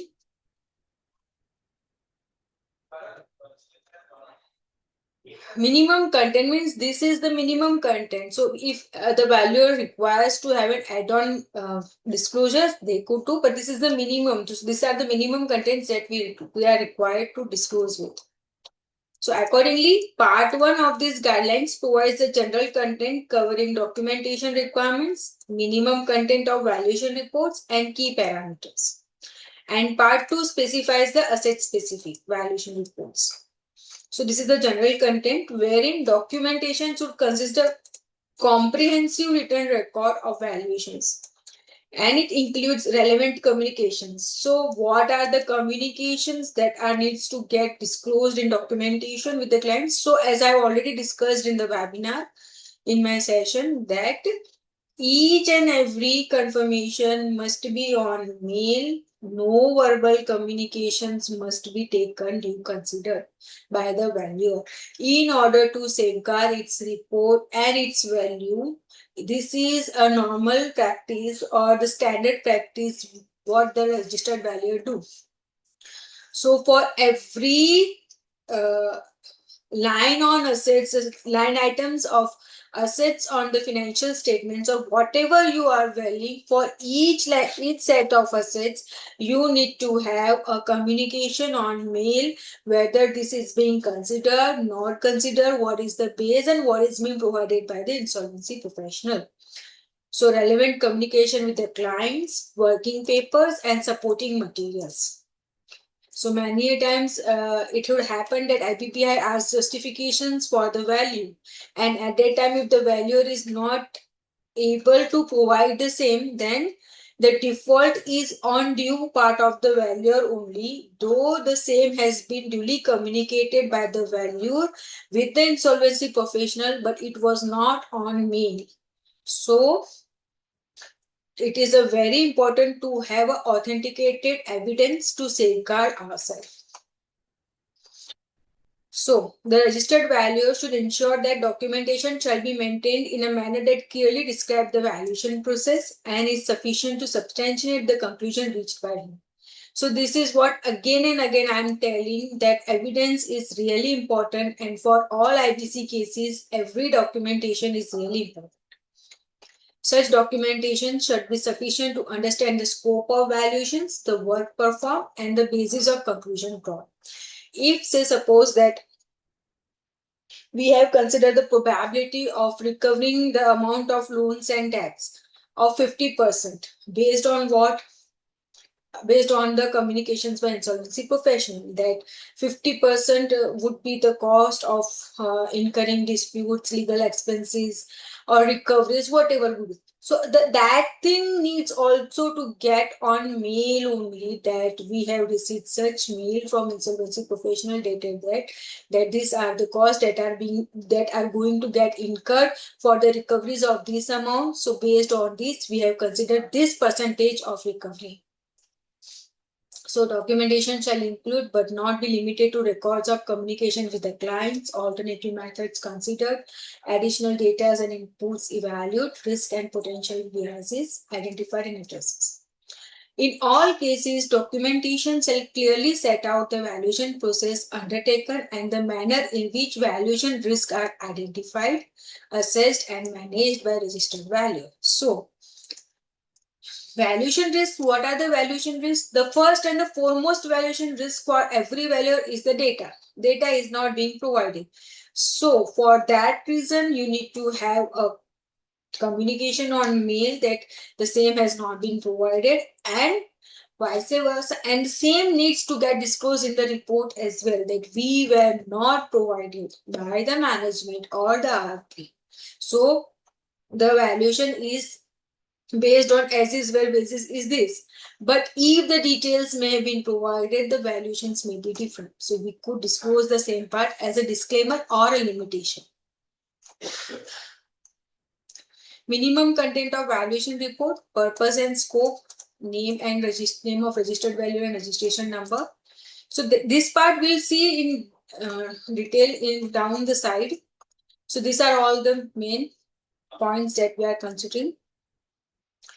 So key parameters for considering receivables. So here the stress is much more given on receivables as well, because as already discussed, there are crores of receivables and majorly they are valuing at zero.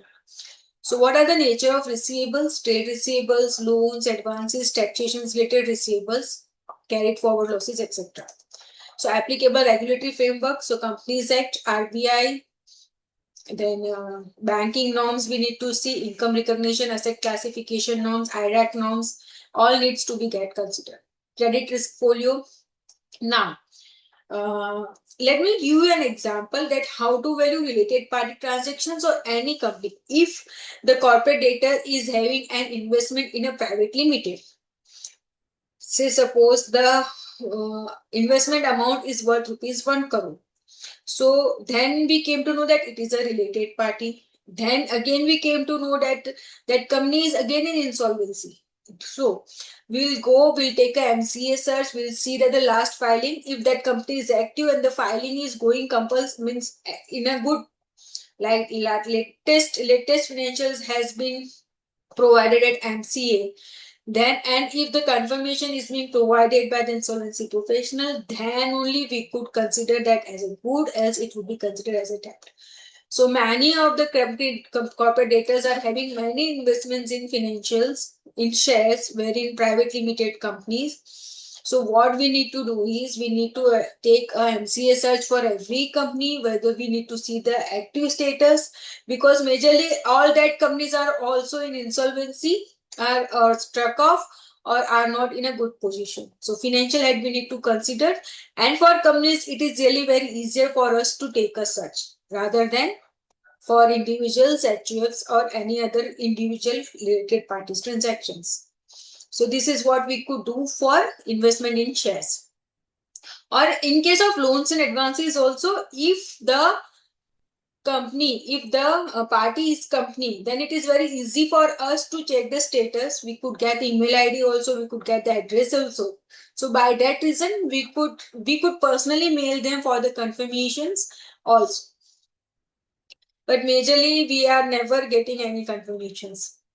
Credit risk profile and related party status that we have already discussed. Receivables aging, this is really very important, that if the company is in insolvency, so if we could see that when company comes into insolvency, last 1 year or 2 years, the debtors are same, creditors are same, no major business activity. Major companies are like that only.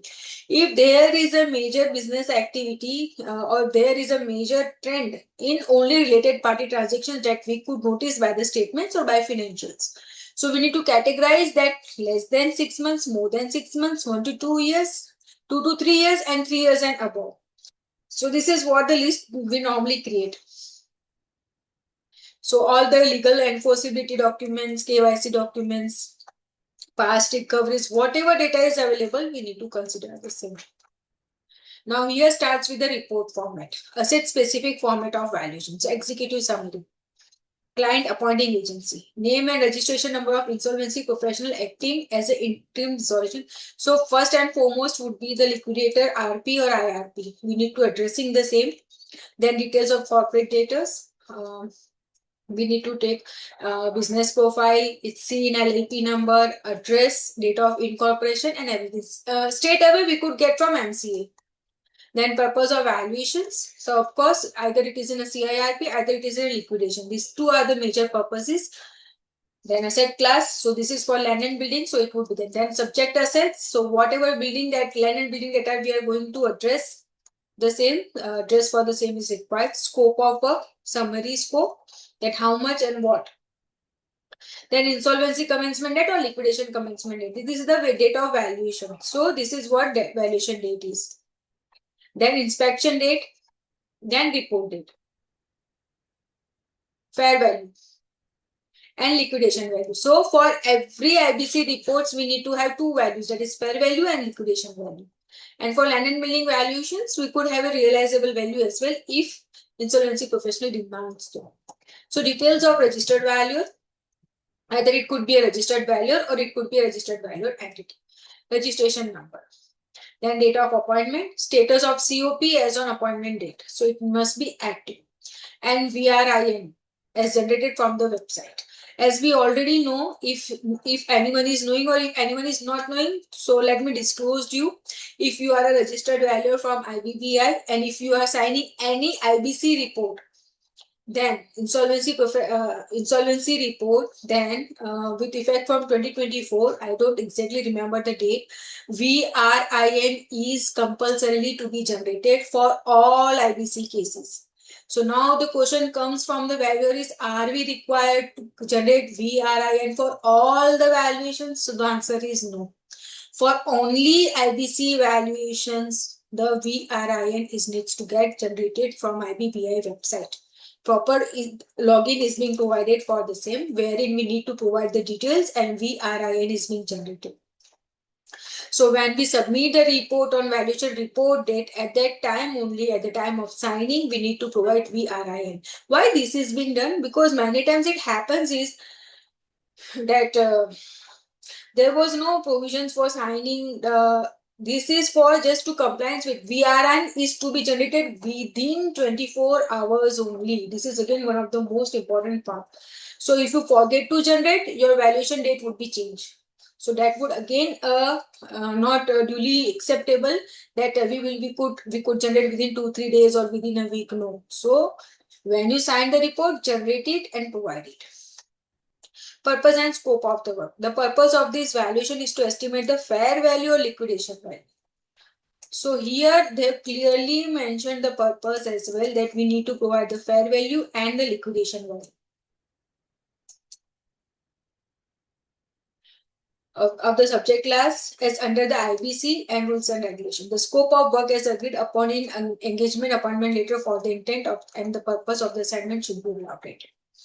So details of registered value, registration number. If it is a registered value, its own individual number, and if it's a registered value entity, then registered value. See, here it is really very important that VRIN shall be mentioned in the footer on the left side of each page of the report. So this needs to also take care. Here it needs to get on all the pages disclosed on. Details of any other experts involved in the valuation. So many times it happens that we take help from the other third-party experts as well. If that subject is not our matter, then we ask, or the insolvency professional itself has taken the third-party valuations as well for certain assets. So if we have relayed that valuations also, then we need to disclose all that part as well, details of any other experts involved with the valuations. So provide name, qualifications, and role of any experts if involved whose input was used in valuation report. D. Disclosure of value or interest or conflict if any. The valuer should declare personal, financial, or professional interest in the valuation or any conflict of interest with the client or stakeholders. So as we have already discussed that we have to sign the relation disclosure agreement in the initial level after appointment only. So that part also needs to get disclosed here only, that we have not any conflict of interest. And if we have, we need to have disclosed here. Identity of client, appointing authority, and other intended users. So name and the registration of appointing authority. So majorly they are IRP, RP, or liquidator, or any other case. Intended use. So that is the purpose. So this is majorly for the purpose of IBC only. So here it needs to be clearly mentioned that this is for IBC only and no other purpose. Then details of assets, liabilities being valued. So details should include size, location, address, where the land and building are situated, revenue survey number. So basically what we could do is the whole property address, wherein survey number, property circle rates. So here they have already mentioned the property circle rates also, right? So survey number is there, wherein we could, with the help of survey number only, we could extract the property circle rates. Then geographical coordinates, name, location of the property owners, leases. So every legal search that we could take online, we could do that. The interest to be valued, possession, occupancy, status, type and current use of assets, boundaries or cardinal directions. Whatever the land and building value normally provides, all this thing needs to get. So here property circle rate also needs to get disclosed, that needs to consider. Background and other relevant information about assets being valued. So permissible use of property, encumbrance, relevant approvals, RERAs, everything needs to get provided. Valuation, currencies and measurement. So majorly in India, normally provides in Indian currencies only. So it needs to, but even though it needs to clearly mention that the valuation report is in rupees, in INR. It is also necessary to mention the conversion rate between the two currencies and its source. The units for measurements of land and building used in report should be mentioned, like square meters, square feet, because if you will see now, many values value at square meters and many values valued at square feet. So the rates also variances a lot, and many times there is a confusion between the same. So in case of coordinated valuations, we need to have that we have a specific same format over all the reports. So if the one figure is in square feet, then whole figure must be in square feet, or in square meter, then in square meter. Certain times what happen is they are providing circle rates in square feet, market value in square meter. So that is not the good approach for the same. So insolvency professionals also need to verify whether they have a proper unit used or not. Now, source of information, of course, title documents. These are all the things that are being provided to land and building values. Basis would be, and premises that I've already discussed. These are really very important for all the valuations, values and valuation reports. So basis would be the basis of valuation under IBC. So there are many other bases, but specifically for IBC valuations, we need to identify its fair value and liquidation value. So these two are the bases that are being adapted and being used. Then premises, as already discussed in my PPT also, that what the premises, the valuation of an asset on standalone basis, then assets in a slum sale, then a set of assets collectively, assets in parcels, CD as a going concern, or business of a CD as a going concern. So this is how we value. So what is the purpose and what is the premise? We need to properly disclose the same. Now, valuation standards. RV should clearly mention the internationally accepted valuation standards and relevant sections thereof used in the report. So what are the methods? All three methods. So which methods in this, which methods you are applying? The valuation report must concept the conceptual description of each of these approaches with simultaneous discussion and its applicability and non-applicability. So yes, this is again a very important approach. Method. So it's not like that we are using cost approach and we directly apply the cost approach. This is not the case.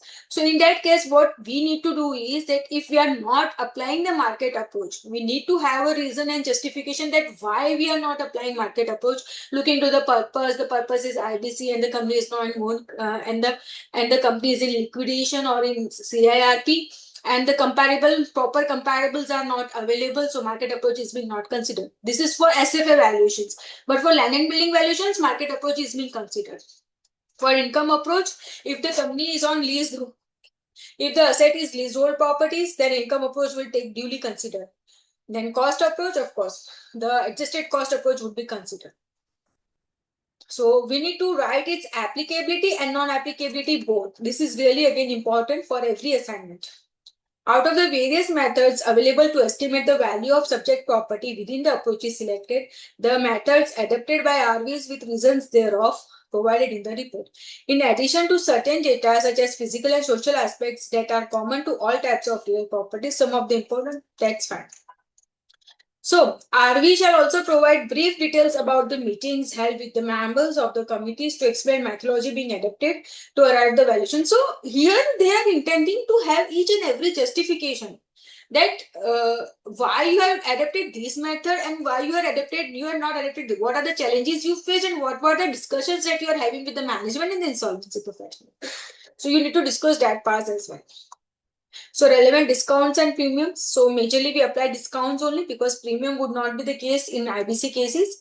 So what are the percentages we're applying as a discount? What are the basis of justification? We need to disclose that part as well. What are the rationale for each adjustment? The technical word is rationale. Okay. Now, source of data, neighborhood.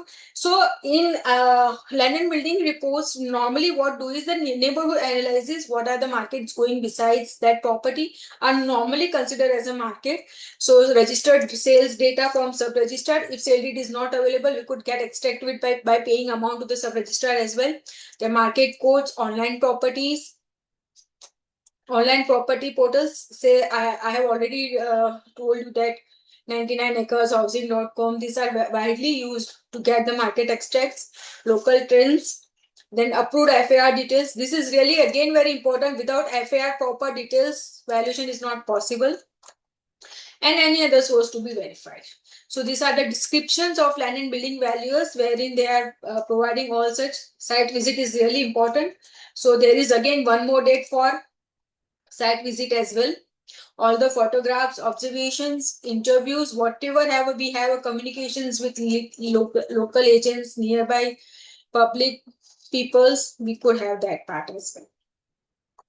Then we have a concept of sustainability as well. If the property is so much polluted, whether they are having ESG certifications as well or not. If they are not more polluted, the valuation would get degraded. So all such things needs to get verified as well. So, significant or special assumptions, title verification is really very important. If the property is not title free, then of course valuation would be much more lower in that case. Then for it is encumbered or cumbered, that we really need to see that whether the property is mortgage or not mortgage. Pending litigations, we need to see that part as well. These all things would be possible only if IPS provided data to the value. So now value and rationale for valuation. So if we are providing fair value, if we are providing liquidation value, then we need to provide rationale also. We have considered comparable transaction or market trends and based on this and book value. So three values normally get disclosed: book value, fair value, and liquidation value. Then there are caveats that are already been provided by IBPI under guidelines 2020. Need to provide that part as well. And conclusion. So in Annexure C, so this is very descriptive and very comprehensive that these are the things that every value needs to land and building device. That appointment letter they need to have, engagement terms, then site photographs, layout, maps, title documents, all needs to get disclosed in the report properly. Minutes, market data extracts. So this is the basic format valuation. Additional information item may be included for specific assets class as required. So VRN shall be mentioned. So this is again VRIN needs to get generated and it needs to get mentioned on every page left side of each report. So this is the case with plant and machinery also. So majorly the format is same. If you could see that. Now we'll directly go towards the changeable part wherein here. So these are normal same. What are the source of documents? In any intangible assets with plant and machinery that needs to get duly.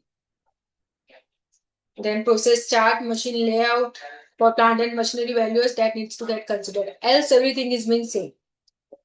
So for plant and machinery also, environmental and pollution control compliance is important. So we need to see that part as well.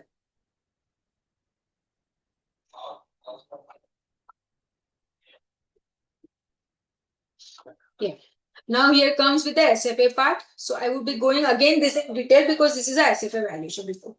So again here appointing authority, appointing agency is mainly insolvency professional. So name of debt, then details of corporate data, then purpose of valuation, then class of asset is SFA valuation, SFA assets, then subject asset is like all the current assets that we normally value. Scope of work, we need to specify the scope of work. Then ICD date, date of appointment, inspection date, report date. So what one thing you have seen here is insolvency in our case, in SFA case, insolvency commencement date is itself a valuation date, right? So what is the valuation date for SFA values? It's always insolvency commencement date. Then date of registered valuer, details of registered value entity, status of COP as on appointment date, then valuation date, and VRI generated. So the purpose here they have specifically written the purpose also, that it needs to be fair value or liquidation value. Name of the registered value entity. The VRN should be mentioned in the footer on the left side of each page of the report. That is again being written. Again, if we have taken any other exports report into consideration, when it really happens for SFA values, in case of inventories, in case of gold, jewelries, if these assets are being there in the books, then it is out of scope for us. So we need to clearly mention. So for inventories, many of the cases at the time of appointment only, we literally disclose that inventories, if there are inventories, then that would not be our part because we are not technical subject. That part is for majorly plant and machinery values. So initially at the time of appointment only, the scope is clearly mentioned. That if the plant and machinery is like stores, spare parts, or anything like that, we are not that much technical to judge with. So that is out of scope for SFA values. And what we could do is we could ask for inventory valuation report, and based on that report, we could provide our SFA valuation report. So in that case, other exports reports would be considered. The same is the case with gold jewelries values.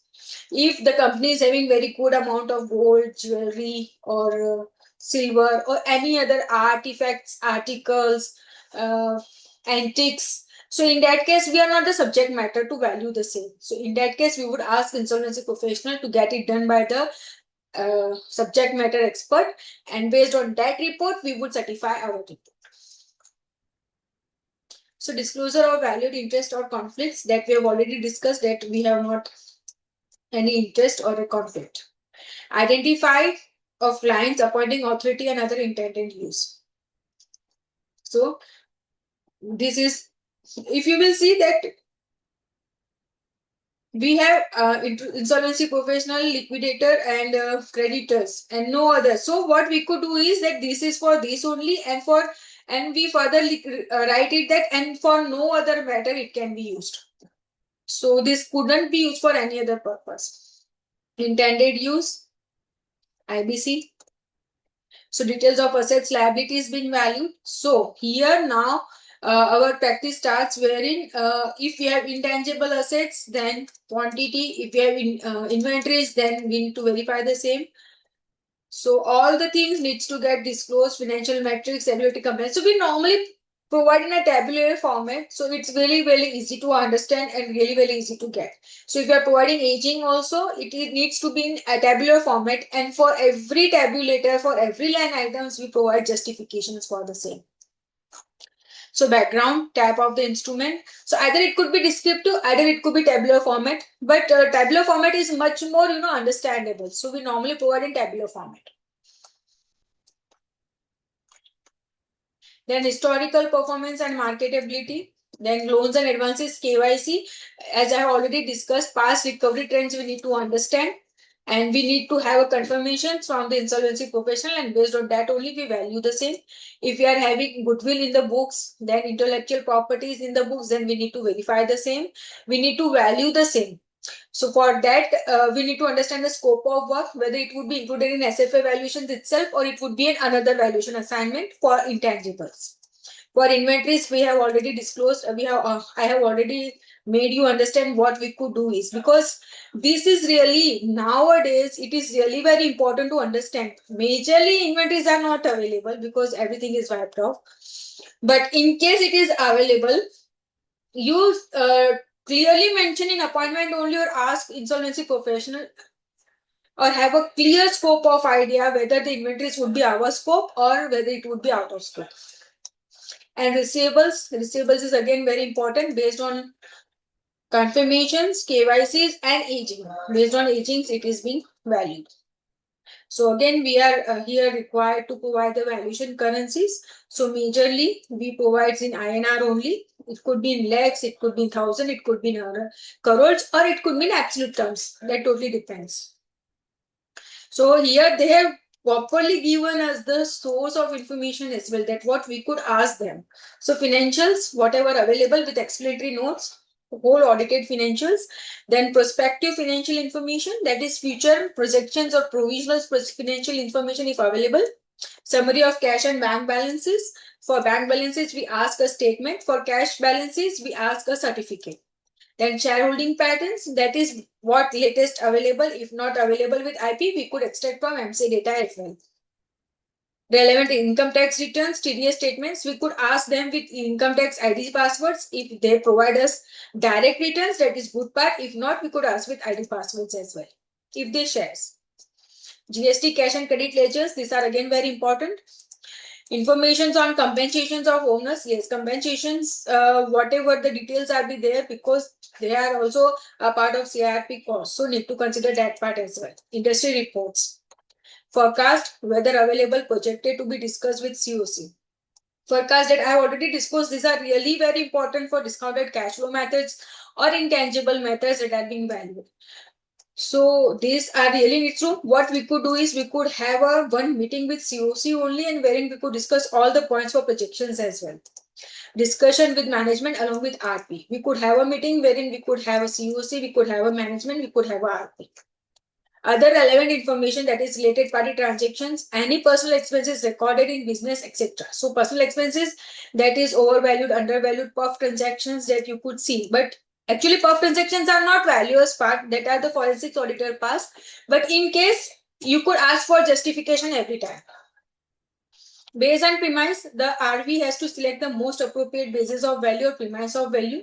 So as I have already discussed, what is the base of value for IBC valuations, that is fair value and liquidation value. So they have clearly mentioned. I hope now everyone would be really clear to understand that what are the base of valuations and now what are the premise of valuations. So these are total 4-5 valuations: standalone, slum sale, collective, parcels, going concern. So based on this, we need to have a premise of valuations. So here also, RV should clearly mention the internationally accepted valuation standards and relevant sections thereof used in the report. Methods, here again, if we are using that report method or we are using that approach, we need to write in the report very explicitly that why we are using that report. And if we are not using that report, even that part also we need to consider that why we are not using that report. So many times it's being asked by investigation team as well for our reports, if investigation is being carried out, that you have used discounted cash flow method, why you are not used the market approach method? You have used income approach method, why you not use market approach method? So in that case, you need to properly provide that why market approach is not being used and why income is used and why cost is used. The methods adapted by the reasons thereof must be provided in the report. So we need to provide the reasons that why we are using and why we are not using. We should also provide brief details about the meetings held with the members of the committee to explain the methodology being adapted. So as we already know that now it's compulsory for the registered valuer also that we need to have a one meeting with COC members. So we normally used to have one meeting and wherein we could disclose all the things, all the parts that we are being considered with valuer itself, and the same needs to get disclosed in the report as well. So relevant discounts and premiums, the valuer should provide a detailed description of all relevant discounts and premiums considered during valuation process and rationale for the same. So data source, industry reports, financials. Industry reports when we are using market approach, financial database when we are using my own approach, listed entities, market approach, forecast, discounted cash flow method. Management discussions would be always there. Here management means insolvency professional discussions. Relevant capital market information, this is for market approach.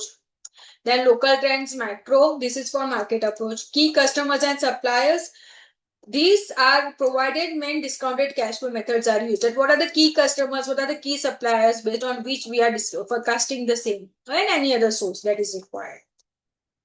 So for us also, if there is an inventory, we need to have a physical site for the same if we are valuing the inventories as well.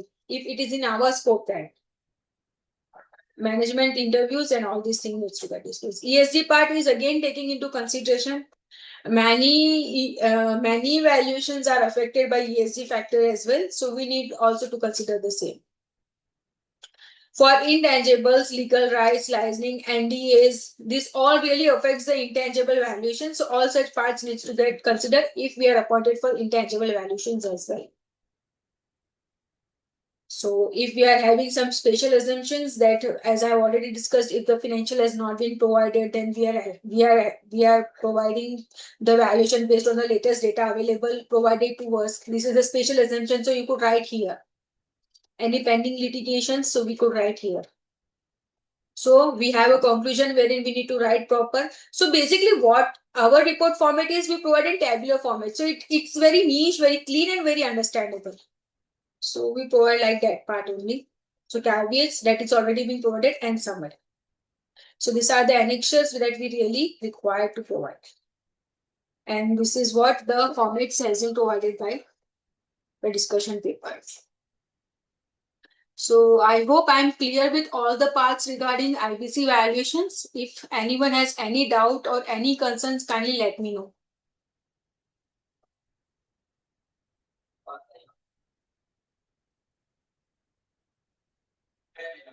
I am open with any of the questions.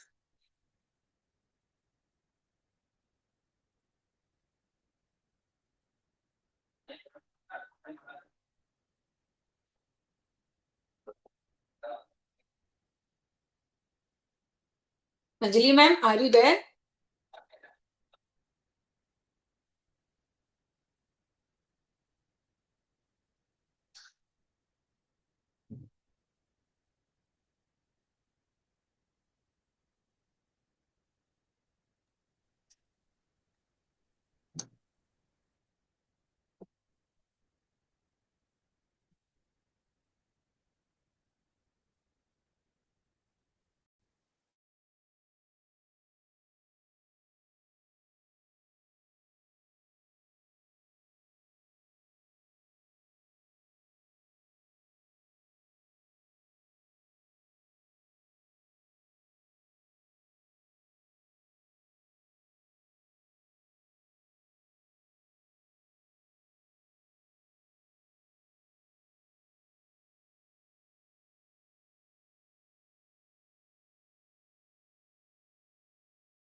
Thank you very much, Sejal ma'am, for giving your time and sharing your experience on the topic, valuation and resolution. Thank you very much, ma'am. And you are requested to share the presentation of the session, please. Yeah, sure. I would be sharing you. And thank you, ma'am, for inviting for this. Thank you. Hope I am Thank you, clear. ma'am. Thank you.